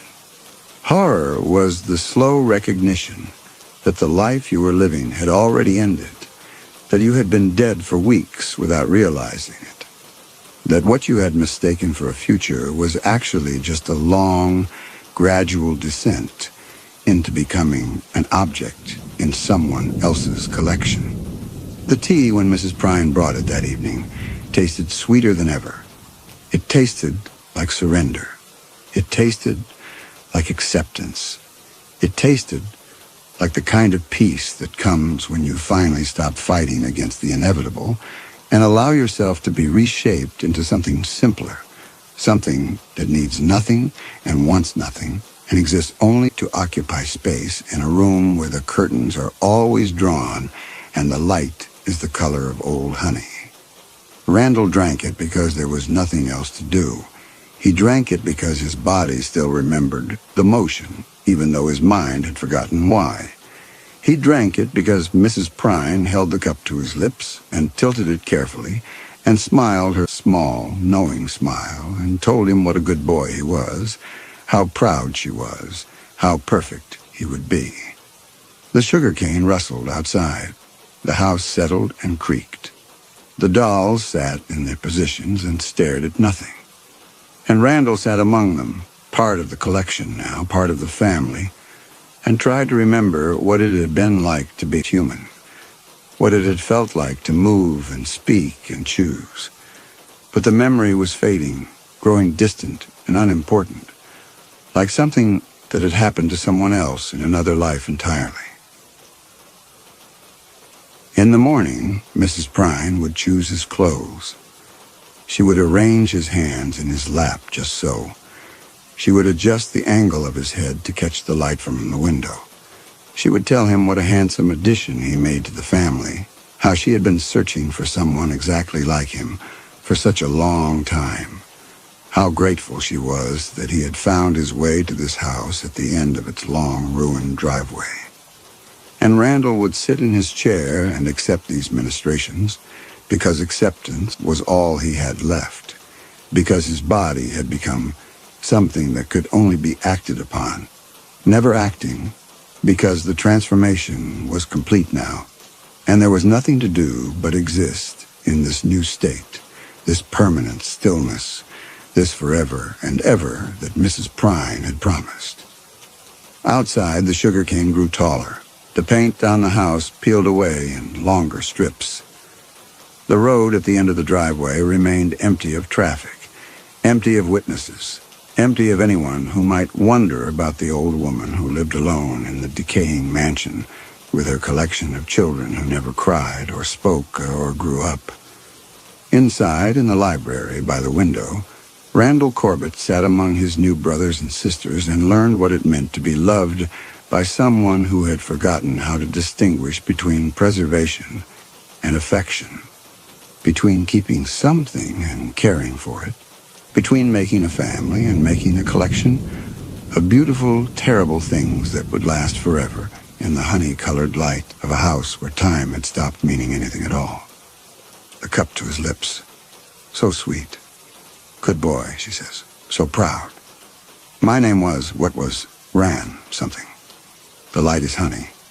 The architect. Yes, like the architect. How distinguished. Corbett. That was important once. Mexico was important. Mexico and what was in Mexico? Can't remember. The window is good. The light is good. He sits here by the window. He has always sat here. The dolls are, no, not dolls. The children, his brothers and sisters. They sit so still. He sits so still. Good boy. The tea is sweet. The house is quiet. The sugarcane whispers. What does it whisper? Can't hear. Can't. The light is honey. He likes the light. He has always liked this light. By the window where the architect sits. So distinguished. What's your name? Can't. The cup. The tea. So sweet. Good boy. Such a good delight, honey. He sits. He has always forever in.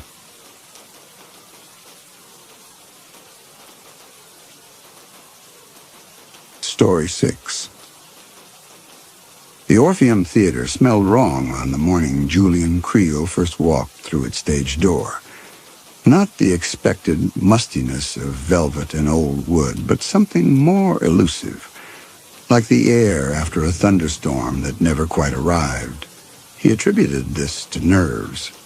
He'd auditioned for 17 plays in the past 4 months, and the Orpheum was the first to call him back. He reached for the brass doorknob and hesitated, his hand hovering for a fraction of a second, as though uncertain of its own solidity. When his fingers finally closed around the metal, it felt unnaturally cold beneath his palm, though it was late September, and the city sweltered under an extended heat wave that turned subway platforms into circles of hell. Inside, the theater revealed itself in layers. First, the dim backstage Warren, with its peeling call sheets from productions decades past, water-stained and curling at the edges. Then the wings themselves, heavy with rope and counterweight, the fly system creaking overhead like the rigging of a ghost ship. Finally, the stage proper, a vast expanse of scuffed floorboards that seemed to drink the light rather than reflect it. Beyond, the house seats rose in tiers of shadow, row upon row of empty expectations. Director Claudette Vance emerged from the third row, her footsteps echoing with a peculiar hollowness. She was a woman in her 60s with silver hair cut severe as a blade and eyes that calculated everything they touched. She did not offer her hand. "You've read the script." Julian nodded. He'd memorized it, actually, every line of Aldous Finch's role, the play's protagonist. A man who discovers too late that the house he's inherited is a physical manifestation of his family's accumulated guilt. It was meaty material, exactly the kind of part that could establish a career. The fact that the current revival had been running for 6 years, successfully resurrecting a play that had closed in tragedy decades earlier, only added to its prestige. "Aldous is currently played by Nathan Emery," Claudette said. And something in her voice made Julian pay closer attention. "He's very invested in the role. You would be his understudy, but you'd need to be ready at any moment. Nathan has been experiencing difficulties." She did not elaborate, and Julian did not ask. He needed this. His savings had dwindled to the point where his studio apartment's rent was an approaching avalanche, and the seasonal work he'd cobbled together. Catering, dog walking, one humiliating week as a perfume spritzer in a department store had left him feeling like a ghost of himself, insubstantial and overlooked. Rehearsals began the following Monday. The cast treated him with the distant politeness reserved for temporary fixtures, people who might not survive the probationary period. He learned their names, learned to read their moods in the green room's harsh fluorescent light. Genevieve Marks, the female lead, who drank her coffee black and never quite met anyone's eyes. Dennis Wu, who played the malevolent brother and had the unsettling habit of remaining in character between scenes. Imogen Roth, the stage manager, whose clipboard seemed an extension of her forearm and who moved through the backstage spaces with the authority of someone who knew where every ghost light stood. Julian noticed a peculiar quality to his interactions. When he spoke, people listened and responded appropriately, but the moment he fell silent, their attention would drift as though he'd ceased to exist. In the green room, conversations would continue around him, occasionally through him, as cast members turned to address someone on his other side without seeming to register his presence in their path. He told himself this was the understudy's lot, the invisible position, the backup, the not quite relevant. But sometimes, when he caught his reflection in the green room's mirror, he could swear his outline seemed less distinct than it should be, his edges slightly blurred. And Nathan Emery. Julian first saw him on the stage during a run-through, delivering Aldous' Act 2 monologue with such raw intensity that Julian felt it in his sternum, a physical pressure. Nathan was in his early 40s, with the kind of weathered handsomeness that suggested a youth spent in beautiful dissipation. His voice carried an actor's trained resonance, but beneath it ran something ragged, something fraying. After the rehearsal, Julian found Nathan in the dressing room they would share, staring into the mirror with an expression Julian couldn't parse. The room was small, claustrophobic, lined with light bulbs that gave everything a sickly amber cast. Costumes hung on a rack like shed skins. On Nathan's side of the counter, photographs were taped to the mirror's edge, production stills mostly, but one of Nathan younger, accepting some award Julian didn't recognize. Nathan's eyes flicked to Julian's reflection before Julian could announce himself. "The new blood?" Nathan said. His smile didn't reach his eyes. "Tell me you're not ambitious, Julian. Tell me you're just happy to be here, learning the craft, content to carry spears." Julian opened his mouth to respond with something diplomatic, but Nathan cut him off with a sharp gesture. "Don't bother. I can see it on you. You think this is your break. You think when I stumble, and I will stumble, you'll swoop in and save the production, and Claudette will see your genius, and the reviewers will call you a revelation." He laughed, a sound like tearing paper. "Maybe you're right. Maybe that's exactly what happens." He turned from the mirror then, facing Julian directly. Up close, Nathan looked exhausted. The kind of bone-deep weariness that comes from fighting an unwinnable war. There were shadows under his eyes, purple as bruises, and his hands trembled slightly before he shoved them into his pockets. "Has anyone told you about Jeffrey?" Julian shook his head. Jeffrey Daines, the original Aldous, back when this play opened in 1987. Magnificent actor. Owned this stage. Owned this role. Nathan's voice dropped lower. He died here.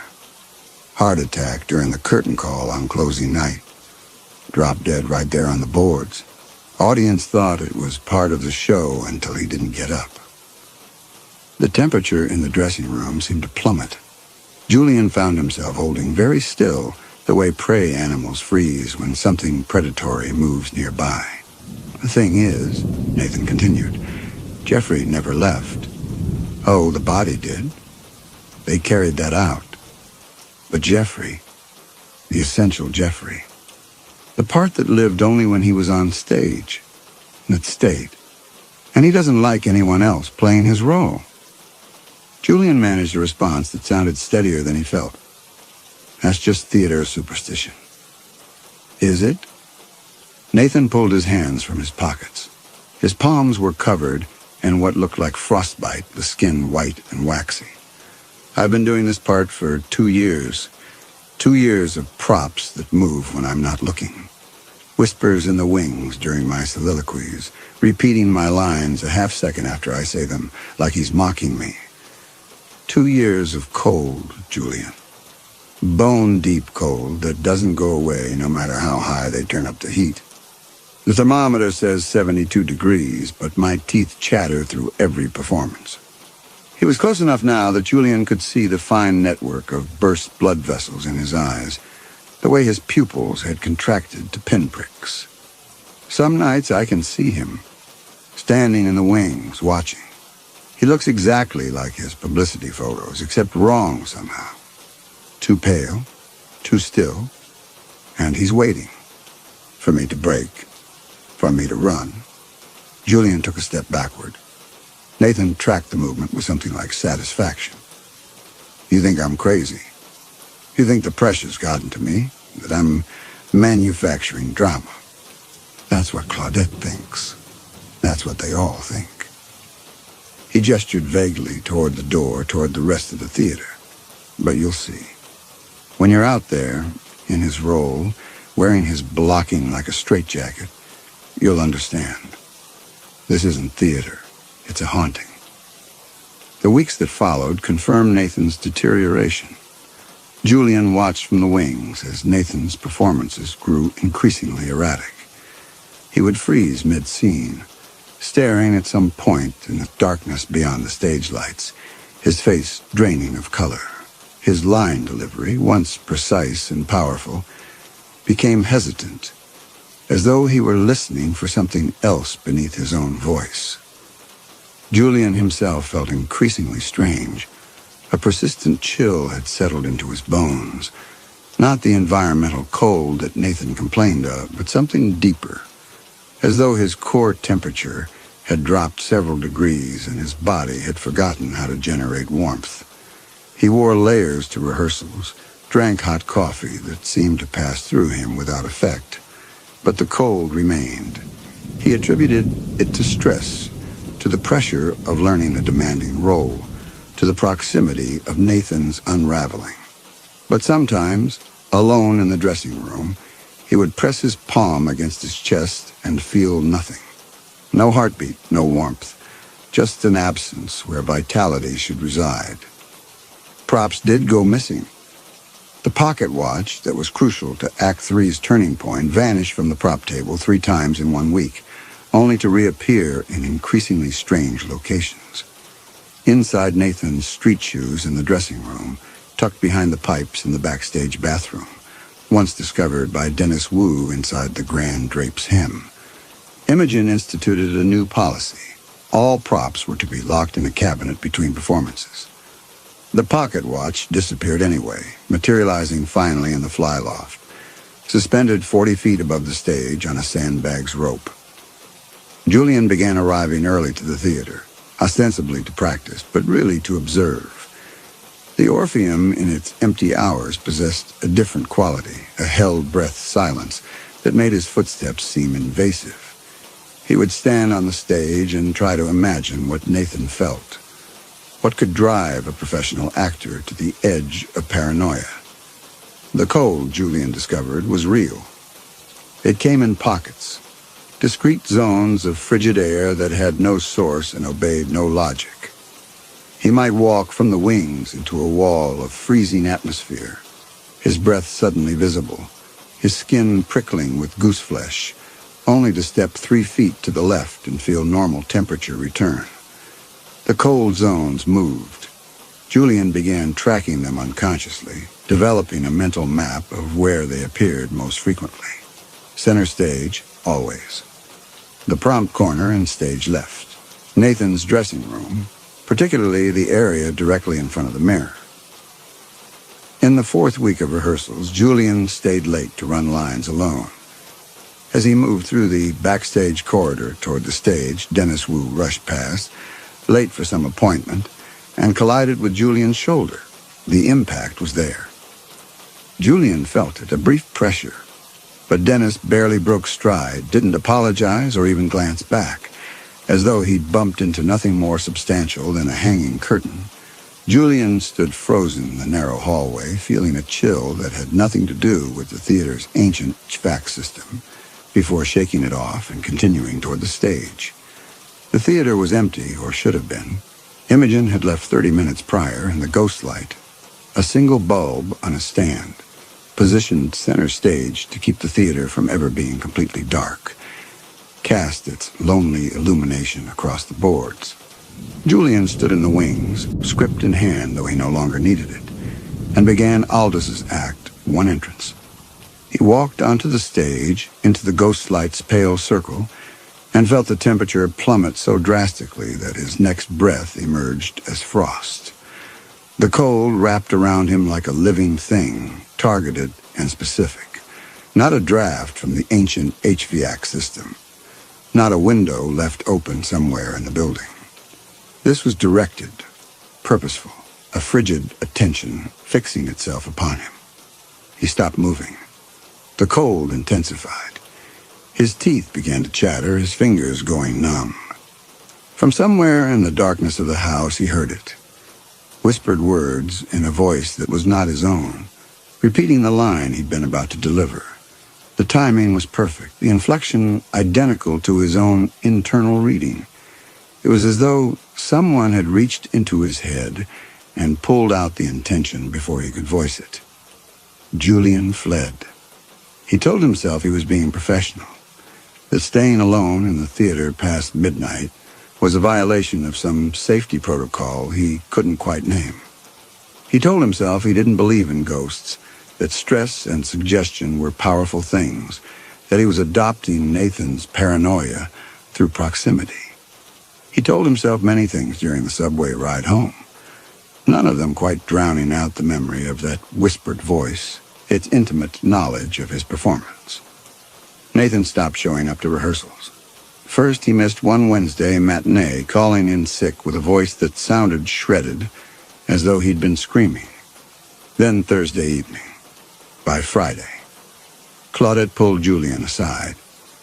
"You're going on," she said, and her usual certainty had fractured slightly, revealing something uncertain beneath. "Nathan's doctor has recommended an immediate leave. Nervous exhaustion, apparently." Julian nodded. The moment felt both inevitable and utterly unexpected. This was what understudies dreamed of, a chance to prove themselves, to step from shadow into spotlight. Yet he found himself thinking of Nathan's ruined hands, his haunted eyes, the way he'd looked at Julian with something approaching pity. "There's a peculiarity to this theater," Claudette said, studying him with an intensity that made Julian's skin prickle. "Actors come here ambitious, burning with that hunger to be seen, to be remembered. The Orpheum feeds that, amplifies it. You feel it, don't you? That sense that this stage matters more than others, that a performance here carries more weight." Her eyes held something Julian couldn't quite identify. Warning, perhaps, or a darker knowledge carefully concealed. Some actors never leave. Not really. They give everything to this place, and it takes everything. She paused, and in that pause, Julian felt the weight of unspoken history, of previous actors who'd stood where he stood, who'd heard similar words and not understood until too late. "Just remember, you're playing Aldous. The character, not Jeffrey. Jeffrey is gone, no matter what Nathan's delusion suggested."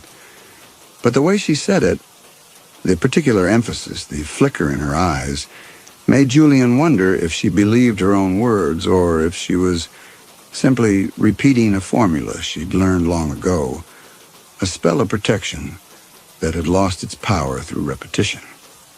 The dress rehearsal was called for the following afternoon. Julian arrived 2 hours early, needing to acclimatize himself to inhabit the space before the pressure of performance descended. The dressing room felt different with Nathan's possessions cleared away, the photographs removed from the mirror's edge, leaving pale rectangles on the glass where adhesive had protected the silver from tarnish. Julian's own things looked sparse and temporary by comparison. A photo of his parents, taken before the divorce that had marked his childhood's end. A good luck card from his sister, its message generic and distanced. A program from his college production of Hamlet, where he'd played Rosencrantz and harbored furious ambition. He changed into Aldis's first act costume, a gray suit that had been tailored for Nathan and fit Julian almost perfectly, requiring only minor alterations. The stage manager's assistant, a nervous young woman named Petra, had done the adjustments herself, her pins precise as surgical implements. In the mirror, Julian looked like someone else, someone more substantial, more present. The transformation felt deeper than costume.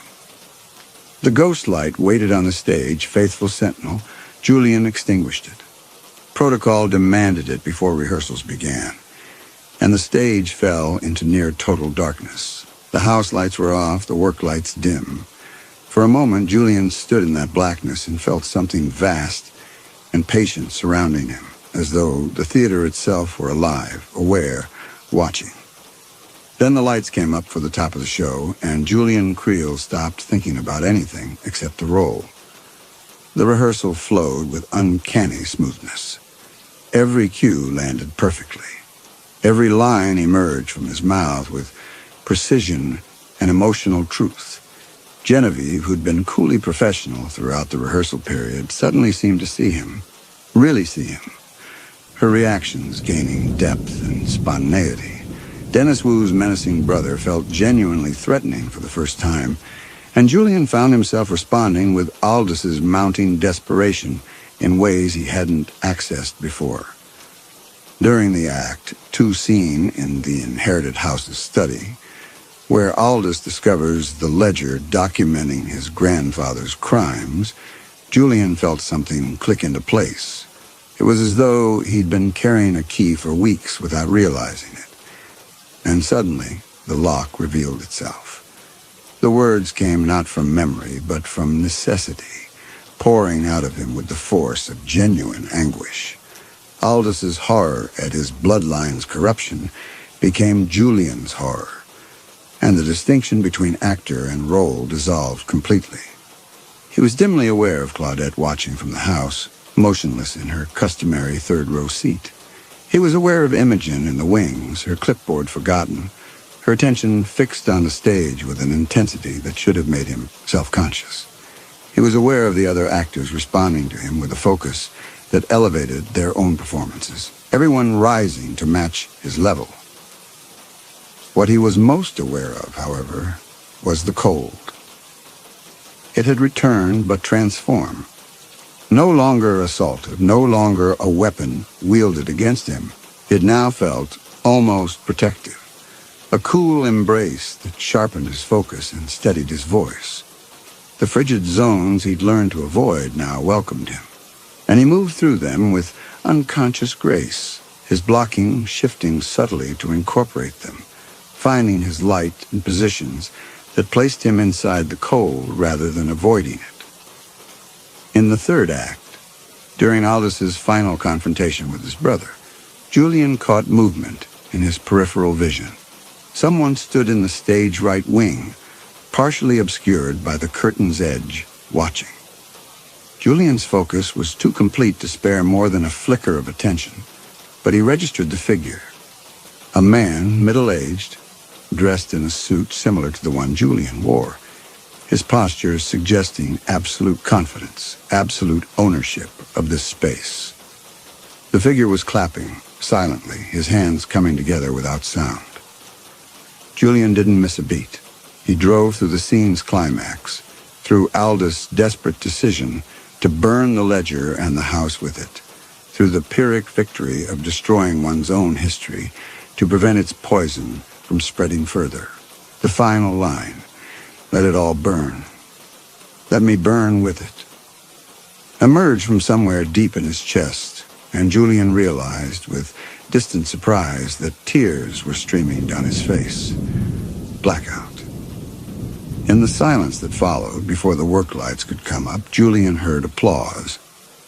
Real applause this time, coming from the house.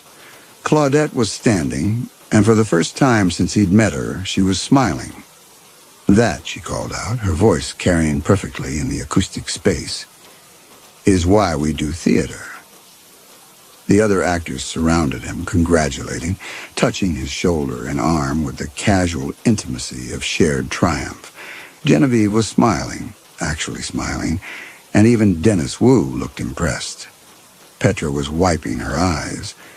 Imogen approached with her clipboard, but her usual efficiency had softened into something approaching warmth. Julian basked in it. This moment of recognition, of being seen not as an understudy, but as the lead, as the actor who could carry a production. This was what he'd imagined during all those soul-crushing auditions, all those rejection emails and unreturned calls. This validation, this mattering. Only later, after notes had been given and the cast had dispersed, did Julian return to the dressing room alone. The mirror reflected him in the work light's dim glow, still in Aldous' costume, still carrying the character's exhaustion in his posture. He looked, he thought, like he belonged here, like this role had been waiting for him all along. The photo of his parents was no longer on the counter. Julian stared at the space where it should have been, certain he'd placed it beside the mirror that morning. He checked the floor, thinking it might have fallen. Nothing. He opened the drawers, increasingly frantic. The photograph had vanished as completely as Nathan's props, as mysteriously as the pocket watch. The cold settled around him like a familiar coat. He found it 3 days later, tucked behind the mirror itself, the frame's edge just visible when he tilted the glass forward. The photo had been there the whole time, close enough to touch, yet invisible. Julian stared at it, at his parents' younger faces frozen in happier times, and remembered Nathan's warnings about props that moved, about things disappearing and reappearing in impossible places. But the haunting had stopped when Julian took the role. Everyone agreed. The temperature had normalized, the props stayed put, the whispers had ceased. The theater's atmosphere had lifted, the oppressive weight that had driven Nathan to breakdown somehow dissipating the moment Julian stepped into Aldous' shoes. Opening night arrived with November's bites settling over the city, winter's approach finally displacing autumn's last warmth. Julian arrived at the theater 3 hours early, his ritual now, needing the time to transition from Julian Creole, uncertain, hungry, scrambling for purchase, into the focused instrument required for performance. The house filled slowly, the murmur of audience anticipation, filtering backstage like distant surf. Julian went through his warm-ups, physical and vocal, then settled into the stillness that preceded going on. Some actors used this time to pace, to review lines, to engage in nervous small talk. Julian had always preferred silence, the gathering of internal resources into a concentrated point. Genevieve knocked once before entering the dressing room. She was already in costume, her hair styled for the role, but her expression remained wholly her own, something softer than her usual guardedness. "I wanted to say," she began, then stopped, as though the words resisted formation. "What you're doing with Aldous, it's remarkable. I've done this role opposite Nathan for a year, and I never felt what I'm feeling now. You found something in the text that makes it new." Julian nodded, accepting the compliment, but unsure how to respond. Genevieve lingered in the doorway a moment longer, studying him with an expression he couldn't quite read. Assessment, perhaps, or recognition, or something more uncertain. "Be careful," she finally said, and left before he could ask what she meant. Places were called. The ghost light was extinguished. Julian took his position in the wings, waiting for his entrance, and felt the cold settle around him like a second skin. The audience's murmur died as the house lights dimmed. The stage lights came up on the empty set. The study of the inherited house, all dark wood and hereditary guilt made manifest in furniture and wallpaper. Julian walked on stage and became Aldous. The performance transcended the dress rehearsal. Every moment landed with absolute clarity. Every emotional beat rang true. The audience was rapt. that rare quality of complete attention that actors spend their lives chasing. Julian could feel them breathing with him, suffering with Aldous, caught in the inexorable machinery of the plot. During the Act 2 discovery scene, he saw the figure again in the wings. The man in the suit, watching with his arms crossed, his expression unreadable. This close, even in peripheral vision, Julian could make out details. The old-fashioned cut of the suit, the precise barbering of the hair, the way the man stood with the absolute certainty of someone on his own ground. The figure was clearer now than it had been during the dress rehearsal, more solid, more present. Julian didn't falter. He poured Aldous' anguish into the scene, and the figure in the wings nodded, a small gesture of approval that Julian registered without breaking character. Somewhere in his awareness, a question tried to surface. Who was this man? Why was no one else reacting to his presence? Why did he seem so familiar despite Julian never having met him? But these thoughts couldn't penetrate the focus required for performance, and Julian let them slide away, returning his attention fully to the role. The third act built to its devastating climax. Julian delivered the final line with every ounce of conviction he possessed, and as the stage lights snapped to black, the audience erupted. The applause was immediate, sustained, the kind of ovation that feeds an actor's soul like oxygen. The lights came up for curtain call, and Julian stood center stage, flanked by his castmates, drinking in the recognition, the validation, the proof that he belonged here. In the back of the house, standing in the shadows near the exit, a man watched. He was middle-aged, hollow-eyed, his hands wrapped in bandages.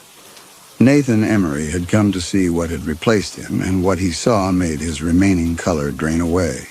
On stage, taking bows with the others, stood Julian Creel. But where the spotlight hit Julian's face, Nathan saw something else, a translucence, a quality of light passing through rather than reflecting off flesh. For just a moment, in that revealing illumination, Nathan could see the empty seats through Julian's body, could see the ghost light burning at the stage's heart, through the space where Julian's chest should be. Nathan turned and left the theater. He would not return. The after-party was held in the theater's green room, a cramped space made smaller by success and alcohol. The cast celebrated, their earlier reserve completely evaporated, treating Julian now as one of their own. Claudette made a brief appearance to offer congratulations, her satisfaction evident in the relaxation of her usual severity. Even the theater's owner, a man named Duval, whom Julian had met only once during auditions, showed up to shake hands and promised that the production had a healthy future. Julian accepted it all with a gracious humility that felt absolutely genuine.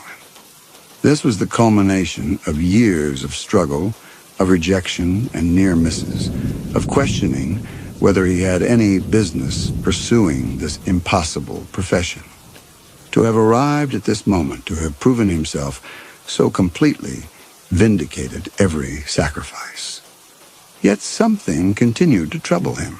During the party, he noticed that whenever he wasn't actively speaking, people's eyes would drift away from him, their gazes sliding off his face as though he were too bright to look at directly, or not quite bright enough to hold attention. Someone, he thought it was Petra, walked past him carrying champagne flutes and nearly collided with him, startling as though he'd materialized from thin air. When he joined a conversation between Genevieve and Dennis, they included him politely but seemed to forget he was there between his contributions, continuing their discussion as though he'd stepped away. "It's because you're the understudy," he told himself. "A temporary fixture, a backup. Even after a triumph, some part of their mind still registers you as secondary, as not quite real."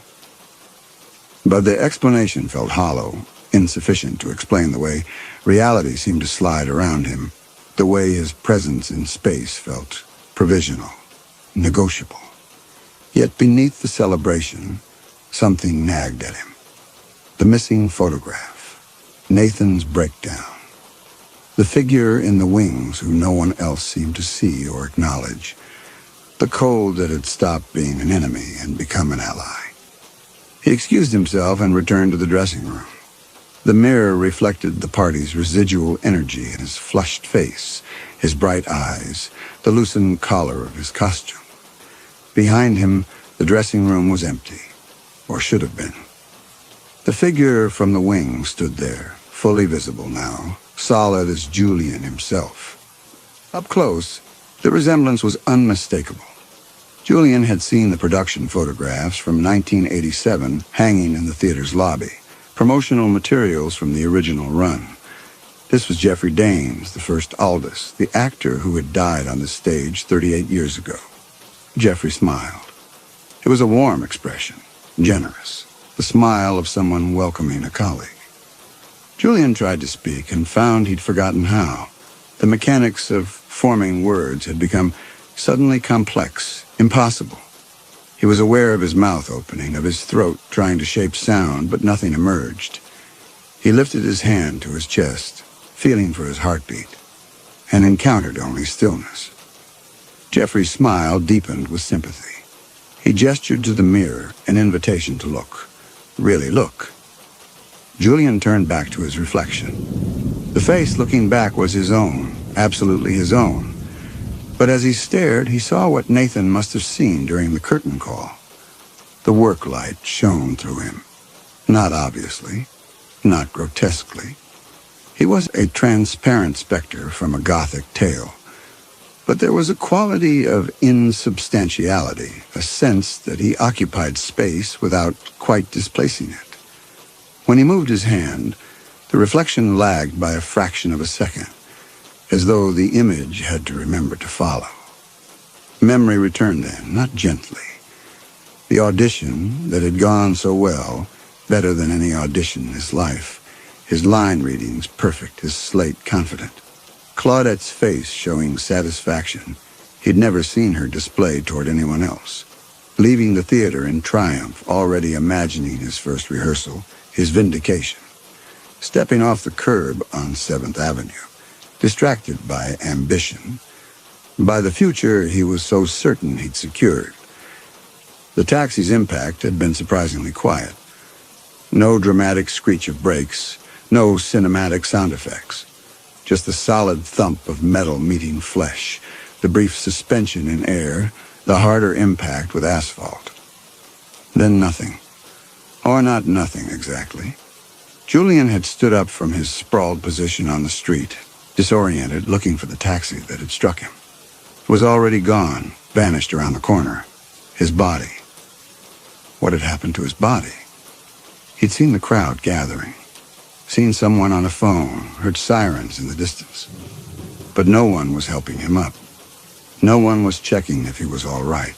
They were all staring at something on the ground, something Julian couldn't quite see from his angle. He'd tried to push through the crowd, but people walked through him, their substance passing through his own without resistance, without acknowledgement. That was when he should have understood. But the mind resists impossible truths, reshapes them into acceptable narratives. Julian had convinced himself that he'd been lucky, that he'd escaped with only shock, that he needed to get to the hospital, that he needed to get home, that he needed to get to the theater. The Orpheum had welcomed him. The stage door had opened at his touch. The interior spaces had felt more real than the street, more solid, more present. And when he'd arrived for the first rehearsal, no one had questioned his presence. They'd seen him, spoken to him, incorporated him into the production without hesitation, because he'd made them see him. His will, his hunger, his absolute refusal to accept that his chance had been stolen by something as banal as traffic. All of that had bent reality around him, created a pocket where he could continue to exist, to matter, to perform. Nathan had sensed the truth. Nathan, who'd been haunted by Jeffrey for years, had recognized another ghost immediately, even if he couldn't articulate what he was sensing. The cold Julian generated, the props that moved when Julian unconsciously willed them to, the whispers that were Julian's own thoughts made audible. Nathan had interpreted these as Jeffrey's work, never imagining that the real haunting came from his new understudy, the ambitious ghost who wanted the role badly enough to drive a living actor to breakdown. Jeffrey Dane stepped closer, and Julian understood that he wasn't looking at a rival, but a predecessor, someone who had walked this same path decades earlier. Jeffrey had died on stage at the height of his power and had never left. He'd remained here, protective of his role, tormenting anyone who tried to take it from him, until Julian had arrived, seeing another ghost, another spirit too ambitious to accept death's interruption.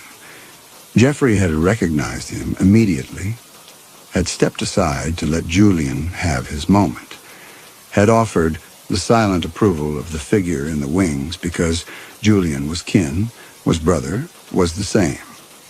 The dressing room door remained closed. Beyond it, the party continued. But the sounds seemed impossibly distant, as though separated by more than a simple wooden barrier. Julian looked at his reflection, at Jeffrey's reflection standing beside him, and understood with perfect clarity what he had become. He would play Aldous for as long as the production ran. He would be brilliant, would receive acclaim, would be everything he'd dreamed of being. The reviews would call him a revelation. Audiences would return specifically to see his performance, and other directors would come to scout him for future roles that would never materialize because Julian Creel was bound to this theater, to this stage, to this role. And when eventually a new actor took over, because all runs end, all actors are replaced, Julian would do to them what he'd done to Nathan. He would haunt. He would possess. He would make their performance hell until they broke and fled, and Julian could reclaim the spotlight. It was the only future available to him now, an eternal cycle of possession and dispossession, of being the understudy who finally got his chance and could never give it up. Jeffrey placed a hand on Julian's shoulder. The touch was solid, real. The first genuine physical contact Julian had experienced since the taxi. Jeffrey's expression held understanding, compassion, and beneath those, a warning. This is who you are now. This is what you chose, even if you didn't know you were choosing it. Julian wanted to scream, to reject this truth, to undo the past weeks and accept death properly, to cross over to whatever waited beyond this in-between existence. But even as the impulse formed, he knew it was useless. His ambition had brought him here, had kept him clinging to this half-life, and that same ambition would keep him bound to the Orpheum until the theater itself crumbled to dust. The party sounds faded further, becoming whispers, becoming silence. The dressing room's light dimmed until only the mirror's bulbs glowed, casting that sickly amber illumination across Julian's face. Jeffrey removed his hand and stepped back, fading not into invisibility but into a watching stillness, the patient vigil he'd maintained for decades. Julian turned from the mirror and walked to the door. Beyond it lay the green room, the celebration, the cast who believed he was one of them. He could return, could accept their congratulations, could pretend for a few more hours that he was alive, that this triumph was real, that morning would come and he would leave the theater and have a future beyond these walls. Or he could stay here in the dressing room and begin learning the patterns of haunting, the long, slow discipline of being the theater's ghost. He chose the party. He chose the lie, the comfortable fiction, the postponement of full understanding. He opened the door and stepped into the warmth and light and noise, letting the cast surround him again, letting their attention feed the illusion of life. But when he caught his reflection in the green room's mirror, he saw what he could no longer deny. The slight translucence, the light passing through him, the fundamental wrongness of his presence. And standing in the corner, visible only in the mirror's silver truth, Jeffrey Daines watched with the patience of the eternally dead, waiting for Julian to fully accept what he had become. The reviews appeared 3 days later. They were everything Julian had hoped for. The Times called his performance a haunting revelation, marked by an otherworldly intensity that suggests deep reserves of talent finally given proper showcase. The voice praised his spectral presence and uncanny ability to inhabit Aldis's gradual dissolution. Blog critics and theater podcasters united in acclaim, several noting that Julian Creel seemed to have appeared from nowhere, his previous work unremembered, his arrival treated as a fortunate accident. Julian read them all on his laptop in the dressing room, where he spent most of his time now. He'd stopped going to his apartment. The building super had posted an eviction notice on a door that Julian could no longer touch, and had made the theater his full-time residence. Imogen had noticed him around at odd hours and made a joke about his dedication, but she'd stopped finding it strange. The psychic suggestion that made the cast perceive him as alive, as solid, as one of them worked most efficiently in the theater's confines, where Julian's will and Jeffrey's long occupation had warped the space into accepting ghostly presence as normal. During performances, Julian continued to excel. Each show felt more natural than the last, as though he were settling into the role's grooves, becoming not just Aldis, but the definitive Aldis, the interpretation against which all future actors would be measured. The cold zones had become his preferred spaces, and he moved through them with unconscious grace, finding his light in positions that placed him inside the frigid pockets where the boundary between living and dead grew thin. He saw Jeffrey regularly now. The older ghost appeared most often in the wings, watching rehearsals and performances, with the critical eye of a master craftsman assessing a successor's work. Sometimes Jeffrey would offer a small adjustment, a gesture toward a different position for a crucial line, a subtle shake of the head when Julian's inflection drifted from optimal truth. Julian found himself grateful for the guidance, for the sense that someone understood what he was going through, even if that understanding came from a spirit who had haunted this theater for nearly 4 decades. 3 weeks into the run, a man appeared at the stage door asking for Julian. The door was answered by Petra, who called back to Julian that someone was looking for him. Julian emerged from the wing, still in Aldis's Act I costume, and saw his sister waiting in the narrow corridor that led from street to backstage. Rachel looked older than he remembered, though it had been less than a year since their last meeting. Her face carried new lines, the kind etched by grief rather than age, and her eyes were red-rimmed and exhausted. She stared at Julian with an expression that shifted from hope to horror to a terrible confusion. "Jules?" Her voice cracked. "They told us you were dead." Julian opened his mouth, but the words that should have come, the explanation, the reassurance, the lie, refused to form. He stood there in his costume, under the backstage work lights, and watched his sister's face contort through a cascade of emotions. "The accident," Rachel continued, her voice gaining strength through anger. 3 weeks ago, you were hit by a taxi on 7th Avenue. You died before the ambulance arrived. We had a funeral. Mom broke down during your eulogy. I threw dirt on your coffin." She took a step toward him, her hand reaching out, then stopping midair, as though encountering some invisible barrier. "Jules, your skin, it's like looking through smoked glass. I can see the wall behind you. Through you." Her voice dropped to a whisper. "There's no warmth coming from you. You're standing right there, but you're cold. Not cold like a person. Cold like a stone. like something that was never alive.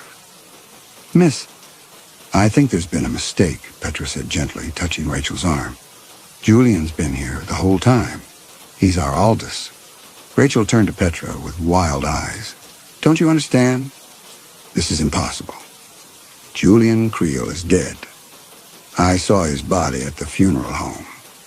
I held his hand, and it was cold, and he was gone." "Ma'am, I'm going to have to ask you to leave," Imogen said, peering from the green room with her clipboard and her authoritative presence. "You're clearly upset, and you're disrupting our pre-show routine." Rachel looked between them.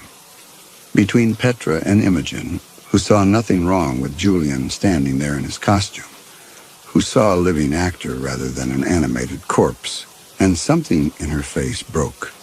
She turned back to Julian one last time, searching his face for some acknowledgement of the truth. But Julian could only stare back at her with a desperate plea for her to see what the others saw, to accept the illusion, to let him continue the lie. "You know, don't you?" Rachel whispered. "Somewhere inside, you know what you are." Then she turned and ran, pushing past Petra, fleeing into the evening and the city beyond. Imogen muttered something about crazy fans and grief stalkers, then returned to her pre-show checklist. Petra gave Julian a sympathetic look and headed back to her station. Within minutes, the encounter had been absorbed and dismissed, rendered insignificant by the stronger reality of the production, of Julian's accepted presence, of the show that would begin in less than an hour. But Julian felt something crack inside the careful architecture of denial he'd constructed. His sister's face, her grief-raw eyes, her certainty that she'd buried him. These things could not be easily dismissed or integrated into the fantasy of his continued life. He returned to the dressing room and stared at his reflection, really stared, forcing himself to see what Rachel had seen. The translucence was worse, much worse. In the weeks since opening night, he'd grown more transparent, not less. The mirror showed the dressing room wall through his torso, the light bulbs glowing through his head like a candle inside a paper lantern.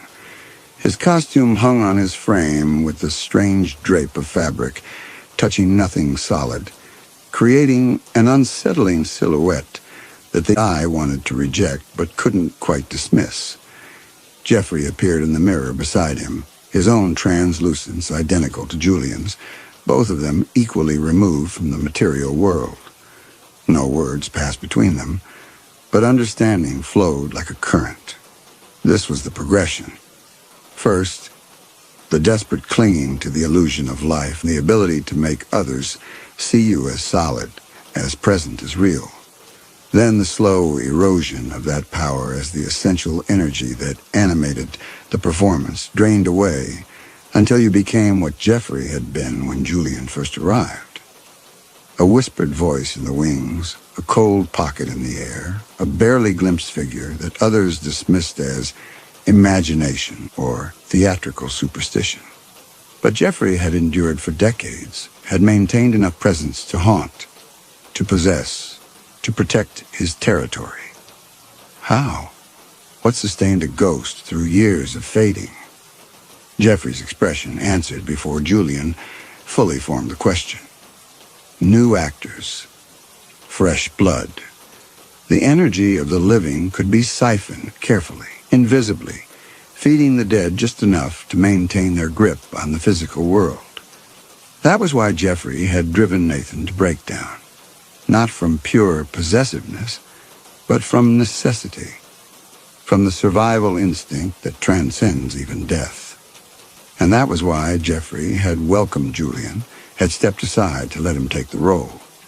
Because two ghosts could sustain each other, could feed on the cast's collective energy more efficiently than one alone, could maintain a stronger presence through partnership than rivalry. Julian felt sick. A phantom nausea that had no physical correlate but felt real nonetheless. He looked at Jeffrey's reflection and saw his own future. Decades of haunting, of tormenting actors who came to play his role, of siphoning their vitality to maintain the barest grip on existence, of never moving on, never finding peace, never being anything but a predator wearing the mask of an artist. Places were called. Julian walked to the wings on autopilot, his mind reeling, the comfortable denial shattered. Genevieve waited there, already in character, and she glanced at him with concern. "You look pale," she said, then laughed at her own observation. "Well, paler than usual. You feeling all right?" Julian tried to answer, tried to reassure her, but something had changed. The psychic suggestion that had made them see him as alive felt brittle now, strained, as though Rachel's recognition of his true nature had weakened the collective delusion. Genevieve's concern deepened as she looked at him, really looked, and Julian saw the exact moment when her perception shifted, when she saw through the illusion to the thing underneath. Her scream was not loud, but it was absolute. She stumbled backward, her hand over her mouth, her eyes wide with a primal terror. Other cast members appeared. Dennis, drawn by her distress. Petra, clipboard forgotten. Imogen, already moving to manage whatever crisis had emerged. They all saw. The illusion had collapsed, and what stood in the wings was no longer Julian Creel. Ambitious understudy, but something older and colder and fundamentally wrong. The translucence was visible now to everyone. The impossible way stage lights passed through his body. The absence where there should have been substance.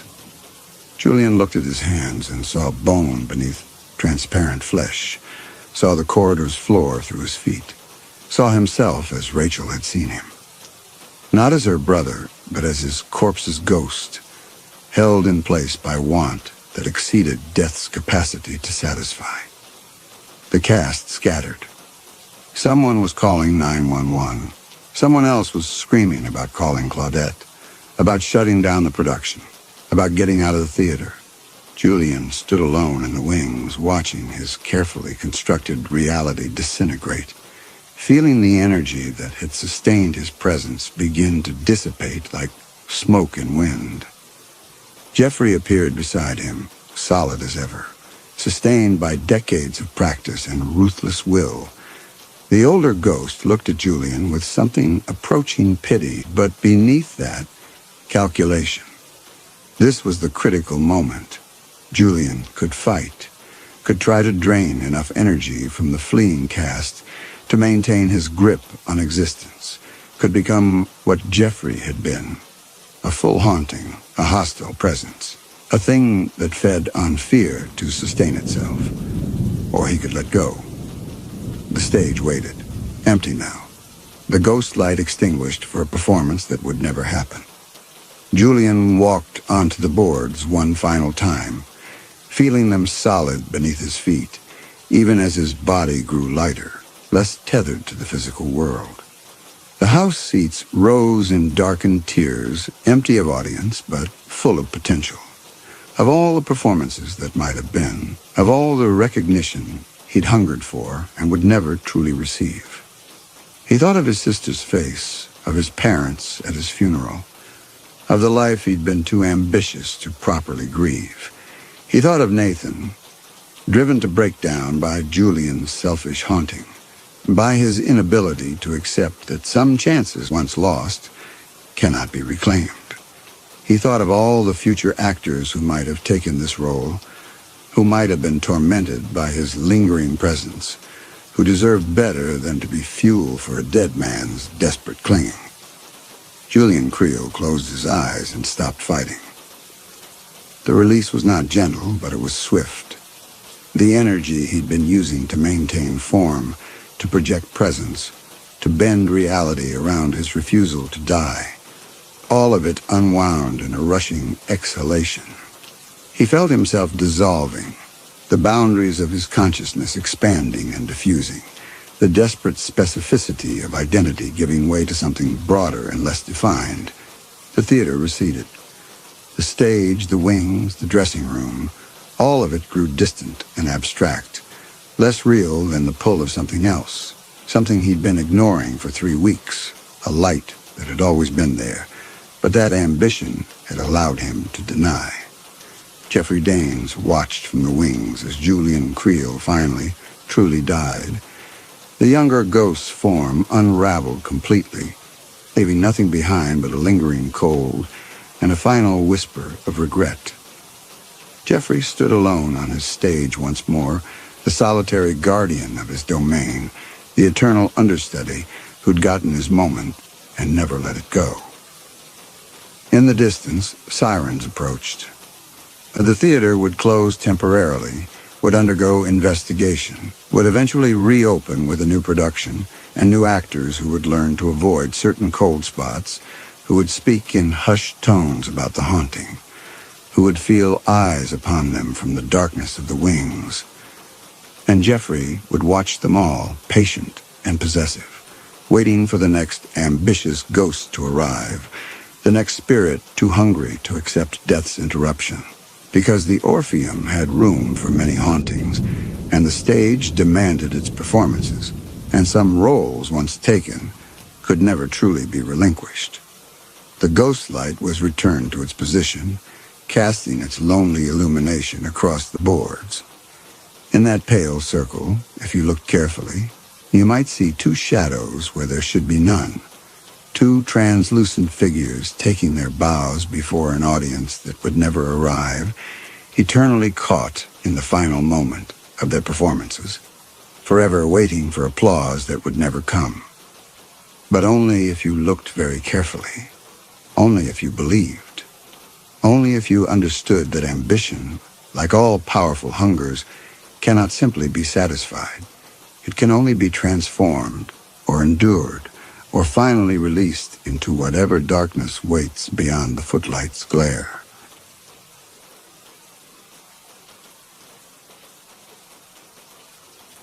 Story 7. The thing about driving nights is you stop seeing people as people. They become fares, 5-star ratings, a voice telling you their destination. You learn not to look too close at the face in your rearview mirror, not to wonder about the suitcase or the nervous hands or why someone needs a ride from the middle of absolutely nowhere at 2 in the morning. I'd been doing this for 7 months, long enough that the ping didn't wake me up anymore. I was already awake, always awake, driving the dark, stretched-out hours between yesterday and tomorrow when most people were safe in their beds.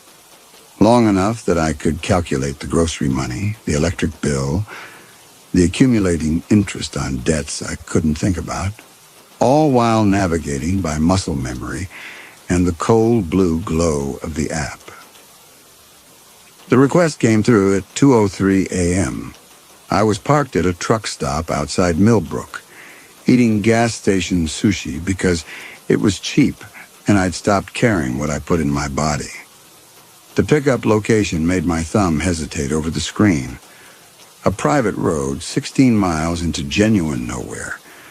The kind of address that didn't show up on GPS as anything but coordinates.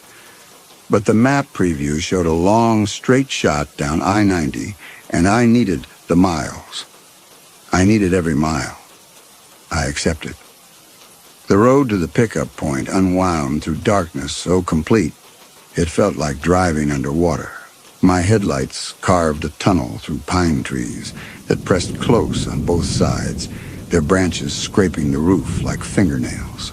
No other cars, no houses. Just the green glow of the GPS and my own face reflected in the windshield, pale and insubstantial as a ghost. I'd driven these back roads before. Everyone who worked nights knew them, the shortcuts, and forgotten highways that linked the bright nodes of civilization. But this was different. This was the kind of road that didn't show up on regular maps, the kind that existed in the gaps between places people actually lived, the kind you found on old survey charts and property deeds, remnants of a previous century's idea of progress. My phone signal had dropped to a single bar, then none. The GPS directed me down a private drive that turned from asphalt to gravel to dirt. My suspension groaned with each pothole, and I thought about the inspection that was already overdue, the brake pads that needed replacing, the slow accumulation of mechanical failures I couldn't afford to fix. The car was dying by degrees, just like everything else in my life. I should have canceled. Should have backed out right then, taken the ratings hit, gone back to the truck stop. But the trip preview showed 300 miles and 300 miles, translated to grocery money, to keeping the lights on another week, to not having to tell my daughter we couldn't afford the class trip she'd been talking about for months. So I kept driving. The trees opened suddenly onto a clearing, not natural. I could see the stumps, the disturbed earth, the way the forest had been pushed back deliberately. A house had stood here once. I could make out the foundation and the stone steps leading to nothing, the chimney rising like a grave marker from the undergrowth. And in front of the ruins, illuminated by my headlights, like an actor taking the stage, him. He stood in the cone of my headlights, like an actor waiting for his cue, and that's the first thing I thought. That he looked staged, expensive overcoat, the kind that whispered about tailors and old money, dark slacks with a knife crease, shoes that cost more than my monthly car payment. But his face was wrong, pale and shocked, eyes enormous, mouth slightly open, like he'd just witnessed something that broke him. I stopped the car, checked the app 3 times. Definitely my passenger. He got in the back seat without a word, bringing with him the smell of expensive cologne failing to cover something else. Sweat, copper, fear. I kept my voice professional, neutral. The voice I used for drunks and crying girlfriends and silent businessmen. I asked about his destination. He didn't answer immediately. In the rearview mirror, I watched him pull out his phone, check something, put it away. His hands were shaking badly enough that I could see it in the low light. He had something dark on his cuff. It looked wet. Then he leaned forward, and I could smell it stronger now. The metallic sweetness of blood. He offered me cash. $10,000 to drive him to Ohio. No stops, no questions. My hands had gone still on the wheel. $10,000. 3 months of rent. The credit card company's off my back. My daughter's school fees. Everything I needed bundled up in a single sentence. I tried to explain about updating the app, but he insisted. No app. No record. Cash. Right now. He pulled out a wallet, extracted a stack of hundreds with those shaking hands. Counted them onto the center console. 100, 200, 500. My month's earnings sitting there in the dome light. I'd read the stories. The warnings they emailed to drivers. Never take cash rides. Never go off app. Never let a passenger take you somewhere without a digital trail. The algorithms were supposed to keep us safe. The GPS tracking, the rating system, the verification process. That was the contract. I looked at the money. I looked at his face in the mirror. White as paper. Eyes darting to the darkness outside like something might emerge from it. He mentioned Ohio again, 3 states over. He counted out more bills. $1,000 now, stacked neatly. Then came the word that changed everything. Please. So naked and desperate that it made him human again. Made him not just a fare, but a person in trouble. Someone who needed help the way I needed help. And weren't we all just trying to survive? I told him to put his seatbelt on. I didn't count the money. Didn't touch it. Just put the car in reverse and began the long crawl back to the main road. My passenger breathing too hard in the back seat. The cash sitting between us like evidence of something I couldn't name yet. When we hit I-90, I turned east. Away from my apartment, my daughter, my life. Toward whatever this was. He didn't speak for the first hour. Just sat in the back seat, rigid as a mannequin, watching the darkness stream past. I kept the radio off. The silence felt safer than conversation, safer than questions I didn't want answered. But silence has a way of amplifying everything else. I became hyper-aware of sounds I normally filtered out. The tick of the cooling engine after each stop, the whisper of his breathing, the occasional rustle of fabric when he shifted position. Once, about 40 minutes in, he made a sound in his throat. Not quite a sob, not quite a gasp. The sound of someone trying very hard not to make any sound at all. I adjusted the rearview mirror. His face was tilted toward the window, but I could see his reflection in the glass. Eyes open, unblinking. The expression of someone watching a movie only they could see. Truck stops blurred by, each one a brief explosion of fluorescent light. I noted them automatically. The Flying J at mile marker 127, the Pilot at 156, the Loves at 189, escape routes, places with cameras and witnesses and the comforting presence of other people. But I didn't pull off, didn't even slow down.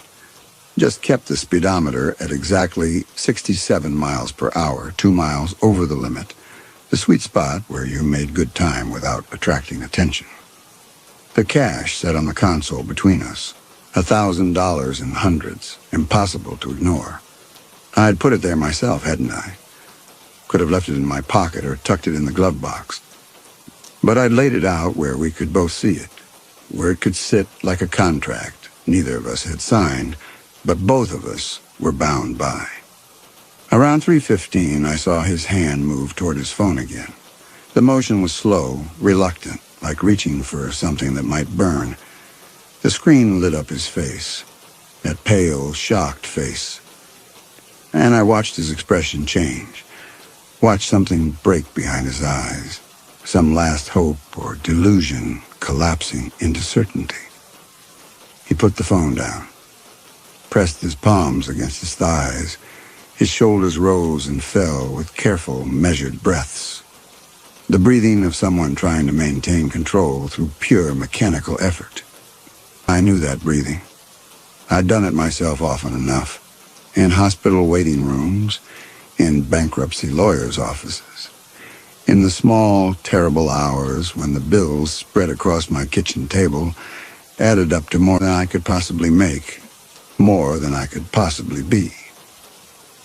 The breathing of someone drowning on dry land. Around 3:30, I needed gas. My tank was below a quarter, and the next service area was 40 miles. I pulled into a Love's, one of those massive places that never sleep, where the lights are always too bright and everything smells like diesel and desperation. I announced my intention to refuel, brief, matter-of-fact. His eyes snapped to mine in the mirror. A single word, a negative. I explained the necessity, the practical reality of distance and fuel. He asked how much. I estimated. He pulled out more hundreds, pressed them against the plexiglass barrier. Told me to pay at the pump, stay with the car. I took the money. Got out slowly, the night air shocking after the sealed warmth of the car. As I fed bills into the pump, I watched him through the window. He was on his phone again, thumb moving frantically across the screen. Then he stopped, went very still, put the phone face down on his lap with a deliberateness that made my stomach clench. The pump clicked off. I replaced the nozzle, my hands operating on autopilot while my brain finally caught up to what my body had known for the past hour. This was wrong. All of it wrong. I walked past the driver's door to the convenience store entrance. Inside, the fluorescent lights hurt my eyes. A bored teenager stood behind the register, scrolling through their phone. The restrooms were in back, past aisles of candy and motor oil and things nobody needed at 3:30 in the morning. I locked myself in the women's room and pulled out my phone. The restroom was the kind of institutional clean that somehow felt dirtier than actual dirt. harsh chemicals and pink soap, and a motion sensor light that flickered every time I moved. The mirror showed me a face I barely recognized, gray-skinned and hollow-eyed, the face of someone who'd been driving too long on too little sleep. The news loaded slowly, my signal weak this far from civilization. I watched the progress bar crawl across the screen, my thumb hovering over the cancel button, some part of me already knowing what I'd find and wanting to stop before I had to see it confirmed. But when it loaded, the headline filled the screen. Breaking. Family of 4 found dead in Berkshire Estate. Prominent businessmen sought for questioning. My hands started shaking. The article had photos. Too many photos. The house first. A sprawling colonial with white columns and black shutters, the kind of house that appeared in design magazines, the kind that whispered old money and privilege and security. Then the family portrait. The man in my car, but transformed, smiling. One arm around a woman with honey-colored hair and laugh lines, the other around 2 children. A boy of maybe 12, a girl younger. They were all dressed in white shirts and khaki pants, arranged on a stone wall with autumn trees behind them. The kind of photo you paid someone to take. The kind you sent out with the Christmas cards. I scrolled, my stomach contracting with each new detail. The bodies had been discovered by the housekeeper at 6 p.m. Police were being careful with their language, but certain words kept appearing. Violent, domestic, person of interest. The man's name was printed in bold. Garrett Haviland, 47, investment banker, philanthropist, member of the Berkshire Arts Council. The same expensive overcoat, the same face. But underneath the article was an update, time-stamped just 20 minutes ago. Police have issued a warrant for Haviland's arrest. He is believed to be armed and should be considered dangerous. Anyone with information about his whereabouts should contact. The motion sensor light went off, plunging me into darkness. I stood there, holding my phone like a talisman, its screen the only light. The blue glow reflected off the tile, off the mirror, off my own wide eyes. I could hear my heartbeat, could hear the ventilation system, could hear, faintly, the hum of the convenience store coolers beyond the door, could hear the absence of any sound from my car. I pulled up the photo again, looked at the children. The boy had his father's jaw. The girl had her mother's smile. They were both looking at the camera with the unself-conscious directness of children who'd never been given reason to fear anything. Had been, I corrected myself. They had looked at the camera, past tense. Because they were dead now, and the man who'd killed them was sitting in my car with $1,000 between us and 2 more states to go. The light snapped back on, responding to my movement, and I saw my reflection again. Same gray face, same hollow eyes. But now I knew what they were. The eyes of someone who'd seen the blood on his cuff and taken his money anyway. The eyes of an accomplice. When I came back out, he was watching the store entrance. His whole body tracked my movement from door to car. I got in, started the engine, pulled back onto the highway because what else was I going to do? Stop, call the police, and tell them what? That I'd willingly accepted cash to transport a fugitive, that I'd seen the blood on his cuff and the fear in his eyes and taken his money anyway. The sky was beginning to lighten at the edges, that false dawn that comes before real morning. My daughter would be waking up in a few hours, wondering why I wasn't there to make her breakfast. My phone would ring, my ex-wife asking where the hell I was, why I wasn't answering. The world would keep turning while I drove east with a murderer in my back seat. Then he spoke suddenly. Gave me an instruction. There was a service area in 20 miles. Pull in there. My throat had gone dry. I asked why. He explained his need. A call. Somewhere public. Somewhere with cameras. Then he leaned forward and I could see his face clearly now in the growing light. acknowledged that I'd seen the news. It wasn't a question. I didn't answer. Kept my eyes on the road, on the white lines streaming toward us, on anything but his reflection. He continued, voice careful, measured. He knew how it looked. He knew what I was thinking. But he needed me to trust him for another hour. 1 hour. Then I'd understand everything. I told him I wanted out. The words came out smaller than I meant them to. He acknowledged this, but he still needed me to drive to that service area. Please. There it was again. Please. As if politeness could somehow make this normal, could transform whatever horror I'd stumbled into something manageable. I drove. What else could I do? The service area appeared like an oasis in the growing light. A sprawling complex of gas pumps and fast food and parking spots for truckers grabbing sleep between hauls. I pulled into a space far from other cars, hands welded to the steering wheel. He got out, stood beside the car for a moment, looking at the building.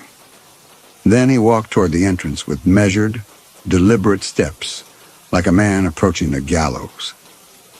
I watched him go, watched him disappear through the automatic doors. Then I grabbed my phone and dialed 911. The operator answered. Asked about my emergency. My mouth open. The words were right there. There's a murderer. I have a murderer in my car. Please help me. But what came out was my location. The service area on I-90, mile marker 247. The beginning of an explanation. The passenger door opened. He slid into the front seat beside me, and I saw the gun. Not pointed at me. Just there, resting in his lap. A casual reminder of the power dynamic I'd forgotten in my moment of panic. He told me to hang up. Voice quiet. Controlled. The operator was asking me questions. What did I need? Was I there? I ended the call. We sat there in the parking lot, morning light spilling across the hood. Other people were going about their day 50 yards away. Truckers buying coffee. A family with young children climbing back into their minivan. Everyone safe and normal and unaware that violence was this close, separated from them by nothing but distance and coincidence. He didn't point the gun at me. That was somehow worse. It just rested in his lap, casual and certain, the way you'd hold a phone or a cup of coffee. The implicit threat was so much more effective than an explicit one. I could see it wasn't some cheap street weapon either. It was clean, well-maintained, the kind of gun owned by someone who knew how to use it. The parking lot smelled like diesel and frying food and someone's cigarette. Morning sounds filtered through the closed windows. Car doors slamming, engines starting, the beep of a truck backing up. All the mundane sounds of life continuing while mine hung suspended. I tried to catalog details the way I'd read you were supposed to do if you survived. The gun appeared to be a Glock, though I knew almost nothing about firearms. His hands on it were steady now, no trace of the shaking from earlier. He'd taken off the expensive overcoat at some point, and underneath wore a simple dark sweater, merino wool, the kind that didn't wrinkle. His shoes were clean despite our walk through the dirt and gravel hours ago. Everything about him said careful, said planned, said nothing left to chance. When he spoke, his voice had changed. The desperate edge was gone, replaced by something measured and professional. He identified himself as a detective. Philadelphia PD. Detective Raymond Cutler said he'd been working undercover for 6 months, trying to catch the highway strangler. I turned to look at him. Really look at him. For the first time since that initial moment in my headlights. He'd pulled out a badge, gold shield, letting me examine it without touching it. Philadelphia Police Department. Detective Raymond J. Cutler, badge number 4782. The badge looked real. But then again, what did I know about what real badges looked like? I'd never been arrested, Never had more than a speeding ticket. My knowledge of law enforcement came from television and the occasional news story. For all I knew, you could buy convincing fakes online for $50. He began explaining, and I listened despite myself, despite the fear, because the explanation had the ring of something rehearsed, something said before, maybe many times. The highway strangler operated on this exact route, he told me. I-90, primarily between New York and Ohio. 3 victims so far, all within the past 8 months. All rideshare drivers. All men between 30 and 50. All driving nights. All found in their cars with their throats cut. Parked in rest areas or service plazas. Discovered hours after their deaths when other drivers noticed the stillness. The pattern was specific, he said. Precise. The strangler chose his victims carefully. Men in financial difficulty, men with irregular schedules, men who worked alone and whose absence might not be immediately noticed. Men like me. I started to object, to say this was insane, but he continued. He explained the setup. The fabricated news story, planted in real news sites through methods he didn't specify. The stage blood on his sleeve. He showed me the cuff now, and I could see it did look fake up close, to bright, wrong texture. The expensive clothes purchased specifically for this operation. The carefully constructed scenario designed to trigger specific responses. A normal driver, he said, would have called the police immediately, would have refused the cash fare, would have insisted on updating the app, maintaining the digital trail that kept drivers safe. Would have been afraid, yes, but would have followed protocol because protocol existed for exactly this reason. But I hadn't called the police. Not until an hour in, when the weight of what I'd done finally overwhelmed the lure of the money. I'd seen what looked like blood and accepted $10,000 in cash anyway. Had driven him to an isolated gas station. Had gone inside alone, giving him opportunity to flee or to hurt me or to do whatever he'd planned. That wasn't normal driver behavior, he said. That was opportunistic behavior, or predatory behavior, or the behavior of someone who'd learned to see opportunities in other people's desperation. He'd requisitioned my car through the app, he explained, tracked my pattern over the past 3 months. I always worked nights, always accepted long-distance rides. I had debts. He listed them, my credit card balances, my overdue rent, my daughter's school fees, and family problems. Perfect victim profile for someone the strangler might target. But also, he said, watching my face, perfect profile for someone who might be the strangler. I tried to understand the implications of what he was saying, that I'd been selected, studied, that my financial desperation was so visible, so obvious, that it had marked me as either prey or predator, that some algorithm or investigation or hunch had tagged me. And now here we were, in a parking lot at dawn, trying to determine which side of that line I fell on. The absurdity of it should have made me laugh. The cruelty of it should have made me angry. Instead, I just felt tired. So tired I could barely hold my head up. He asked me directly then and told me to think carefully before answering. Was I the highway strangler? I denied it. The word came out too fast, too desperate, stripped of any credibility by its own urgency. Told him no, that I'd never hurt anyone, that I was just trying to survive. Even as I said it, I could hear how it sounded. The protestation of every guilty person ever questioned. The reflexive denial that meant nothing, proved nothing. He asked where I'd been planning to take him. Ohio, I said. That's what he told me. That's where he'd paid me to go. But when he told me to pull into this service area, he pointed out I'd done it. No questions, no protest. I'd accepted a cash fare from a stranger in the middle of nowhere at 2 a.m, seen evidence that he might be dangerous and kept driving. Why? The money. I looked at the stacks of hundreds still sitting on the console, and the truth was so simple, so banal, that it made everything worse. I needed the money. 3 words that explained everything and excused nothing. I tried to make him understand. My daughter's school fees were overdue. My landlord had started eviction proceedings. The credit card companies called so often, I'd stopped answering numbers I didn't recognize.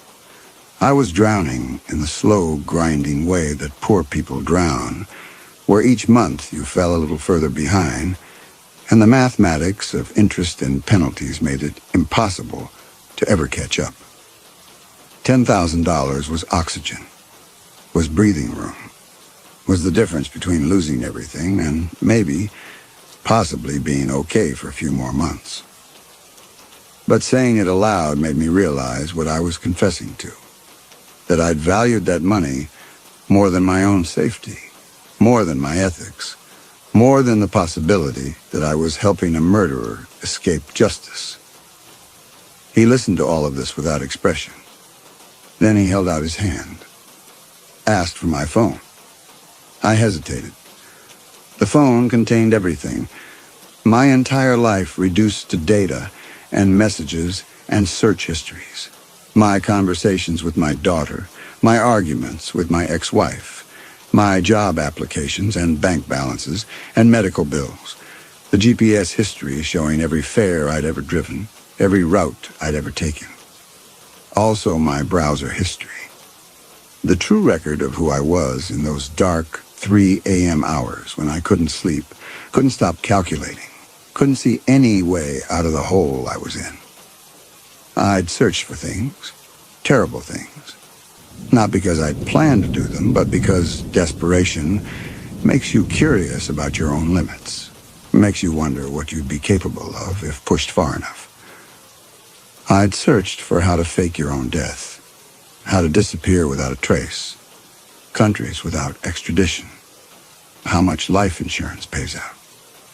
I'd never acted on any of it, never gotten beyond the search bar and the awful fascination of reading about people who had. But those searches were there, permanent, damning. He repeated the demand. Now. I handed over the phone. Watched him scroll through my GPS history first. The map of my life rendered in routes and pins and timestamps. Every ride I'd given, every mile I'd driven, every lonely highway I'd traveled in the dark. He zoomed in on certain areas, studied certain patterns. I saw him note the 3-week gap where I'd stopped driving entirely after my daughter's emergency room visit. Saw him examine the cluster of rides I'd taken around the airport. Short fares, quick money, the kind you took when you were desperate. Then he opened my messages, read my conversations with my ex-wife, her accusations, my apologies, the endless negotiations over money and custody, and who'd failed whom. Read my text to my daughter, me trying to sound upbeat, trying to be the parent she deserved, lying about why I couldn't make it to her school play or her birthday dinner. Then my browser history. I watched his face as he scrolled, and I waited for the moment when he'd see those searches, when suspicion would harden into certainty. But his expression didn't change. He just kept scrolling, methodical and thorough, occasionally stopping to read something more carefully. He was looking for patterns, I realized. Routes I'd driven repeatedly to the same isolated areas. Searches for cleaning products or disposal methods. Purchases that didn't align with my income. Communications with other people that suggested planning or coordination. He was building a profile in real time, and I was sitting there letting him because what choice did I have? Finally, he put the phone down, looked at me for a long moment. The silence stretched between us, filled with everything he wasn't saying. His eyes were different now, not the shocked, desperate eyes from the initial pickup, but calm and evaluating. The eyes of someone trained to see what people tried to hide. He admitted he'd been wrong before, that good people did desperate things when backed into corners. The bad people hid behind the masks of good people. 6 months he'd been trying to catch this person, and all he had was a pattern and a profile and hunches that didn't hold up in court. The words should have reassured me, should have felt like an acknowledgement that maybe I wasn't what he'd thought. Instead, they felt like a confession of his own uncertainty, which meant I was still here, still suspect, still sitting with a detective who just read my entire digital life and was trying to decide what it meant. I was crying now. Not the dignified tears of someone wrongly accused, but ugly, desperate tears that came from somewhere deep and shameful. The tears of someone who'd been holding everything together for so long that the first crack released the flood. I told him I wasn't the strangler.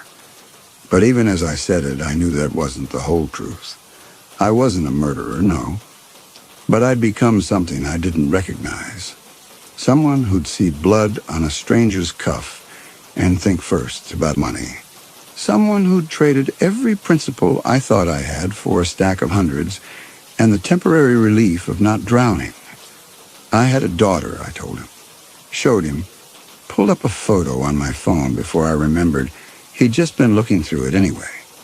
Her school picture from last year, gap-toothed smile, hair in braids I'd tried my best to do and failed. She was 10. Still believed I was a good person, a good father, someone who made the right choices. I was just trying to keep her fed and housed, I said. Just trying to survive. And I was so tired. So utterly tired of calculating whether I could afford to eat or whether that money needed to go to keeping the power on. Tired of lying to her about why we couldn't go to the movies or why her birthday present was late or why Daddy didn't live at home anymore. Tired of being the kind of person who'd gotten into this car in the first place. The detective listened to all of this, didn't interrupt, didn't offer comfort or judgment. Just let me empty myself out in that parking lot while the sun came up and made everything visible. His face, my tears, the gun still resting in his lap like a possibility not yet foreclosed. When I finally ran out of words, he was quiet for a moment. Then something in his expression gentled, just slightly, just enough that I could see the exhaustion underneath his professional mask. 6 months of this, he'd said. 6 months of setting traps and watching desperate people respond to them, trying to determine who was dangerous and who was just drowning. How many conversations like this had he had? How many times had he sat across from someone and tried to read the truth in their tears? He acknowledged that he knew, that he could see I was tired. The words were simple, but they landed like an unexpected kindness, like being seen as human rather than suspect. The gun disappeared into his coat. The movement was casual, but I understood what it meant. That whatever test I'd been taking, I'd passed. Or failed, depending on your perspective. Either way, I wasn't going to die in this parking lot. He opened the door, paused. He told me to drive home, go back to my daughter, keep the money, consider it payment for my time and my terror. And if I was him, if I was sitting there calculating whether I could get away with one more, I should know. He'd be watching. Every fare, every route, every decision I made. He'd be watching. He got out. I walked toward the building again. This time he kept going, disappearing around the corner, leaving me alone in the car with $10,000 and the growing certainty that I'd just survived something I didn't fully understand. I sat there for a long time, watched the sun come up properly, burning away the last shadows. Families pumped gas, truckers drank coffee. The world continued oblivious. Then I started the car and drove home. I made it 40 miles before the doubts started creeping in. At first, they were small, manageable. Just the normal second-guessing that came after any intense experience. Had I said the right thing, done the right thing, made the right call? The adrenaline was wearing off, leaving behind the jittery exhaustion that made everything feel suspect. But then the doubts began to grow teeth.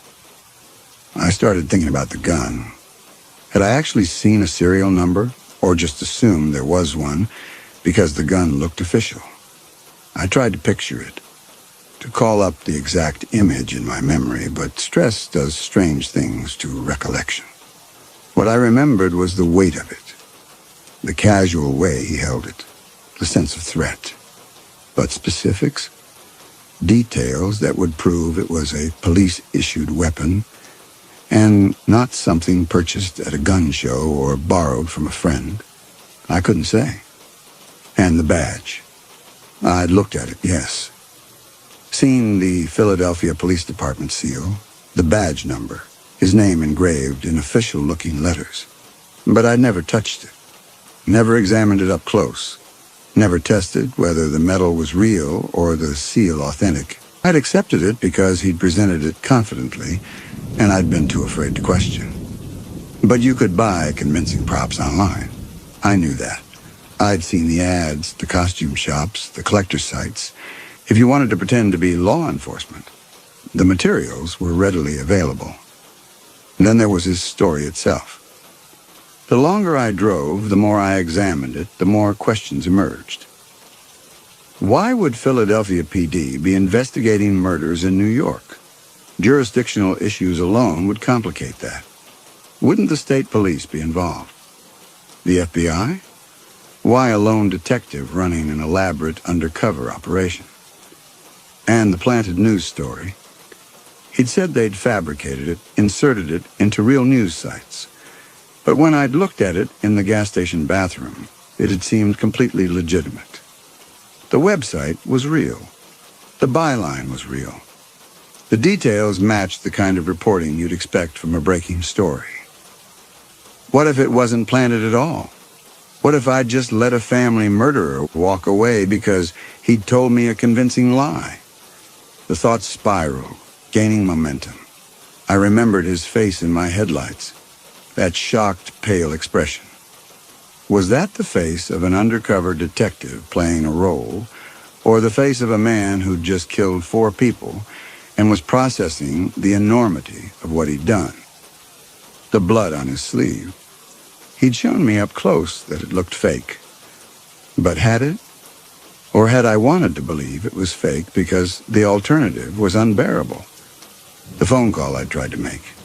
He'd known. Had appeared in the car with perfect timing, as if he'd been watching me the entire time I was in the restroom. Was that training and paranoia, or was it the hypervigilance of someone on the run? I pulled over at a rest area, not the same one, a different one, miles down the highway, sat with the engine running and my hands on the wheel and tried to think clearly. If he was a detective, then I'd been tested and cleared. Disturbing, invasive, possibly illegal, but ultimately harmless to me. If he wasn't a detective, then I'd aided a fugitive, accepted payment for it, failed to report him when I had the chance, made myself an accessory. I needed to know which version was true. I pulled out my phone and called the Philadelphia Police Department. The number came up easily, listed on their official website. I waded through the automated menu, pressed the number for the detective bureau, was transferred to a human voice. A woman answered, professional and slightly bored. The sound of someone halfway through a long shift. I asked to speak to Detective Raymond Cutler. A pause. Keyboard clicks. The sounds of someone searching a database, cross-referencing, verifying. Then, they didn't have a Detective Cutler in their department. I pressed. Maybe I had the name wrong, or maybe he worked undercover, deep cover, the kind where official channels wouldn't acknowledge him. The woman's voice became patient in the way that indicated she'd had this conversation before. She had access to all personnel records. If someone worked for Philadelphia PD, They were in the system. Period. There were protocols for undercover work, yes, but those officers still existed in the database. She could see notes indicating restricted information without seeing the details themselves. There was no Raymond Cutler. No one with that name had ever worked for Philadelphia PD, going back 20 years. I thanked her, ended the call, sat in the parking lot while the truth settled over me like ash. He'd lied. About the badge, about the department, about all of it. But that didn't necessarily mean the family was real. Maybe both things were lies. Maybe he was neither a detective nor a murderer, but something else entirely. A con artist, a psychopath, someone playing a game I didn't understand with rules I'd never been told. Or maybe the family was real, and I'd just let their killer walk free because I'd been too afraid and too complicit to do the right thing when it mattered. I should have called the police again, should have reported everything. But I looked at the money on the console. Real, tangible, already spent in my mind on rent and food and my daughter's future. And I understood something about myself I'd been avoiding for months. I would have driven him to Ohio, would have driven him anywhere, would have looked away from any amount of blood for the right price. Maybe I wasn't the highway strangler, but I wasn't innocent either. I drove home, paid my rent, fed my daughter, went back to driving nights because what else could I do? And every time I picked up a passenger, I wondered. Every time someone got in my back seat, I looked at their face in the rearview mirror and tried to read the truth there. Tried to figure out which one of us was the predator. 3 weeks later, the news broke. I saw it during my lunch break at the warehouse, scrolling through headlines on my phone while eating a sandwich I'd made from the cheapest bread and the cheapest meat. The headline appeared in my feed, Algorithmic Inevitability, serving me the one story I'd been trying not to think about. Rideshare driver found dead in vehicle. Fourth victim in highway strangler case. The article included a photo, not of the crime scene, but of the victim alive. A driver profile picture, the kind we all took, trying to look friendly and trustworthy. He was younger than me, maybe 30, with a neat beard and glasses and the kind of smile that suggested he'd been told his whole life that he had a nice smile. His name was Daniel Torres. He'd been driving for 2 years, according to the article, supplementing his income from a day job as a substitute teacher. He had a fiancée. They were saving for a wedding. He'd been found in his car at a rest stop on I-90. The same highway, possibly the same rest stop I'd stopped at, maybe just days after I'd driven past. His throat had been cut. The article said he'd likely died quickly, which was meant to be a comfort, but somehow made it worse. Quick, but not quick enough that he wouldn't have known what was happening. Wouldn't have understood in those final moments that this was how his story ended. Police were asking anyone with information to come forward. I read the article 5 times, studied the photo, tried to see if there was anything about him that explained why he'd been chosen. Why him and not me? He was younger, but not significantly. He had financial pressure.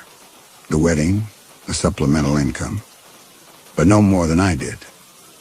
He drove nights, accepted long-distance fares, matched the same profile I matched, the same profile the detective, or whoever he was, had described to me in that parking lot. The only difference was luck, or timing, or some variable I couldn't see and didn't understand. Daniel Torres had picked up the wrong passenger, or maybe the right passenger, depending on how you looked at it, had driven him somewhere quiet, had maybe felt the same doubts I'd felt, the same uncomfortable certainty that something was wrong, but he hadn't stopped, hadn't called the police, hadn't saved himself. Or maybe he had done all those things and it hadn't mattered. The article mentioned the investigation was ongoing. The police had several leads. that they believed the killer had extensive knowledge of rideshare operations and driver patterns. I thought about my phone handed over in that parking lot. My GPS history laid bare. Every route I'd driven, every pattern I'd established, all examined by someone who now knew exactly how I worked. If he wasn't a detective, and the Philadelphia PD had confirmed he wasn't, then what had he been doing with that information? The money sat in my bank account, most of it already spent on rent and utilities and the crushing accumulation of bills. I'd kept $200 in cash, hidden in my apartment, unable to deposit it, unable to spend it, unable to explain why I had it. Blood money, I'd started thinking of it. Though whose blood? Daniel Torres, dead 3 weeks after my encounter. The Haviland family, dead if the news story was real. Or my own blood, metaphorically speaking. The pieces of myself I'd sold for $10,000 and the temporary relief of not drowning. I couldn't eat the rest of my sandwich. Threw it away, went back to work, loaded trucks for the rest of my shift with Daniel Torres' face burned into my memory. That nice smile, those glasses, the fiancé saving for a wedding that would never happen. That night I pulled up the news story again, read through the comments section, which I normally avoided. People speculating about the killer, about the victims, about what it meant that someone was targeting drivers specifically. One comment stood out. These drivers accept rides from anyone. No background checks on passengers. They put themselves at risk for what? $20 an hour? Not worth it. As if Daniel Torres had somehow chosen this. As if the risk was something he'd accepted knowingly rather than something forced on him by the same economic desperation that had forced me into that car at 2:03 a.m. As if we all had better options. My phone rang while I was reading. Unknown number. I answered. Silence on the other end. Just breathing. Patient, measured breathing. Then 2 words. A reminder about surveillance. The line went dead. I deleted my rideshare app that night, got a job at a warehouse, 3rd shift, loading trucks. The pay was worse, the hours longer, but at least I knew who I was working with. At least I could see the exit. But sometimes, driving home as the sun comes up, I pass rideshare drivers beginning their shifts. I see them waiting at gas stations, scrolling through their phones, accepting fares from strangers. And I want to warn them.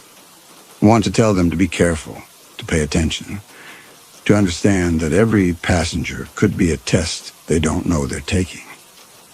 But I don't. Because what would I say?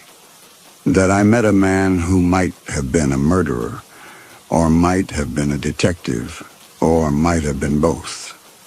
That I took his money and let him disappear. That somewhere out there, someone is watching, waiting, deciding which version of the story is true.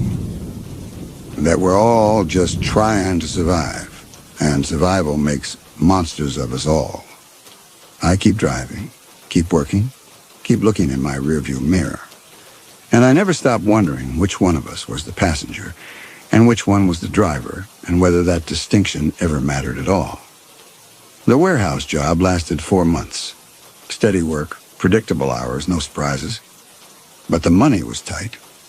Tighter than it had been even during the worst nights of rideshare. I started falling behind on bills again.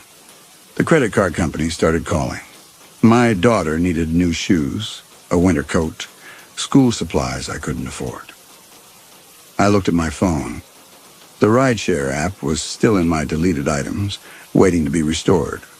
All it would take was one click, one decision to go back to the nights, to the anonymous passengers and the empty highways and the calculations I'd gotten so good at making. I didn't do it. Not that week. Not the next. But I thought about it constantly. Thought about the money sitting in my account, already spent but somehow still there, still taunting me with what I'd been willing to do to get it. 6 months after that night, I got a letter. No return address. postmarked from Ohio. Inside was a newspaper clipping.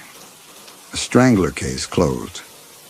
A suspect in custody, someone I'd never heard of, caught after his fourth victim. Below it, a handwritten note in precise, careful script. The note acknowledged that I'd been right. I wasn't him, but I could have been. That's what kept the writer awake. The knowing that desperate people made desperate choices, and sometimes the only thing separating the victim from the monster was a single decision on a dark road. I'd made the right choice that night. Let him go, thanks for that. And an apology for what had been necessary to find out who I really was. Signed with a single initial. I burned the letter, watched it curl and blacken in my kitchen sink, the words disappearing into ash. But the question remained floating in the smoke. What if I'd made a different choice? What if the money had been more? What if I'd been more desperate, more cornered, more willing to look away? At what point does survival become complicity? At what point does the passenger become the driver? I still don't know. And I think that's what he wanted. Not to catch a killer, but to prove that any of us could be one, given the right pressure, the right circumstances, the right offer we can't refuse. He was wrong about me that night, but he wasn't wrong about the version of me I was becoming. And that's the thing that haunts me most. Not what I did, but what I was willing to do. Not the truth of that night, but the truth it revealed about who I am when backed against a wall. The money's gone now. Spent on bills and rent and groceries. Gone like it was never there. Like that whole night was a dream.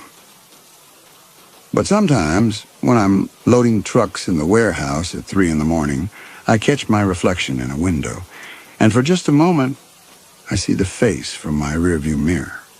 Pale and shocked and empty and wrong. And I can't tell which face is the reflection and which is real. That's when I understand what he really took from me that night. Not my innocence. I'd already lost that somewhere in the accumulated weight of unpaid bills and desperate choices. He took my certainty, my ability to know without doubt which side of the line I was standing on. And he left me with a question that has no answer, a riddle that plays out every time I make a choice about what I'm willing to do to survive. Who was the passenger? And who was driving? I moved 6 months ago. Different city, different job, different life. I work at a call center now, answering customer service complaints during daylight hours. The work is mind-numbing, but it's safe, fluorescent, visible. My daughter visits every other weekend. She's doing better in her new school. The divorce is almost finalized. My ex-wife has stopped calling me in the middle of the night to scream about money. I should feel better. Should feel like I've escaped something. But I keep thinking about Daniel Torres, about how he got in his car that night not knowing it was his last shift, about how he made whatever calculations I'd made, accepted whatever fare seemed safe, drove down whatever road seemed navigable.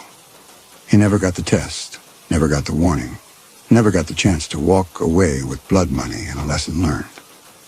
He just died, and I just drove home. The detective.